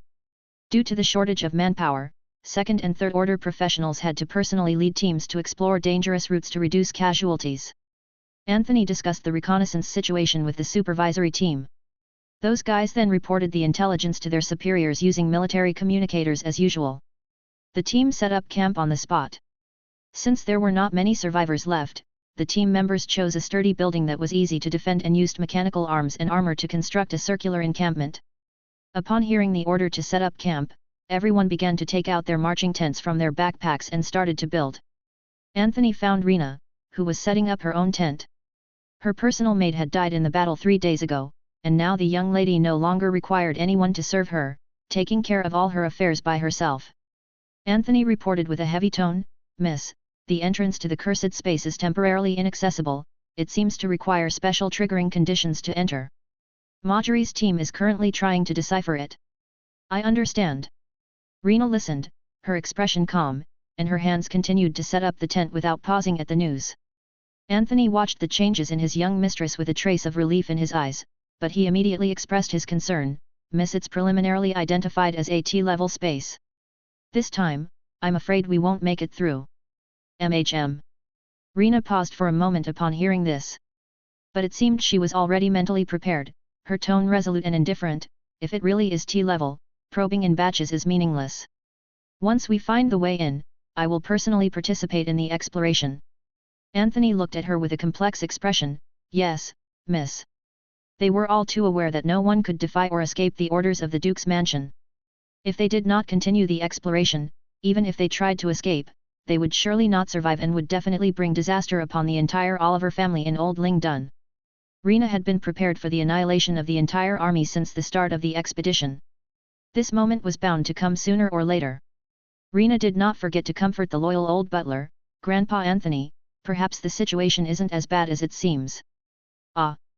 Anthony sighed softly, said no more, and turned to leave. At that moment, Rena seemed to think of something and glanced at the corner where a solitary figure was pitching a tent, the always aloof Mr. Zolo. Thinking it over, she walked over and greeted him, "Mr. Zolo." Mr. Zolo responded, "What is it, Miss Rena?" His face was covered by a crude full-face gas mask with mechanical modifications, making it impossible to see clearly, and his voice sounded hoarse through the filter canister. "Thank you for taking care of me along the way." Rena bowed to Zolo, well aware that he had taken great care of her throughout the journey. Otherwise, during the battle with the Third Order 3-headed humanoid python a few days ago, she would have been either dead or severely injured. At that time, Butler Anthony was restrained by the monster, and her personal guards had all perished. If it weren't for Mr. Zolo, she would have been burned to death by the monster's corrosive poison gas. Sure enough, her aunt said he was very powerful, and he truly was. After bowing, Rena continued, "Mr. Zolo, what I want to tell you is, after we figure out how to enter the cursed space, I will lead all the members in. You are not a contracted member of our family, and there's no need for you to join us. No, you don't need to be so polite. Zolo shook his head, his tone seemingly not as heavy as Rina's. After all, Sister Qian entrusted me to take good care of you. You've done well enough, thank you very much. Rina thanked him sincerely again, then revealed the harsh truth, but you don't have to die with me. Hearing this, Zolo shook his head, seemingly amused. No, what I mean is, even if I wanted to leave, I couldn't. He paused, then added meaningfully, besides, I never planned to leave. Rina was puzzled upon hearing this. Just as she was about to say something more, the communicator suddenly transmitted an urgent report. Miss, we have a large group of people rapidly approaching us from the left. Judging by the flags, they're from the Clark family. Miss, another group has arrived from the right, they're from the Oliver family. With that, the entire camp immediately tensed up. The Dawn ruins were vast, but dozens of teams were also clearing the area at the same time, so in reality, the distance between each team was not far. Rina's team was assigned number 16, with the Oliver family at 15 and the Clark family at 17. Although obscured by fog and ruins, making it impossible to see figures, the sounds of gunfire and battle indicated that the teams were actually not far apart. It was like a divided cake, the closer to the core city area, the closer the teams were to each other. In fact, a few days earlier, Rina's team had already noticed the movements of the teams on both sides. Those families had enough manpower to divide into several waves to clear the area, making rapid progress. The hunting teams were at the forefront, with the young masters and ladies' main teams following behind. And just minutes ago, within the Oliver family's team a few kilometers away from Rina's team, Dans Jr. was leisurely enjoying his afternoon coffee in the tent. Compared to the brutal frontline battles, although they had also suffered some minor monster attacks, it was inconsequential. After all, they had the vice president of the Hunters Guild, the renowned third-order professional Nero Redgrave. Since the last time he was ambushed by Suen, Dans had not dared to stray too far from this third-order professional. He and the bearded swordsman sipped coffee while playing chess on a black and white checkerboard, chatting. Mr. Nero, what do you think of that SS-ranked fugitive Suen's strength? Hard to say. Hard to say. I observed carefully during that ambush. The true strength Suen displayed was only that of an average second-order level. But his 8-armed spider lance has an outstanding displacement ability in the ruins, even I would find it difficult to catch him. Just good at running, that's all. It's not that simple. Now that we've confirmed that Guy is associated with that reactionary organization, we can't underestimate him. Besides, did you notice that he hasn't shown his second-order advancement ability yet? The advancement choices for a puppeteer are limited. That guy is young, yet his puppet control skills are so proficient, he most likely chose to advance in the puppet control skills direction. After all, you know, puppet control requires a lot of time and effort to practice. That makes sense. In my opinion, that SS-ranked fugitive Suen seems to be relying on the scythe of a banned item to wreak havoc.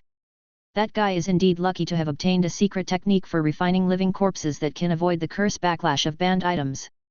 However, now that I have firmly stabilized my second-order realm and have this Stanitz chessboard, if Suen comes again, I guarantee he won't return. Although I think Dans Jr. should be a bit more cautious.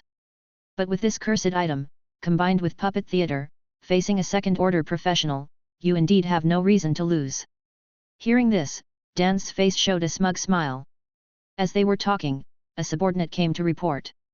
Young master, we've received orders from the Black Tower to send people to assist the Rice main house team in opening a large cursed space. Both men looked surprised. Dans turned, Mr. Nero, are you interested in taking a look? Of course. Nero narrowed his eyes slightly and added, since we've offended the Rice main house, we must eradicate them completely. Now that the Black Tower has sanctioned your actions, that Miss Rina and old Anthony must not be allowed to leave the ruins alive. Otherwise, there won't be such a good opportunity next time. Carnegie Rice is very capable, he survived such a split last time, and if we can't completely break them down this time, a weakened tiger is still a big trouble. Dans laughed, I think so too. Rina had long known that the Clark family's vanguard team on the left had far surpassed their own team in progress and had been keeping a close watch. Now these guys suddenly changed their route, obviously with ill intentions.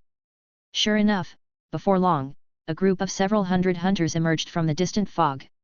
Judging by the family crests engraved on their equipment, they were clearly the elite team of the Clark family.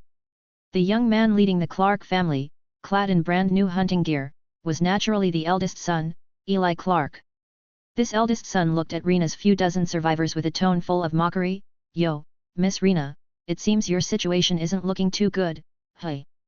The visitors clearly had bad intentions, and Butler Anthony had already protected Rena, eyeing the 3 personal bodyguards beside Eli with pupils slightly constricting, saying, "Miss, be careful, those are the Ice, Thunder and Earth Elders from the Old Lingdon Mystical Studies Association, very strong elemental sorcerers with powerful cursed items. Together, even I am not confident of gaining the upper hand quickly." An archer with a blue longbow, a woman in a robe with a thunder-patterned staff, and a punk with green hair. All 3 exuded an extraordinary aura, and the weapons in their hands were no ordinary items. Rena glanced at them and turned to look coldly at the approaching group, responding, "What are you here for?" Eli led his team swaggering over, lazily saying, "Received a notification from the higher-ups at the Black Tower, saying you might not be able to handle this cursed space, so I brought people over to take a look for you." He didn't need to come personally, but now that he heard it was Rena's team, this Eli naturally wanted to kick them while they were down. Rena's brows furrowed slightly upon hearing this, and she glanced at the 3 white-helmeted supervisors not far away, seemingly inquiring. The black-faced supervisory team leader responded indifferently, "The order from above is only to supervise your clearing. We won't intervene in your family affairs, nor will we manage them." After speaking, the 3 supervisors deliberately distanced themselves, seemingly indicating their stance, "You fight, just don't hurt us." Rena had no expectations for these people to mediate, and upon hearing this, she shouted sharply, "All men, on my command, anyone who approaches the camp, shoot to kill." At her command, both sides almost simultaneously raised their guns. Click click, the sound of guns being cocked filled the air. With nearly a 10-fold difference in numbers, the Clark family had an absolute advantage. Eli seemed completely unfazed by the guns pointed at him, signaling his men to lower their weapons. After all, in this situation, even if the other side fired first, they had no chance of winning. He looked at Rena and continued to provoke, "Yo, Miss Rena seems to be in a bad mood." As if it had been arranged, the moment the Clark family arrived, Dans Jr. of the Oliver family also emerged with his team. Dans Jr., watching the 2 tense groups, took delight in their misfortune. "Tisk tisk, seems like I've arrived at an awkward time." Beside him, there was a heavily made-up young girl who bore a resemblance to Rena. It was none other than Betty Rice of the Rice family, Dans Jr.'s fiancée. She played a significant role in the downfall of the main house. She looked at Rena and gloated, "Sister Rena, long time no see." The 2 groups together nearly amounted to 1,000 people, all enemies. In this situation, it seemed unlikely that Rena and her companions would be able to enter the cursed space. They might be annihilated right outside. Anthony, the old butler, stepped forward and pressed, "Miss Rena, shall we talk now?" Rena, facing the enemies who had closed into 50 meters, showed no fear and pulled the trigger. Bang! The gunshot rang out. The bullet hit the ground at Anthony's feet, sending up a puff of white smoke. Rena, holding the gun, said calmly, "Come any closer, and the next bullet will be in your head." Apparently anticipating the bullet's trajectory, Anthony's bodyguards didn't even flinch. Although Anthony himself jumped in fright, the sneer on his face deepened. He turned to Rena's guards and said something intriguing, "You don't want to live, but don't you care about your subordinates?" His words seemed to be a signal. At that moment, a second-rank captain named Pruitt Keith suddenly led a dozen subordinates to distance themselves. Seeing this, the old butler Anthony bellowed, "Pruitt, what are you doing?" Pruitt looked at Rena and said, "I'm sorry, Miss Rena. I've given a lot to the Rice family, but I don't want to die here." Clearly, these people had been bought off. There was no need for them to continue their undercover roles. Whether it was the cursed space ahead or the predicament here, staying with the Rice main house seemed like certain death. As they said this, they held their guns at the ready and walked out of the fortified camp. Rena's team was already small, and with the loss of a dozen more, a gap in the camp's defenses immediately appeared. The most critical blow was to morale. With these people gone, the remaining eyes were filled with anger and despair. The old butler Anthony wanted to kill the traitors, but with enemies all around, he dared not act rashly. Rena remained silent, her situation worsening, but her demeanor unchanged. Her gun-holding hand was still steady. At this time, Anthony, not far away, with even more scorn in his eyes, asked again, "Now, Miss Rena, have you changed your mind?" The Rice main house's situation had become desperate. Rena didn't turn to look but said indifferently to the remaining guards, "If anyone else wants to leave now, I won't blame you." She knew very well that they were targeted for the destruction of the Rice main house. Surrender? It would serve no purpose other than humiliation. After a pause, she spoke with resolve, "But if you stay, be prepared to fight to the death with me." Hearing this, the morale that had been dampened by the betrayal of their officers suddenly surged. The guards rallied around Rena, ready to fight to the death. "Miss, we won't leave. We swear to live and die with the family." "Yes. We swear to live and die with the family. Fight to the end." The crowd was fervent, and the spirit of the few dozen people was like a blazing fire, holding its own against the nearly 1,000 enemies surrounding them. And the old butler Anthony seemed to have unleashed some secret technique, suddenly growing horns on his head, his bones cracking, and his body swelling into a nearly 2-meter-tall muscular humanoid goat. Looking at this group, the experts from the Oliver and Clark families frowned, even the third-rank professional Nero looked solemn. He watched the old goat whose aura had suddenly exploded and muttered to himself, "Anthony, the champion of the old London fighting tournament 20 years ago, tisk tisk, it's been a long time since I've seen this form." A third-rank professional fighting for their life is no joke. Chapter 196, Who is Zolo? Young Master Eli looked at Rena's fierce resistance and dared not advance any further. They had thought that faced with such a dire situation, a pampered young lady from a prestigious family would surely capitulate. But she had no intention of negotiating and chose to fight to the death instead. "Humph! A woman who doesn't appreciate kindness, don't blame me for not being polite." Eli sneered, just as he was about to retreat. Unexpectedly, at that moment, an anachronistic voice suddenly emerged. Young Master Eli, I heard there's some bad blood between us." All eyes shifted, focusing on the masked man leaning against a stone pillar in Rena's camp. Although he stood with Rena's group, he seemed out of place. Rena, looking at Zolo who had suddenly spoken, felt a twinge of guilt and confusion. "Mr. Zolo, you..." Before she could finish, Zolo interrupted her with an indifferent tone, as if muttering to himself, "After all, I promised Sister Chien and that person to try my best to keep you alive. Naturally, I must fulfill my duty." "That person?" Rena's mind flickered with confusion. But reality left no room for detailed questioning. Because of the gas mask, Eli did not recognize him and questioned, "Who are you?" The masked man responded calmly, "I am Zolo." Young Master Eli seems to have a short memory. "Ha, it's you." Something clicked for Eli, and he squinted at the masked man, chuckling, "What, you want to beg for mercy now?" "No." Zolo shook his head with a smile, "I was thinking of borrowing something from young Master Eli." Eli scoffed, "Oh? What do you want to borrow?" Zolo spoke in a joking tone, "Your head for a moment." "Hee hee." Eli laughed as if he had heard a joke, completely unconcerned, full of scorn, "Just you. I've got hundreds of men with me, even that third-tier old man wouldn't dare to speak up, and you think you can take me down in a second? MHM. Listening to the obviously mocking question, Zolo actually nodded seriously. As he spoke, he toyed with the dagger in his hand, flicking his wrist to produce a beautiful flourish of the blade. His tone remained casual, but the killing intent in his eyes began to solidify as he added, "I also wanted to say, you shouldn't stand so close. At this distance, with just these few people, they can't protect your life." Before he finished speaking, the killing intent suddenly burst forth. The three elders beside Eli were the first to sense something, their expressions changing dramatically as they shouted, "Young Master, be careful." Zolo's words were still echoing in everyone's ears when they heard a bang and the sound of shattering stone.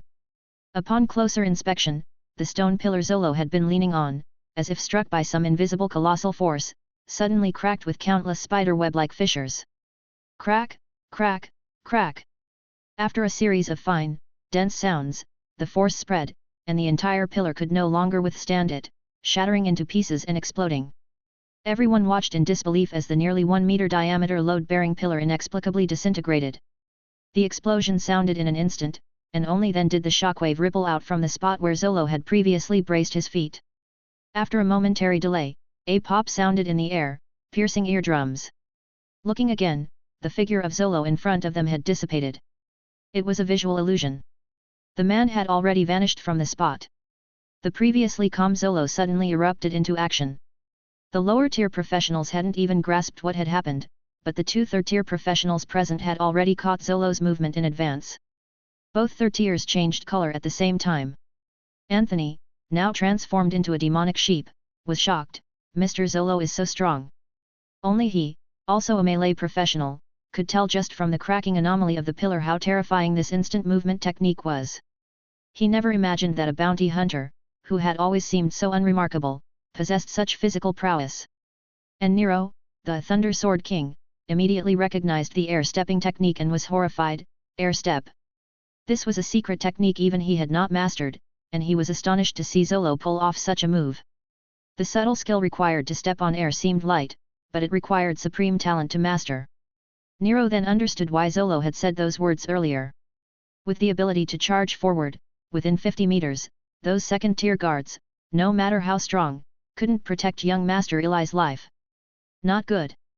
Nero's heart raced with urgency. He naturally couldn't just watch Eli get killed right before his eyes. Almost the moment he realized Zolo's sudden move, he swung his sword, sending out a sharp sword chi that surged forward tens of meters in an instant. But, as another third-tier professional on the field, how could he let Nero have his way? Anthony also snorted coldly, his figure turning into a streak of light, perfectly blocking the sword chi. Transformed into a demonic sheep, he no longer bore the old demeanor from before, his body was now filled with explosive power. With this touch, Anthony's hands, covered in white fur, wrapped around a whirlwind, and he actually blocked the sword chi with his bare hands. The two third-tiers reacted and clashed extremely quickly, almost completing their exchange in the instant the pillar collapsed. Nero's sword chi was fruitless, and at that moment, the figure of Zolo, who had disappeared, reappeared, already dozens of meters away. Young Master Eli also realized that something terrible was happening. The great terror of facing death changed his complexion, and he wanted to shout for help in his heart. But his throat couldn't make a sound in time.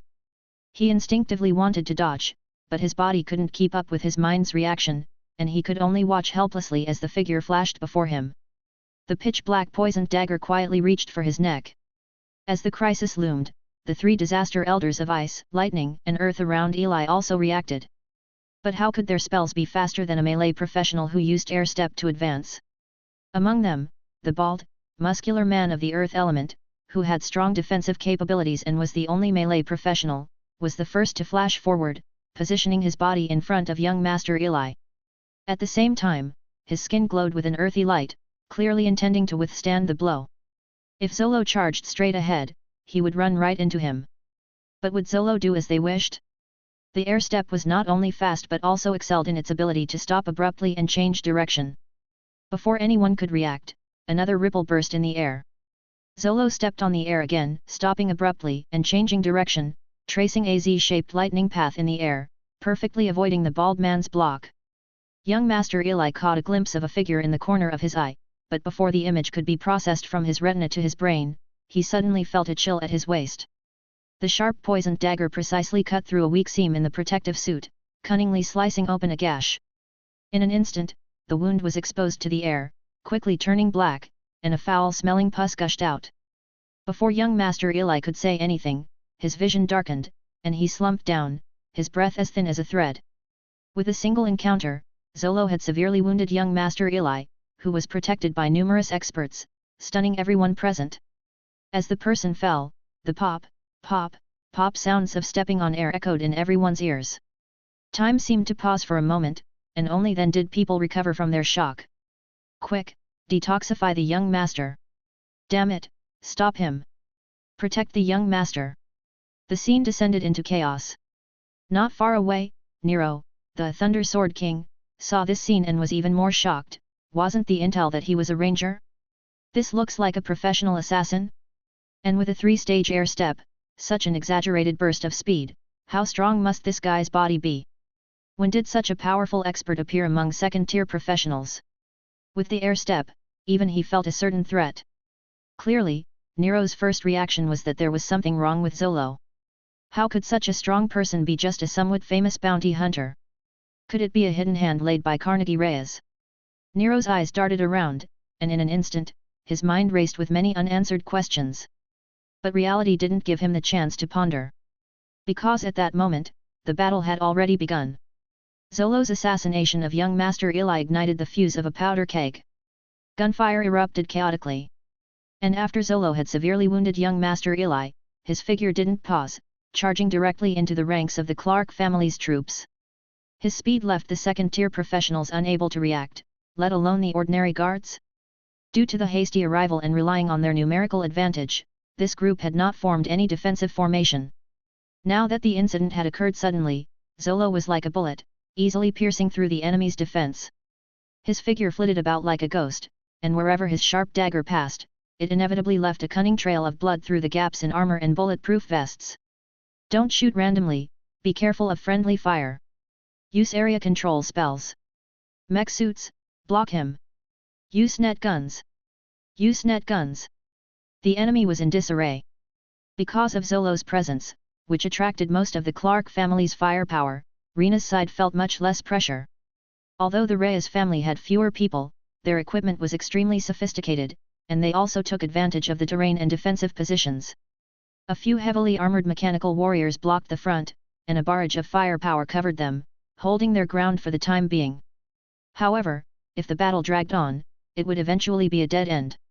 And even though Zolo was formidable, he was only one person. There were also second-tier experts among the enemies. Earlier, he had taken advantage of the surprise attack, and they hadn't reacted in time. Now that he had killed someone, although he was mixed in with the crowd, his speed had slowed down. Two second-tier assassins entangled him. Daggers clashed, sparking flashes of fire. Although Zolo still had the upper hand for the moment, with the enemy's overwhelming numbers, once he was entangled, he would also face a dead end. And the area spells of those magic casters were also forming. Zolo was clearly aware of this and didn't give his enemies the chance to encircle him. After charging in, injuring dozens of people, he immediately ran towards the outskirts of the encirclement, looking as if he wanted to break through and escape. If he really disappeared into the mist, with his speed, no matter how many people there were, catching up would be impossible. Not far away, Rena and her people watched as Mr. Zolo reached the edge of the battlefield and breathed a sigh of relief. Under the current circumstances, escaping one by one was the best they could hope for. But just then, something unexpected happened. Normal speed was hard to match for a professional assassin who could use air step, but there were certain special alchemical items. Don't let him escape. Seeing Zolo intent on fleeing, a figure among the enemy suddenly increased in speed by several times, reaching an unbelievable pace. Taking advantage of Zolo still being mired in the crowd, the figure suddenly surged forward to intercept him, moving even faster than the air step. It was this moment, the difference in speed, that brought the two into contact. The man's fist slammed into Zolo's head, and even though he tried his best to twist his body to dissipate the force, he was still hit in the face by the punch, his body halted, and he was sent flying backward. Zolo was sent flying, but without much surprise, he muttered to himself, "Tisk tisk, able to accelerate time, must be that Watkins pocket watch the guy mentioned."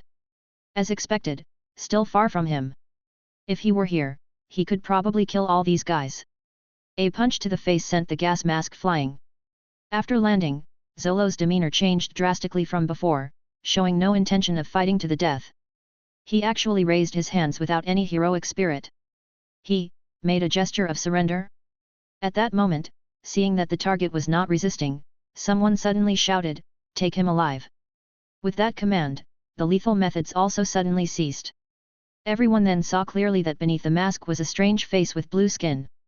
From a distance, Rena and Anthony, who had once seen Zolo, were greatly surprised. They were astonished to find that this blue-skinned individual was not the handsome and imposing gentleman she had seen before. This blue-skinned Zolo was naturally not Suen. Instead, it was Kay, who had merged with the X-Serum and advanced to a second-tier assassin. Kay, surrounded by the crowd, raised his hands in surrender. He showed no intention of behaving like a captive, his face adorned with a radiant smile, and he muttered, "Just as I thought, that guy said you wouldn't dare kill me once you saw the X-Serum." Hearing this, a middle-aged man with a grim expression stepped forward. He scrutinized Kay's blue skin and then looked at Kay, who was completely lucid, clearly recognizing the effects of the X-Serum. He was also immensely shocked. Where did they get their X serum? Could someone actually inject it and not become deformed? This was also the reason he had ordered to take a prisoner just moments ago. They were people from the Umbrella organization, naturally unconcerned with any family infighting. The middle-aged man ignored the ongoing fierce battle among the three major families and shot Kay in the leg. He was very cautious, probably also to prevent Kay from using that kind of speed to escape again. After injuring him, he then asked in a deep voice, "Who is the person you're talking about?" Kay took a bullet in his left thigh, stumbled, and nearly fell. However, his face showed no sign of pain, and the corners of his mouth lifted slightly. "You'll find out soon enough." The middle-aged man's expression changed slightly as he guessed something. "Are you stalling for time? Yeah, you just realized?" Kay looked at the curse space portal that was suddenly glowing with dark light not far away and grinned, "Tisk tisk, the timing is just perfect." Before the people in front of him could react, they suddenly found that the scenery around them had changed dramatically. Only then did everyone realize that due to some special condition, they had been swept into the cursed space. Chapter 197, Central Prison. The prison from 1,000 years ago wasn't much different from the one in Old Ling Dun. A gloomy and enclosed underground space, cramped cells, cold runic iron bars, and walls built with large chunks of blue stone like bread, with a dim gas lamp every few meters. The air was slightly damp, carrying the rotten stench of a sewer. Perhaps to dispel the damp and foul smell, there were blazing fire pits in the corridor outside the bars, where the firewood crackled as it burned. The sound of gunfire was incessant to the ear. The prison seemed quite large, with the sound of gunfire coming from afar. The dark spiritual energy inside the prison was extremely dense, so thick that it seemed to warp people at any moment. Kay ignored the gunfire outside, greedily taking in a few breaths. The rich dark spiritual energy made him feel very comfortable. Although his thigh had been shot through, it didn't hinder him from suddenly pulling out a dagger and effortlessly slashing the throats of two elite members of the Clark family in the same cell. Coincidentally, in the cell opposite him were Rena and Anthony, the old butler. Seeing the changing scene, the old butler firmly held Rena's hand, finally relaxing. Suddenly pulled into the cursed space amidst fierce battle, both of them had a look of shock and bewilderment in their eyes. However, they naturally also saw Kay, who had just killed someone in the opposite cell. Although they didn't know who this blue-skinned stranger was, they knew he was a friend, not a foe. Through the iron bars, Anthony asked, "Young man, what exactly is going on here? Where is Mr. Zolo?" Kay was treating the gunshot wound on his leg, the X serum providing him with superhuman healing abilities, visibly mending his torn flesh. Hearing the question, he looked up at the two, his tone slightly odd. "Zolo? He should be arriving soon." Saying this, Kay looked at the old butler who seemed to be testing the strength of the iron bars and stopped him. "Oh, right. He told us to stay in the cell and not go out, or we might run into trouble. The jailers outside, they can't be killed."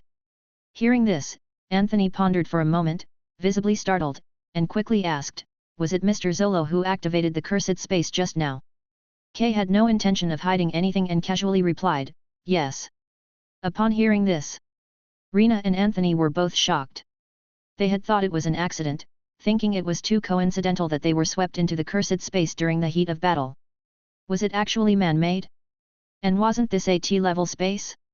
Listening to the tone of the strange man before them, it seemed that Mr. Zolo knew some secrets that others did not. At this moment, Rena, looking at Kay treating his wound, said, "Sir, the through-and-through wound on your leg carries elemental damage, which will prevent the wound from healing. I have a targeted healing potion here, if you need it." Before she could finish, Kay unceremoniously flashed a brilliant smile. "Thank you." Rena tossed the potion over, nodding, "I should be thanking you. By the way, sir, how may I address you?" She was well aware that the man before her was very strong. If he hadn't stayed behind, they wouldn't have been involved at all.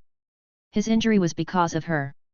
As Kay poured the potion on his wound, he introduced himself, "Miss Rena, you can call me Kay." He paused, then shook his head dismissively, "You don't need to thank me.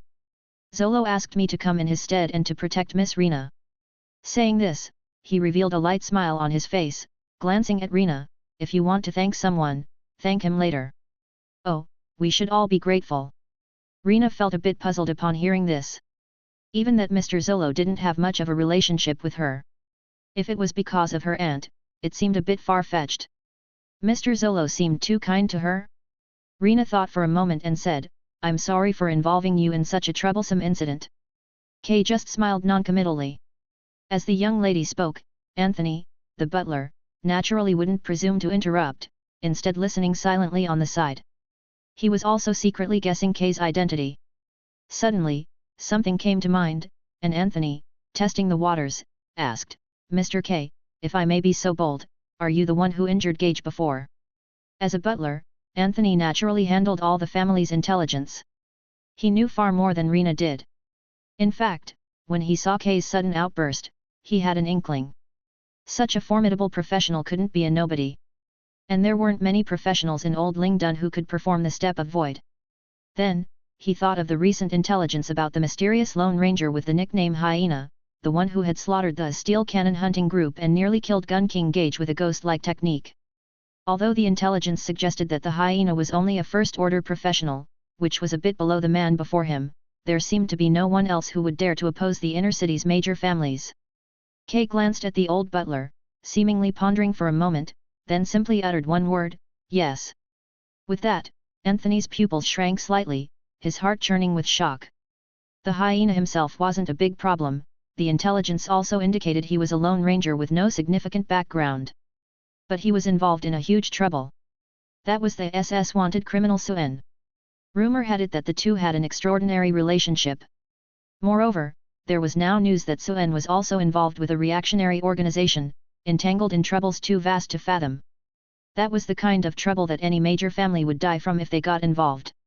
Rena, still not understanding, looked at the old butler with a puzzled expression, who seemed to have a different tone. Anthony didn't know how to explain, his expression complex for a moment before he murmured to himself, so it's your excellency. He looked at Kay, then thought of something else. If he could guess his identity, so could others. He directly voiced his concern, thank you for your righteous intervention, sir. However, this might cause trouble now. The Oliver and Clark families have close ties with the military in the inner city, and there might be people from the Umbrella organization among their troops. If they get out alive, it could cause a lot of trouble. Get out alive? Kay shook his head, interrupting his worries, and stated directly, no. If that guy intends to do this, they won't be able to get out alive. Anthony thought Kay was unaware of the prowess of top professionals, after all, there were only a few third-order professionals in the whole of Old Lingdon. His concern did not diminish but grew stronger as he explained, but, the elites from the two families are very strong. Sword King of Wind and Thunder Nero is extremely powerful, even I am not sure I can defeat him. And the three Calamities Elders, if they join forces, no second-order professional can stand against them. Kay shrugged, his expression suggesting agreement, and said casually, Mr. Anthony, I quite agree with you. Anthony was even more puzzled. But after a pause, Kay's tone suddenly changed, his eyes deepening, and he slowly said, although I also think it's impossible. But when that guy says he'll do something, he always makes it happen. Upon hearing this, Anthony's brow furrowed. Too many unexpected events had occurred today, making him feel somewhat unreal. He suddenly thought, could it be, they plan to use this cursed space? But this is a T-level space, a dead end for enemies, and isn't it the same for them? Meanwhile, the sound of gunfire in the corridor outside was getting denser. The prison was not only filled with their group of outsiders but also NPC jailers and prisoners. It sounded like a large group of people was fighting the jailers, apparently trying to violently break out of prison and escape. Almost all cursed spaces have a common method of resolution, which is to fight one's way through. Hearing the increasing commotion outside, Kay remained calm, but Rena and Anthony, the butler, were quite puzzled. Rena asked, Mr. K, should we go out now? Kay shook his head, no. Those jailers outside aren't strong, but that guy said, don't kill them, killing them will bring big trouble. Hearing this, Rena thought for a moment and asked, does Mr. Zolo know the information about this cursed space? Kay spread his hands, don't look at me. I don't know much more than you do. But before they could talk further, Anthony suddenly looked alert and warned, someone's coming. After waiting a moment, Rena and Kay could distinguish footsteps approaching their corner cell amidst the gunfire. The footsteps were steady, without a hint of haste. As they got closer, they heard a conversation from outside. It seemed to be a dialogue between NPCs in this space. Jailer Chief. There's been a large-scale prisoner riot in areas 1 and 2, please instruct. Hold your positions. There will be a shock troop to handle that. I need to interrogate a few prisoners. Yes. As soon as the voice fell, a man wearing a dark blue prison uniform with a ferocious iron mask approached. Judging by the epaulets on his shoulder, he was the jailer chief who had just spoken. The masked man came to Kay's cell, jingling a bunch of keys, and as he unlocked the door, he said, "Sorry for the delay, had to deal with some things." Kay recognized the visitor as Suen at a glance, and although not too surprised, he was still curious, "How did you become the jailer chief? It saves a lot of trouble with this identity." Suen explained nonchalantly. He opened Kay's cell, then turned to unlock the opposite iron door. Because he hadn't removed his mask, Rena didn't recognize him and tentatively asked, "Mr. Zolo?" Suen seemed to ponder for a moment, deliberately not revealing his identity, and chuckled, "Yes, Miss Rena." But Anthony, the butler, scrutinized the mysterious masked man, his eyes showing gravity. Why was everyone else a prisoner, and he was an NPC? Suen led the three out of the prison. Only then did Kay and the others see several armed jailers in the corners of the prison corridor, who didn't seem very intelligent. With Suen, the jailer chief, leading them, they walked past without anyone stopping them, which surprised Kay and the others. The dark corridors were cramped, giving a sense of oppression everywhere. After walking for a while and seeing no one around, Suen finally explained, "These first-level jailers aren't strong, but killing them would be troublesome. The jailers on the lower levels are very strong, and once they act, none of the escapees will survive. Especially those who have killed jailers." Hearing this, Kay and the others finally understood. Instinctively, Anthony asked, "Mr. Zolo, how strong are the jailers below? How many levels does this prison have?" He felt that as the strongest combatant present, it was necessary to understand the enemy's strength and the basic information about this space. Suen pondered for a moment before responding with 2 words, "Very strong." Thinking for a while, he explained in a way they could understand, "This prison has 5 levels. According to ancient classifications, prisoners below the 3rd order are held on the 1st level where we are now. The prisoners on the 2nd level, as recorded, are all beyond order beings. Although much of their energy has dissipated over time, there are beings beyond the 3rd order on the 2nd level. I don't know about the 3rd and 4th levels. But I do know there's an unbeatable presence on the 5th level. And this prison is special, its exit is on the 5th level. So whoever wants to get out has to go underground." Listening to this series of explanations, Kay and the others behind him were all astonished. There were descriptions of beyond order and unbeatable beings. Rena asked, "So, is this really a T-level space?" Suen nodded nonchalantly, "Yes." Anthony's face twitched, his eyes filled with doubt. If someone could read minds, at this moment they would surely hear him thinking, "Your Excellency must have some misconceptions about the T-level space? T-level signifies no survivors. The content you described does fit this rating. But your tone is so casual, as if discussing a D-level space." Moreover, what surprised them even more was, since it's a T-level, where did this guy get his information? Kay seemed to know something but didn't ask. For some reason, Rena felt a strange sense of familiarity when she saw what was happening before her. There had been someone like this in the past, always numbly calm at any critical moment. Even in desperate situations, they could instill an indescribable sense of trust. Thinking of something, she directly asked, "Mr. Zolo seems quite familiar with this space." Suen replied indifferently, "I've been here a few times before." "Been here? A few times?" If someone claimed they had come out alive from a T-level space, anyone would think they were bragging. "Not only have you been here, but you've also been here a few times?" Hearing this quantifier, the gazes of Kay and the others simultaneously turned very peculiar.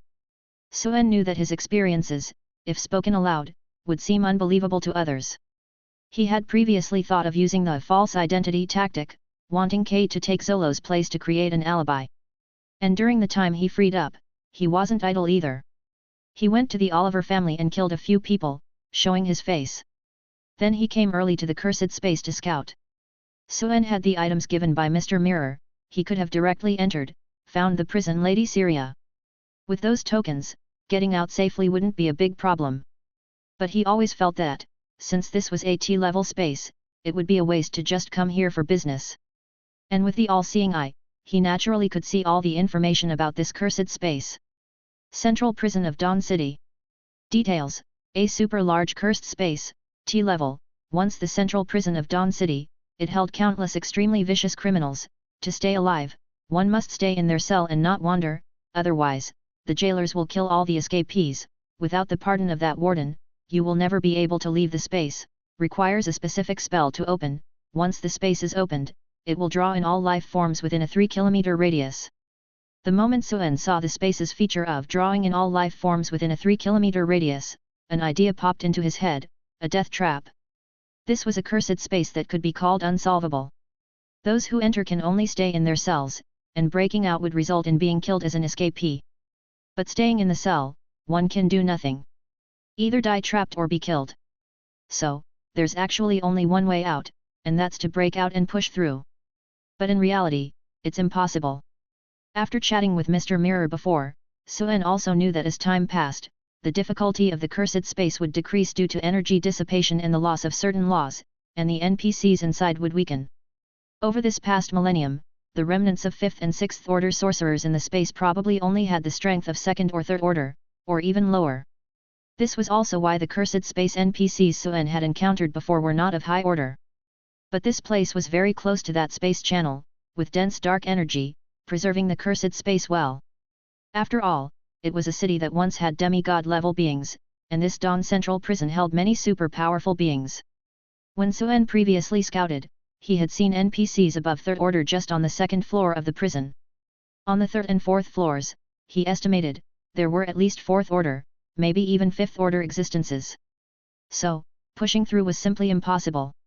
Moreover, if he didn't do something, by the time Rena and the others arrived, their team would also be doomed. Isn't this the perfect opportunity to solve many problems? After meeting and conversing with Lady Syria, he became even more certain of his plan. He wanted to use the space to deal with those troubles. And the young master of the Oliver and Clark families didn't disappoint. Hearing that Rena was about to be annihilated, he indeed came personally to kick someone while they're down. Then the previous scene unfolded. As they walked, suddenly, Anthony was the first to notice something, his expression grave: someone's coming. They're probably targeting the young lady. Suen's tone remained calm. Perfect. Chapter 198, Madman. The Oliver and Clark families had brought their elite forces, and with their superior equipment, they quickly slaughtered the jailer NPCs on the 1st floor, leaving them in disarray. Once the main force had gathered, they began searching for a way to break the curse that enveloped the space. The 1st floor of the prison was laid out in a circular pattern, and the two families together had nearly 1,000 people. Even if they tried to avoid it, they would easily run into each other. Suen had originally planned to take his people to the next floor to settle down before dealing with these guys. Now it seemed they were going to be intercepted ahead of time. Before they even saw anyone, the old butler Anthony noticed something amiss and stepped in front of the group, saying gravely, "Mr. Zolo, I'll hold them off. Please take the young lady and leave first." Suen shook his head and said, "There's a very powerful guy hidden among them. Even you, Mr. Anthony, can't win against him." At these words, Anthony asked in confusion, "Are you talking about Storm Sword King Nero Redgrave? If it's him, even if I can't win, I have a chance to hold him off for a while." "No, that person is much more powerful than Nero." Suen didn't elaborate further but instead revealed his plan. "The entrance is where I mentioned earlier. When you get the chance, break out. There are monsters below, so don't wander off. With the writ of bail I gave you, you should be captured by the jailers on the 2nd floor. Don't resist, just wait for me in the cell." Upon hearing this, Rena realized that Suen was planning to stay behind alone. She shook her head, her face set with determination. "Mr. Zolo, we can help you." The young lady had completely shed her naivety. She no longer felt at peace with others sacrificing themselves for her. She knew that at this moment, only by working together could they possibly have a chance to survive. Suen glanced at her and said, "If you stay here, you will die." Rena's tone remained unwavering. "Mr. Zolo, I've been ready to die for a long time." Before she could finish, Suen interrupted her, "No, what I mean is, staying here, you might be killed by me." With that, the atmosphere suddenly shifted from serious to strange. All three of them tensed up. What did he mean by that? Suen didn't explain further, only turning to Kay and saying, Kay, remember, when you see my eyes turn red, no matter what, take everyone and leave. He knew that only his old friend would believe him unconditionally. As he spoke, Suen removed the mask from his face, revealing his handsome features. However, the faint smirk in his eyes added a touch of devilish charm. Are you sure? Kay frowned upon hearing this. After a pause, he added, I think there's something off about your state. He hadn't noticed it with the mask on, but now that they had walked a bit, he realized that there was something very strange about Suen's aura. It was as if a murderous intent that couldn't be suppressed was being released indiscriminately, and even walking beside him, one could feel a chilling sensation. Yes. As Suen spoke, his throat seemed to betray his excitement, emitting a low growl like that of a wild beast, he. My body has never been so thrilled. Just thinking about killing them all, my blood is boiling. That feeling was as if the monster beneath the human skin was about to break free. You. In that instant, Anthony clearly felt the change in Suen's emotions. Even as a third-tier professional, he felt a chill down his spine. He frowned and asked, Mr. Zolo, are you sure you're all right? Your mental state is very strange. He sensed carefully and realized that the strange aura around Suen was not just mental power, his dark spiritual power was surging out like waves. This was completely different from the calm and composed Mr. Zolo they knew before. Hearing this, Suen reined in his emotions, and his expression suddenly returned to normal, as gentle as before. He said, No, I'm very clear-headed right now, it's just that my body is excited. I'm brewing a very dangerous secret technique, so I can't quite control my aura right now. Sorry for scaring you. Hearing this, Kay didn't say anything more. He believed in Suen. If this guy said he was confident, then he definitely was. Although Anthony and Rena still had their doubts, they didn't say anything else. Because at that moment, the people from the two big families had already surrounded them. Dan's Jr. and another young master, Eli, were inexplicably trapped in the cursed space, filled with panic. They had only come to watch the farce of the Rice family's main house, hoping to profit from their misfortune. Even if it was a hunt in the wastelands, it was their subordinates who went, not them personally. But they never expected that things would turn out like this. Before coming, they had heard that this was a suspected T-level cursed space, extremely dangerous. Now trapped within, how could they not be afraid? Moreover, a casual investigation revealed that the jailer NPCs on the first floor were easy to handle, but the second floor was much more problematic. The team sent to scout didn't return at all. The elite squads led by second-tier professionals disappeared without a trace, directly annihilated below. One could imagine that even if this space wasn't T-level, it was at least S+. Even with third-tier professionals, the chances of survival were not high. Now, looking at Suen and his group, they didn't immediately take action. From the abnormal behavior of that blue-skinned creature earlier, even a fool could tell that the opening of this space was related to these people. Moreover, if they weren't planning on a mutual destruction, then the other party likely knew the way out. Upon meeting, Eli immediately asked with a cold face, Rena, did you drag us in here? Damn it, do you realize what you're doing? Rena frowned upon hearing this because she herself didn't understand what had happened. She glanced at Mr. Zolo not far from her and saw that the expressionless gentleman did not make a statement. Facing the enemy, she had no reason to speak, so she kept silent with a dark face. From a distance, Dan's Jr., seeing that Rena didn't speak, didn't dare to provoke her further, fearing that she might have a mutual destruction plan. It was easy to kill these few people now, but after that, how would they get out? He could only try to persuade her with kind words, Miss Rena, I think there's some misunderstanding here. We can talk it out, everything is negotiable. And the heavily made-up young lady beside him had already turned pale with fear, oh, my God. Rena, I'm your sister. I just came to have a look, why did you drag me into this? Tell me, how do we get out of this damned cursed space? They played good cop, bad cop, and the sympathy card, which was headache-inducing to listen to. Suen narrowed his eyes and suddenly realized what these people had been babbling about for so long. Although he hadn't sensed anyone approaching, his threads had detected a stealthy individual heading towards Rena. Probably fearing exposure, the person wasn't moving quickly. It seemed they planned to capture the young lady first. And those guys on the other side were still babbling to buy time.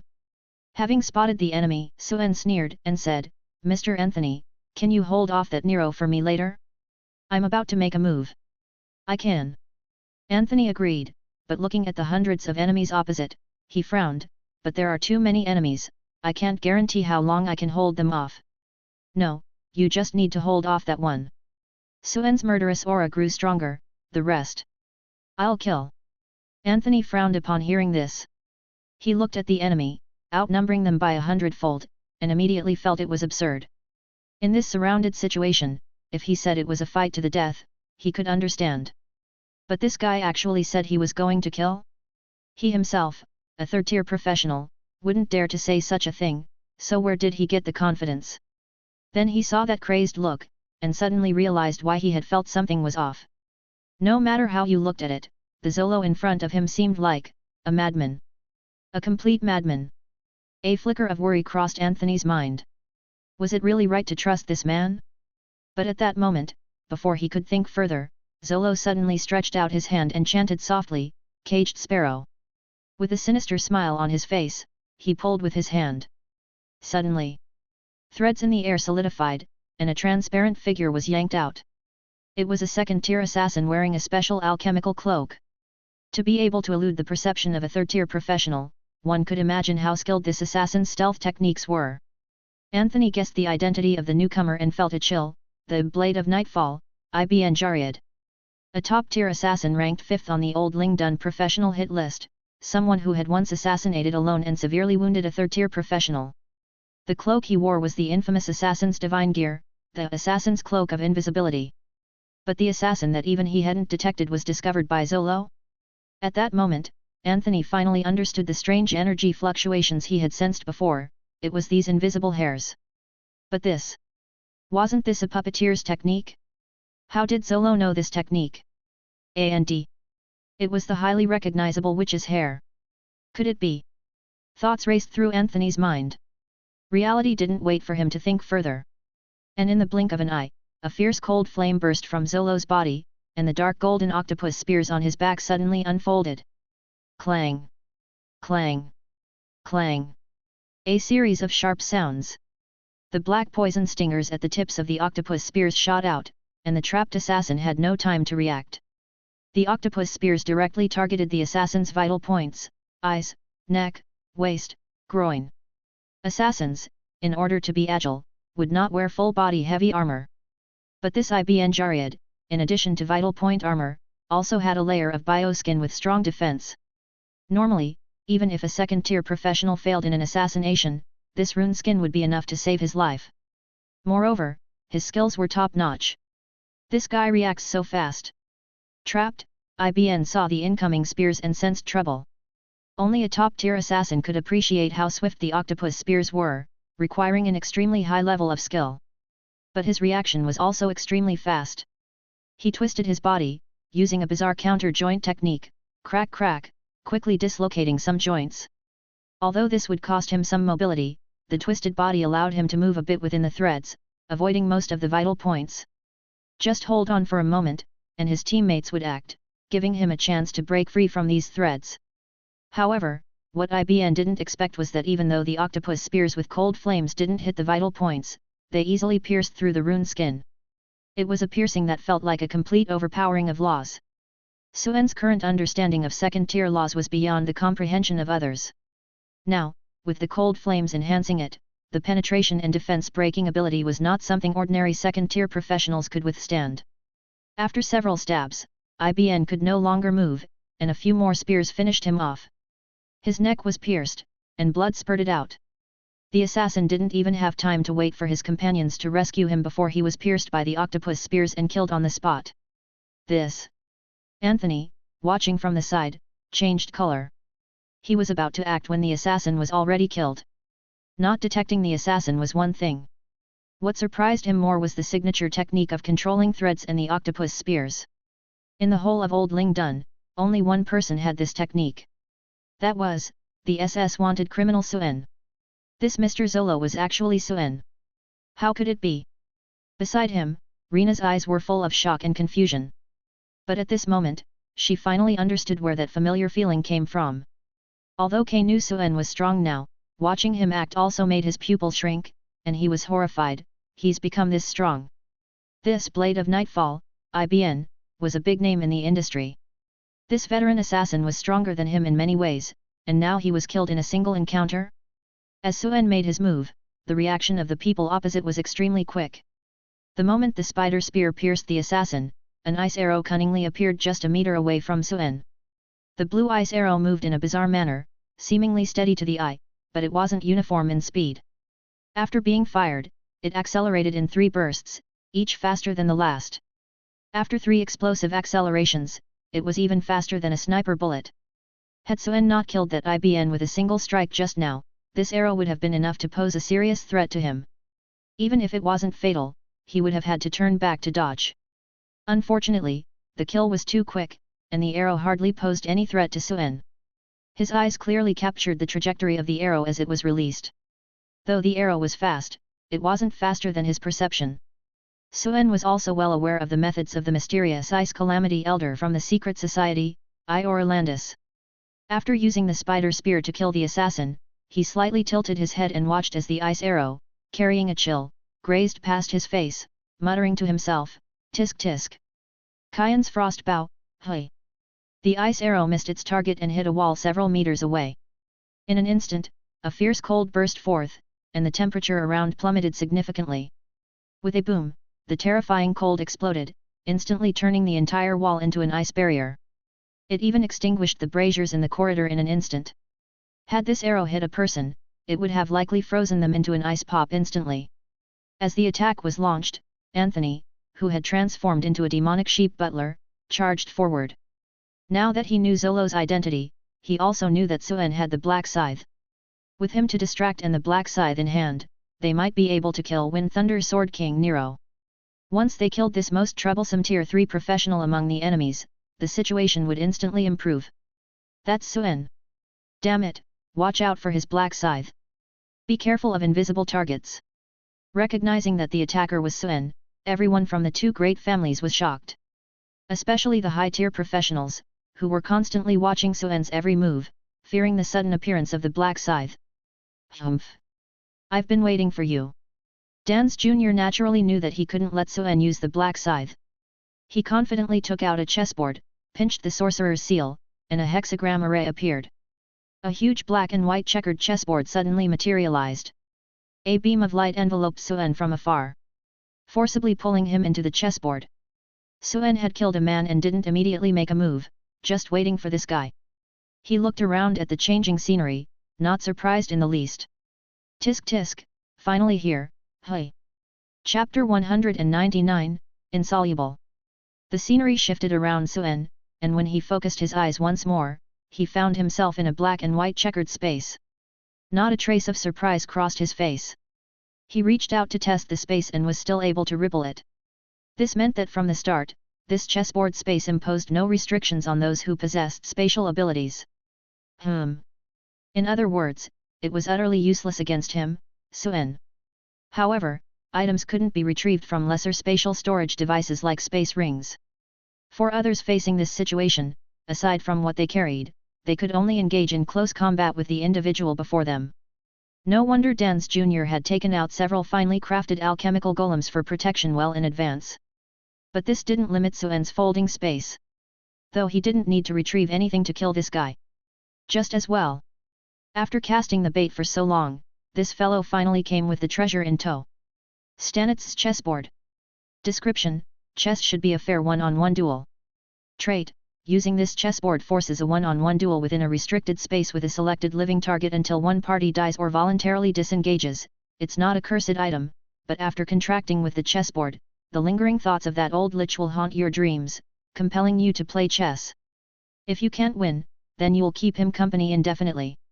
Details: this is a soul container for an ancient alchemist named Mikhail Toxt, who turned himself into a lich using black magic and necromancy, an artifact from the Dawn era, so ancient that the lich's soul is fragmented, with much of its curse properties lost. Perhaps its value lies not only in the chessboard itself.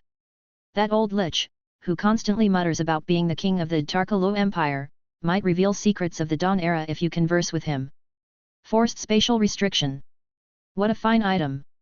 Suen glanced at the information identified, which was almost as he expected. No wonder that magician Lloyd couldn't stop thinking about it. This chessboard was indeed perfect for puppeteers. The value of a treasure lies not in its power, but in how well it synergizes with one's professional abilities. At first glance, the chessboard has no offensive capabilities, but it can trap a target within this confined space, leaving no escape. With an ability like Puppet Theater, which covers a wide range, it's indeed a formidable tool against peers within the same rank. And because it's one-on-one, life forms like zombies can't be brought in. This item indeed restricts Suen.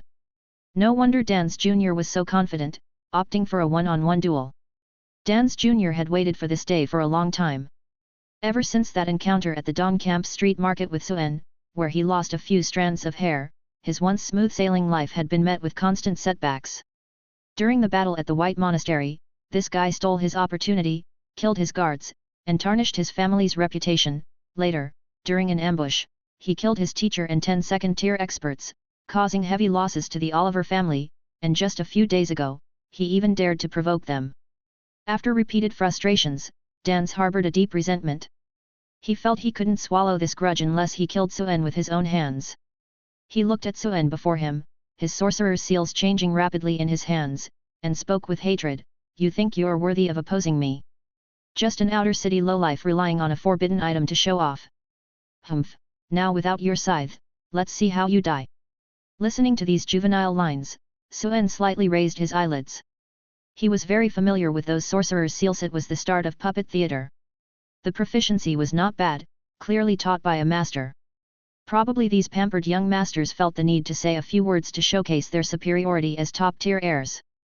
If it were anywhere else, Suen might have been interested in bantering with the young master. But right now, with the heated battle outside, he had no intention of wasting time here. He too began forming sorcerer's seals with his hands. At this gesture, Dan's gaze froze. How could he not recognize this gesture? How does he know puppet theater? Although Dan's knew Suen had the detailed scroll of this puppeteer's secret technique, how could one master such a skill without years of hard practice? And such a control-based skill, without personal instruction, how could it be mastered so quickly?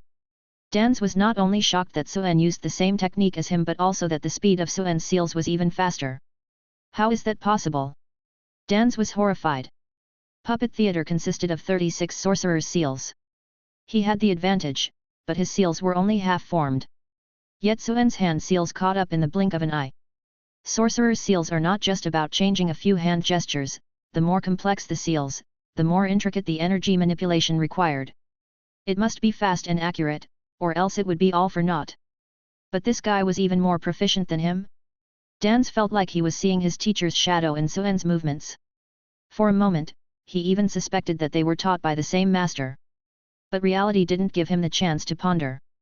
Almost simultaneously, the final seal was formed. Both sides conjured their spells at the same time, and 2 blue hexagram arrays lit up in the sky, Puppeteer's secret technique puppet theater. As the arrays appeared, 2 giant crosses slowly emerged in the air. When the same spell appears in a limited space, energy plundering occurs, where the stronger side easily crushes the other. Both crosses appeared at the same time, but one began to slowly disintegrate. I'm actually losing to him. Dans Jr.'s face paled, and even though he desperately fed cursed crystals into the hexagram array beneath his feet to replenish energy, he couldn't stop his spell from collapsing. The overwhelming momentum was indicative of a crushing disparity in rank. This meant that, whether on the level of laws or understanding of the spell, there was a crushing gap between the two. Is he a third tier? How is that possible? Dan's face turned ashen. Suen paid no attention to Dans Jr.'s shock. As the cross formed in the sky, countless threads cascaded down like rain. Dans Jr. tried to entangle Suen with his own threads and golems, but whether it was threads, spells, or anything else, the gap between them was too vast. When thread met thread, there was no contest, they collapsed upon contact. Dans could only defend passively, using the threads of his own armor to protect himself. Suen didn't give him any chance, reaching into the void with 10 fingers, controlling the threads to tightly wrap the man into a cocoon. Seeing that he was about to be controlled to death, Dans Jr. hastily released the chessboard's space, letting out a miserable scream, "Save me! Kill him?" No, Suen didn't plan to do so. As long as Dans Jr. was alive, the Oliver family's guards would keep coming to the rescue. This was much more convenient than chasing them down one by one to kill. Suen watched the chessboard scenery collapse around him, licked his lips, and the ferocity in his eyes grew stronger. Now, it's just the beginning. Originally, when Rena and the butler Anthony learned that Mr. Zolo was the SS-ranked fugitive Suen, they were shocked but also somewhat hopeful. The strength Suen displayed when he killed Blade of Night Ibn Jariat in a single encounter was already very impressive. With the forbidden scythe, they even felt they had a chance to turn the tables. But unexpectedly, in their first encounter, Dan suddenly produced a chessboard treasure and teleported the man away. Without a doubt, Dans Jr. must have had some assurance to counter Suen, which is why he did so. This realization sent a chill down the spines of K and the others. Mr. K, take the lady and run. I'll hold them off. All right. In such an urgent situation, there was no time for hesitation. The old butler was prepared to die, roaring as he transformed into a massive black-furred demon sheep, standing between them and the barrage of gunfire. Even alchemical bullets ricocheted off his body with a clang. However, the high-tier professionals from the two families were not weak, and a group of them quickly surrounded them. With the third-tier Sword King of Wind and Thunder Nero in front and the mysterious association's Elder of Calamities behind, along with over 20 second-tier professionals and nearly 1,000 elites. In an instant, a deluge of spells rained down like a torrential downpour. Even with the demon sheep's body and runic armor capable of withstanding cannon fire, the old butler was still bloodied by the concentrated attack.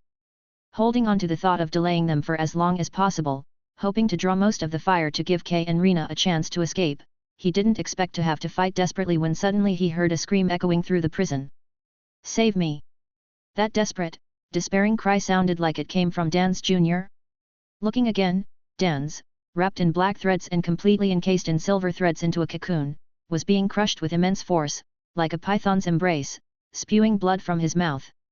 His scream seemed to pause the intense battle. Both sides of the conflict were stunned for a moment. What happened? The battle ended in just a few breaths?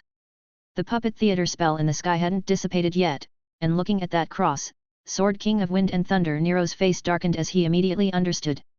He was well aware of the effect of Stanitz's chessboard, and Dan's had lost within that restricted space. At the same time, he was shocked and horrified. How? How does this Suen know this spell? Before anyone could ponder further, Suen, who reappeared, suddenly took out several scrolls and spread them in the air, shouting, "Release!" The scrolls exploded, scattering fragments everywhere.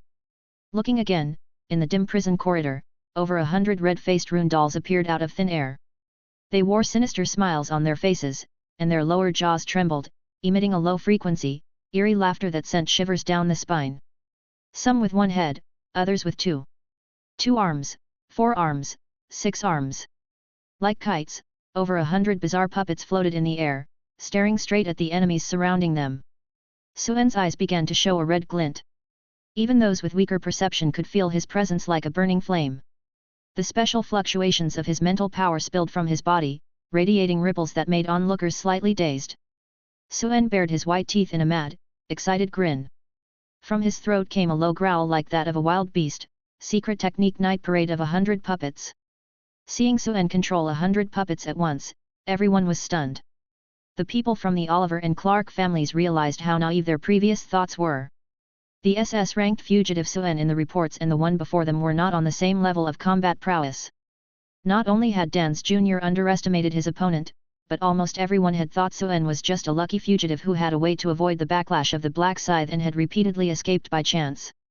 But reality slapped them hard, waking them up immediately. Not to mention the capabilities of the 100 puppets, just the eerie pressure emanating from Suen was undeniably genuine.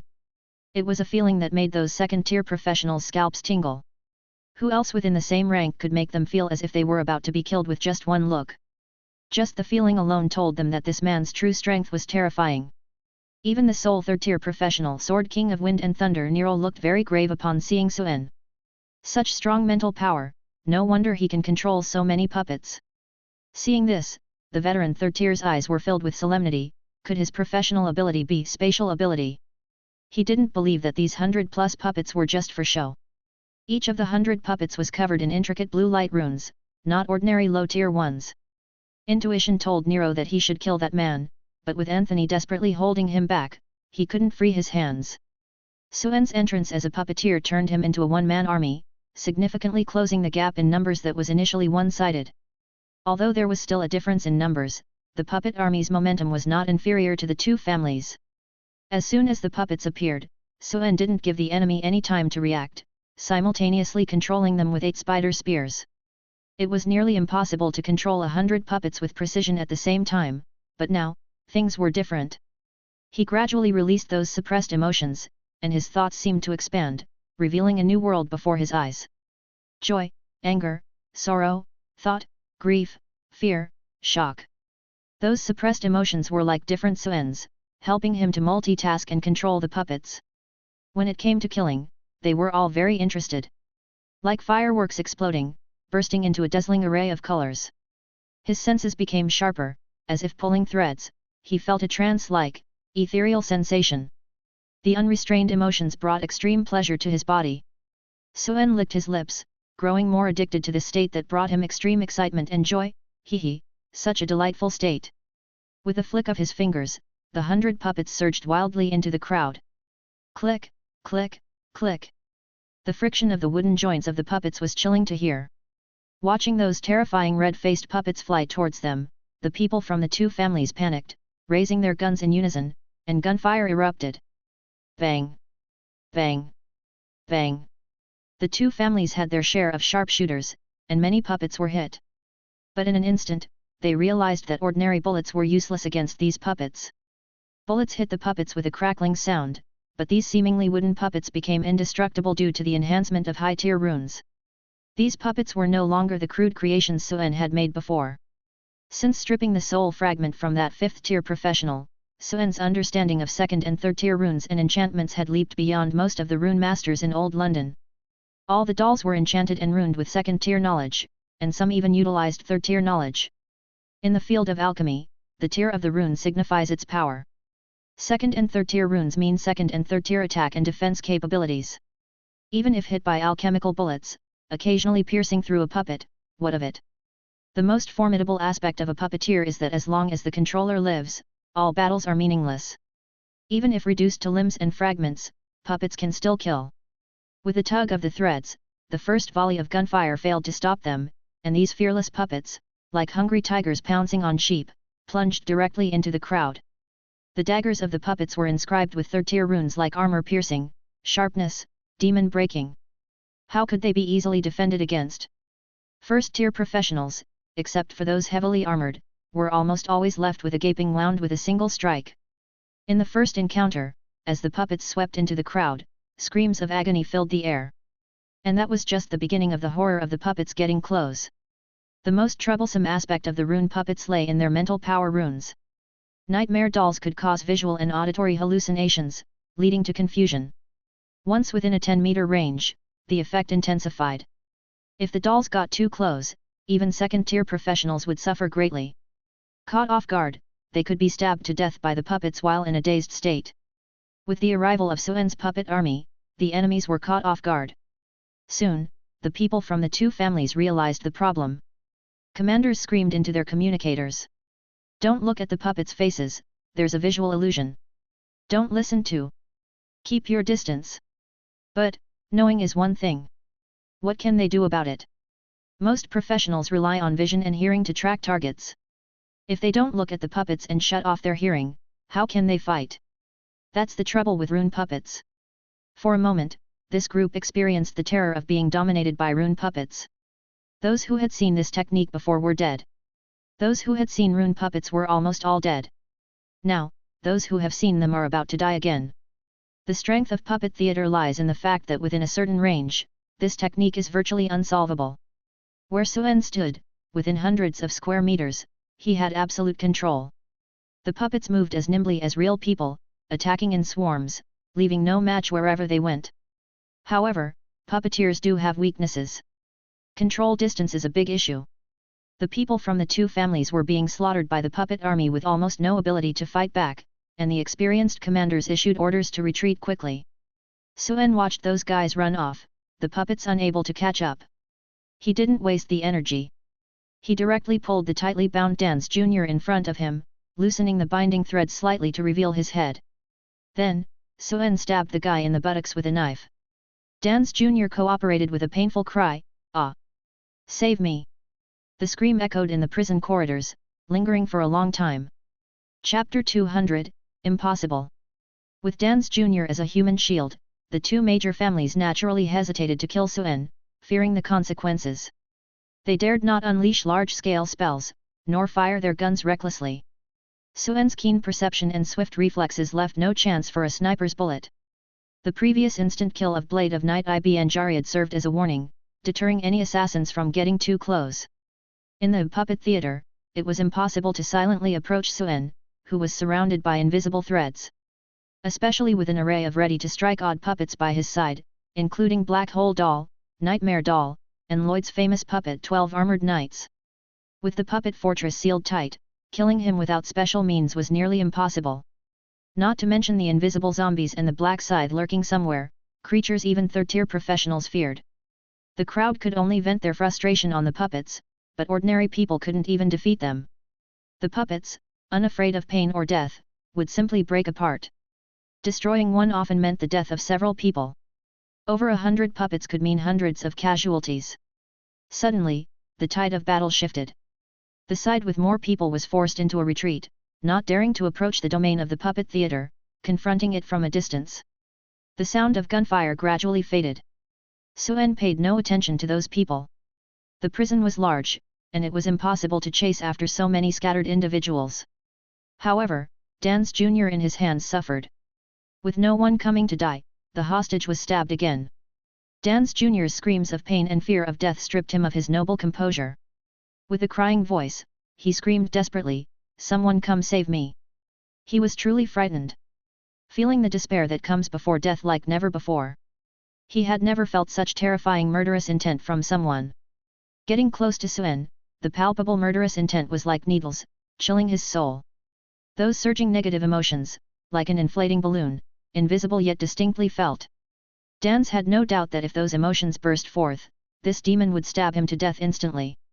The most terrifying thing was not knowing when that explosion would come.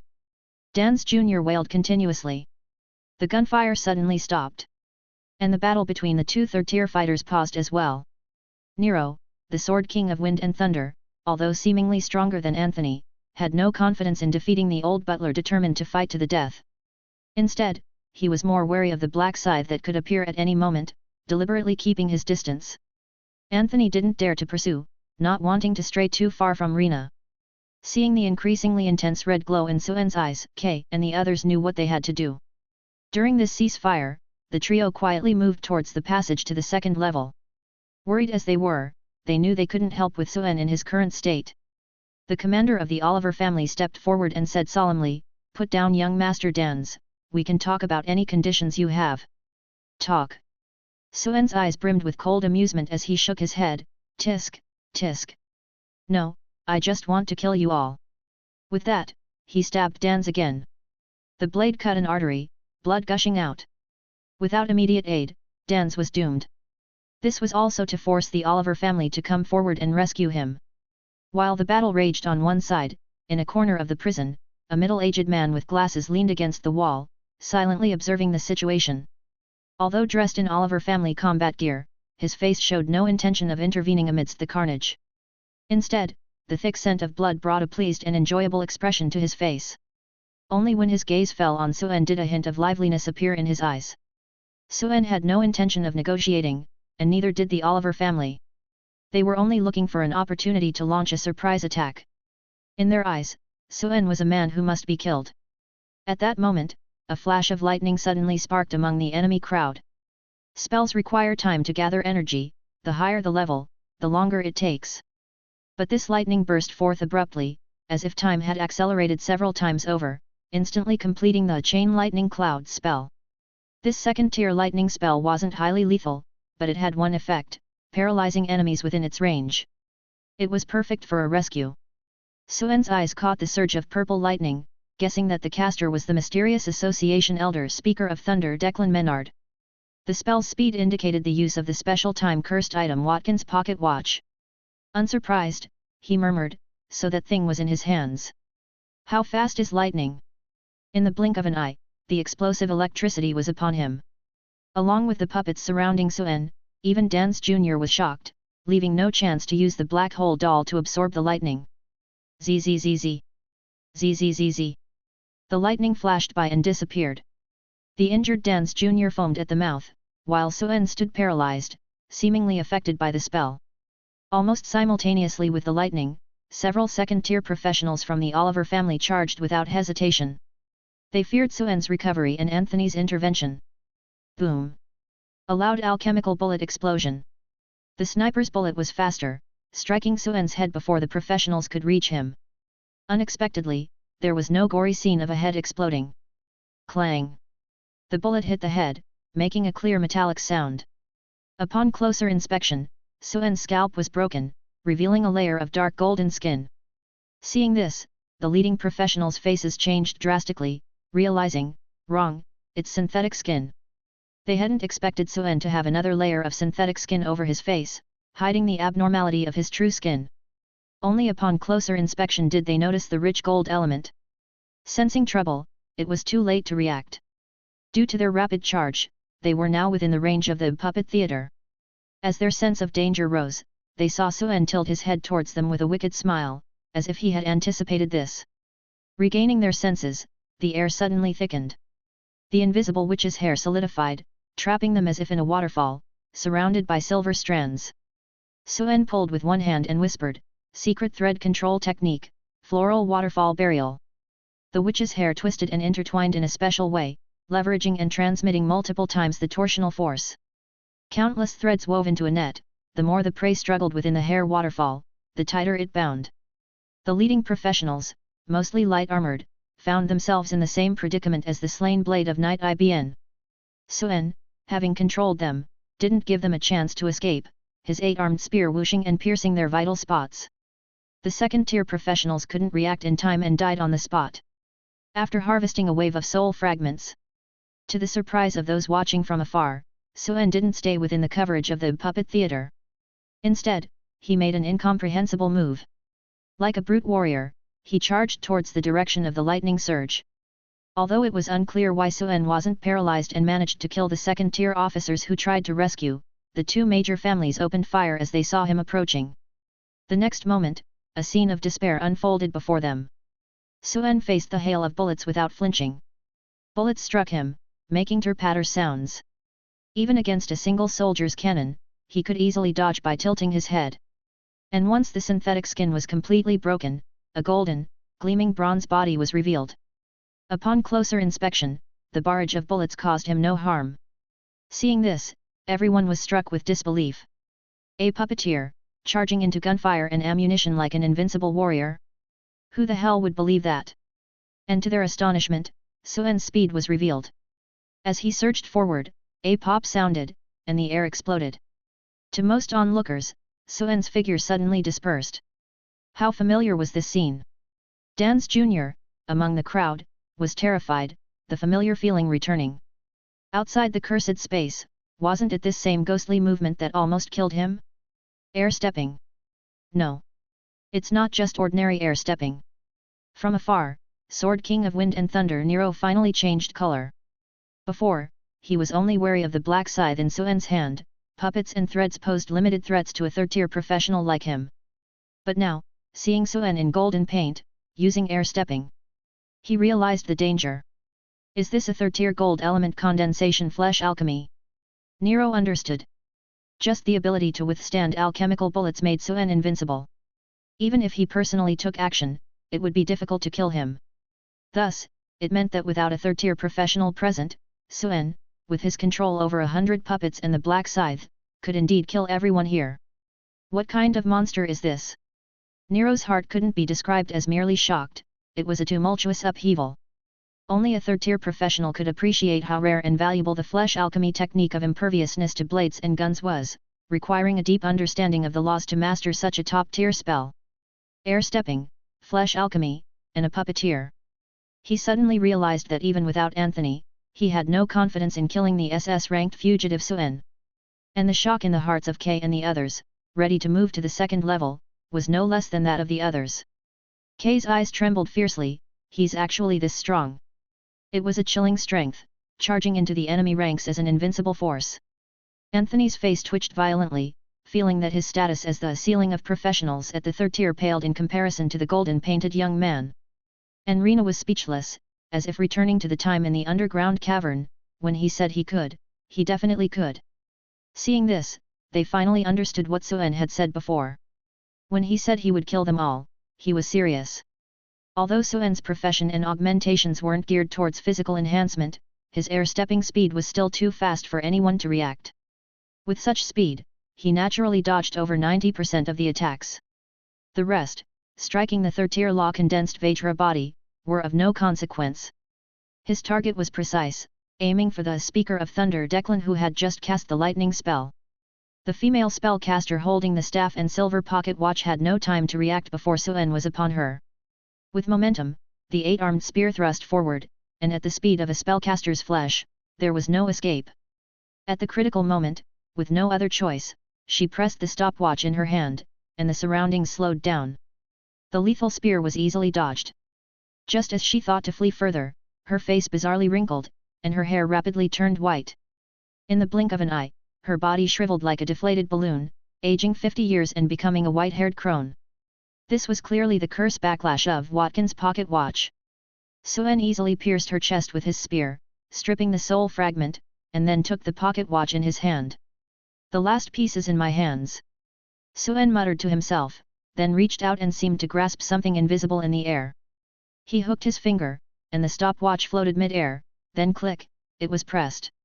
This subtle action made Nero, who had been watching Suen from a distance, change color drastically. He kicked off the ground without hesitation, trying to leave his previous position. "Heh. Zombies can indeed be used."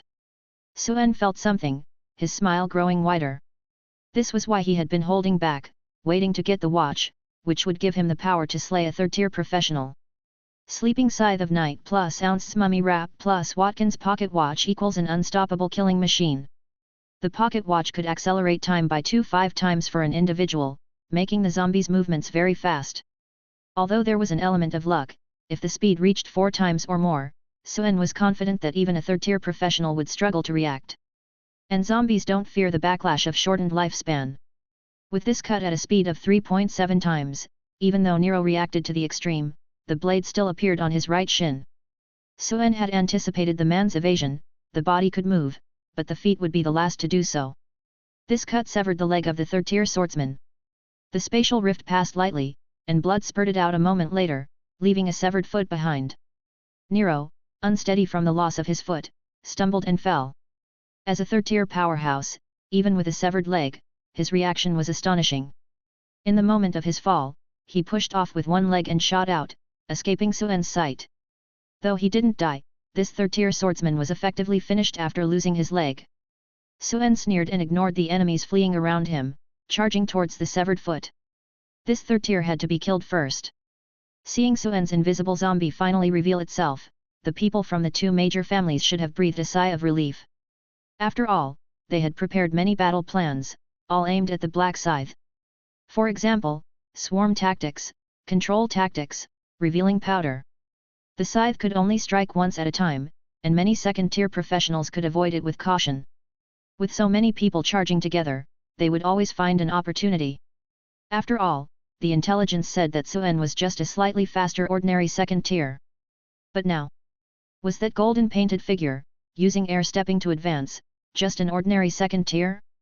And with the pocket watch in the hands of the zombie, a third tier had a leg cut off, who could stop it? Moreover, who the hell brought that pocket watch? Now that a monster has been created, who can solve it? Naturally, the items were brought by members of several umbrella organizations. They also realized that things had gotten out of hand, beyond their control. But they felt wronged in their hearts. They had no idea they would encounter SS-ranked fugitive Suen here. Suen charged forward, passing by as if avoiding the plague, with no one daring to provoke him. With the Black Scythe, a formidable weapon in hand, whoever stood in the way would die. And those below the second tier didn't even have the qualifications to block. Suen quickly reached the severed foot, picked up the bleeding limb, and took out a pitch-black voodoo doll, smearing it with blood. Then he slapped it hard, and the doll shattered. Not far away, in a cell where Sword King of Wind and Thunder Nero had planned to hide and ambush Suen, a muffled groan was heard. Suen's ears twitched, pinpointing the exact location, and he slashed with his hand. A spatial rift swept by, and simultaneously, a faint sound of silk tearing echoed. With a pop in the air, Suen appeared in front of the cell. However, at the same time, a fierce sword chi shot out, cutting the newly arrived figure in half. Nero looked at the puppet on the ground and let out a bitter laugh. So strong, yet so cautious, even in direct combat, it would be very difficult for him.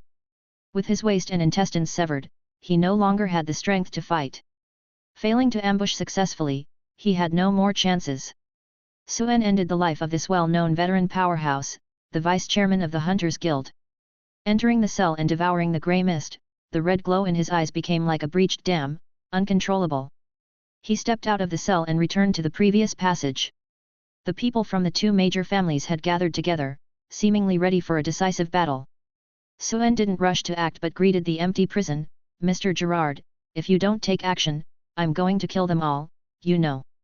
This puzzled the onlookers, but after 3 seconds of silence, a response came, "Just kill them. After all, even if I intervened, these wastes wouldn't survive." At that moment, a middle-aged man with glasses emerged from the darkness.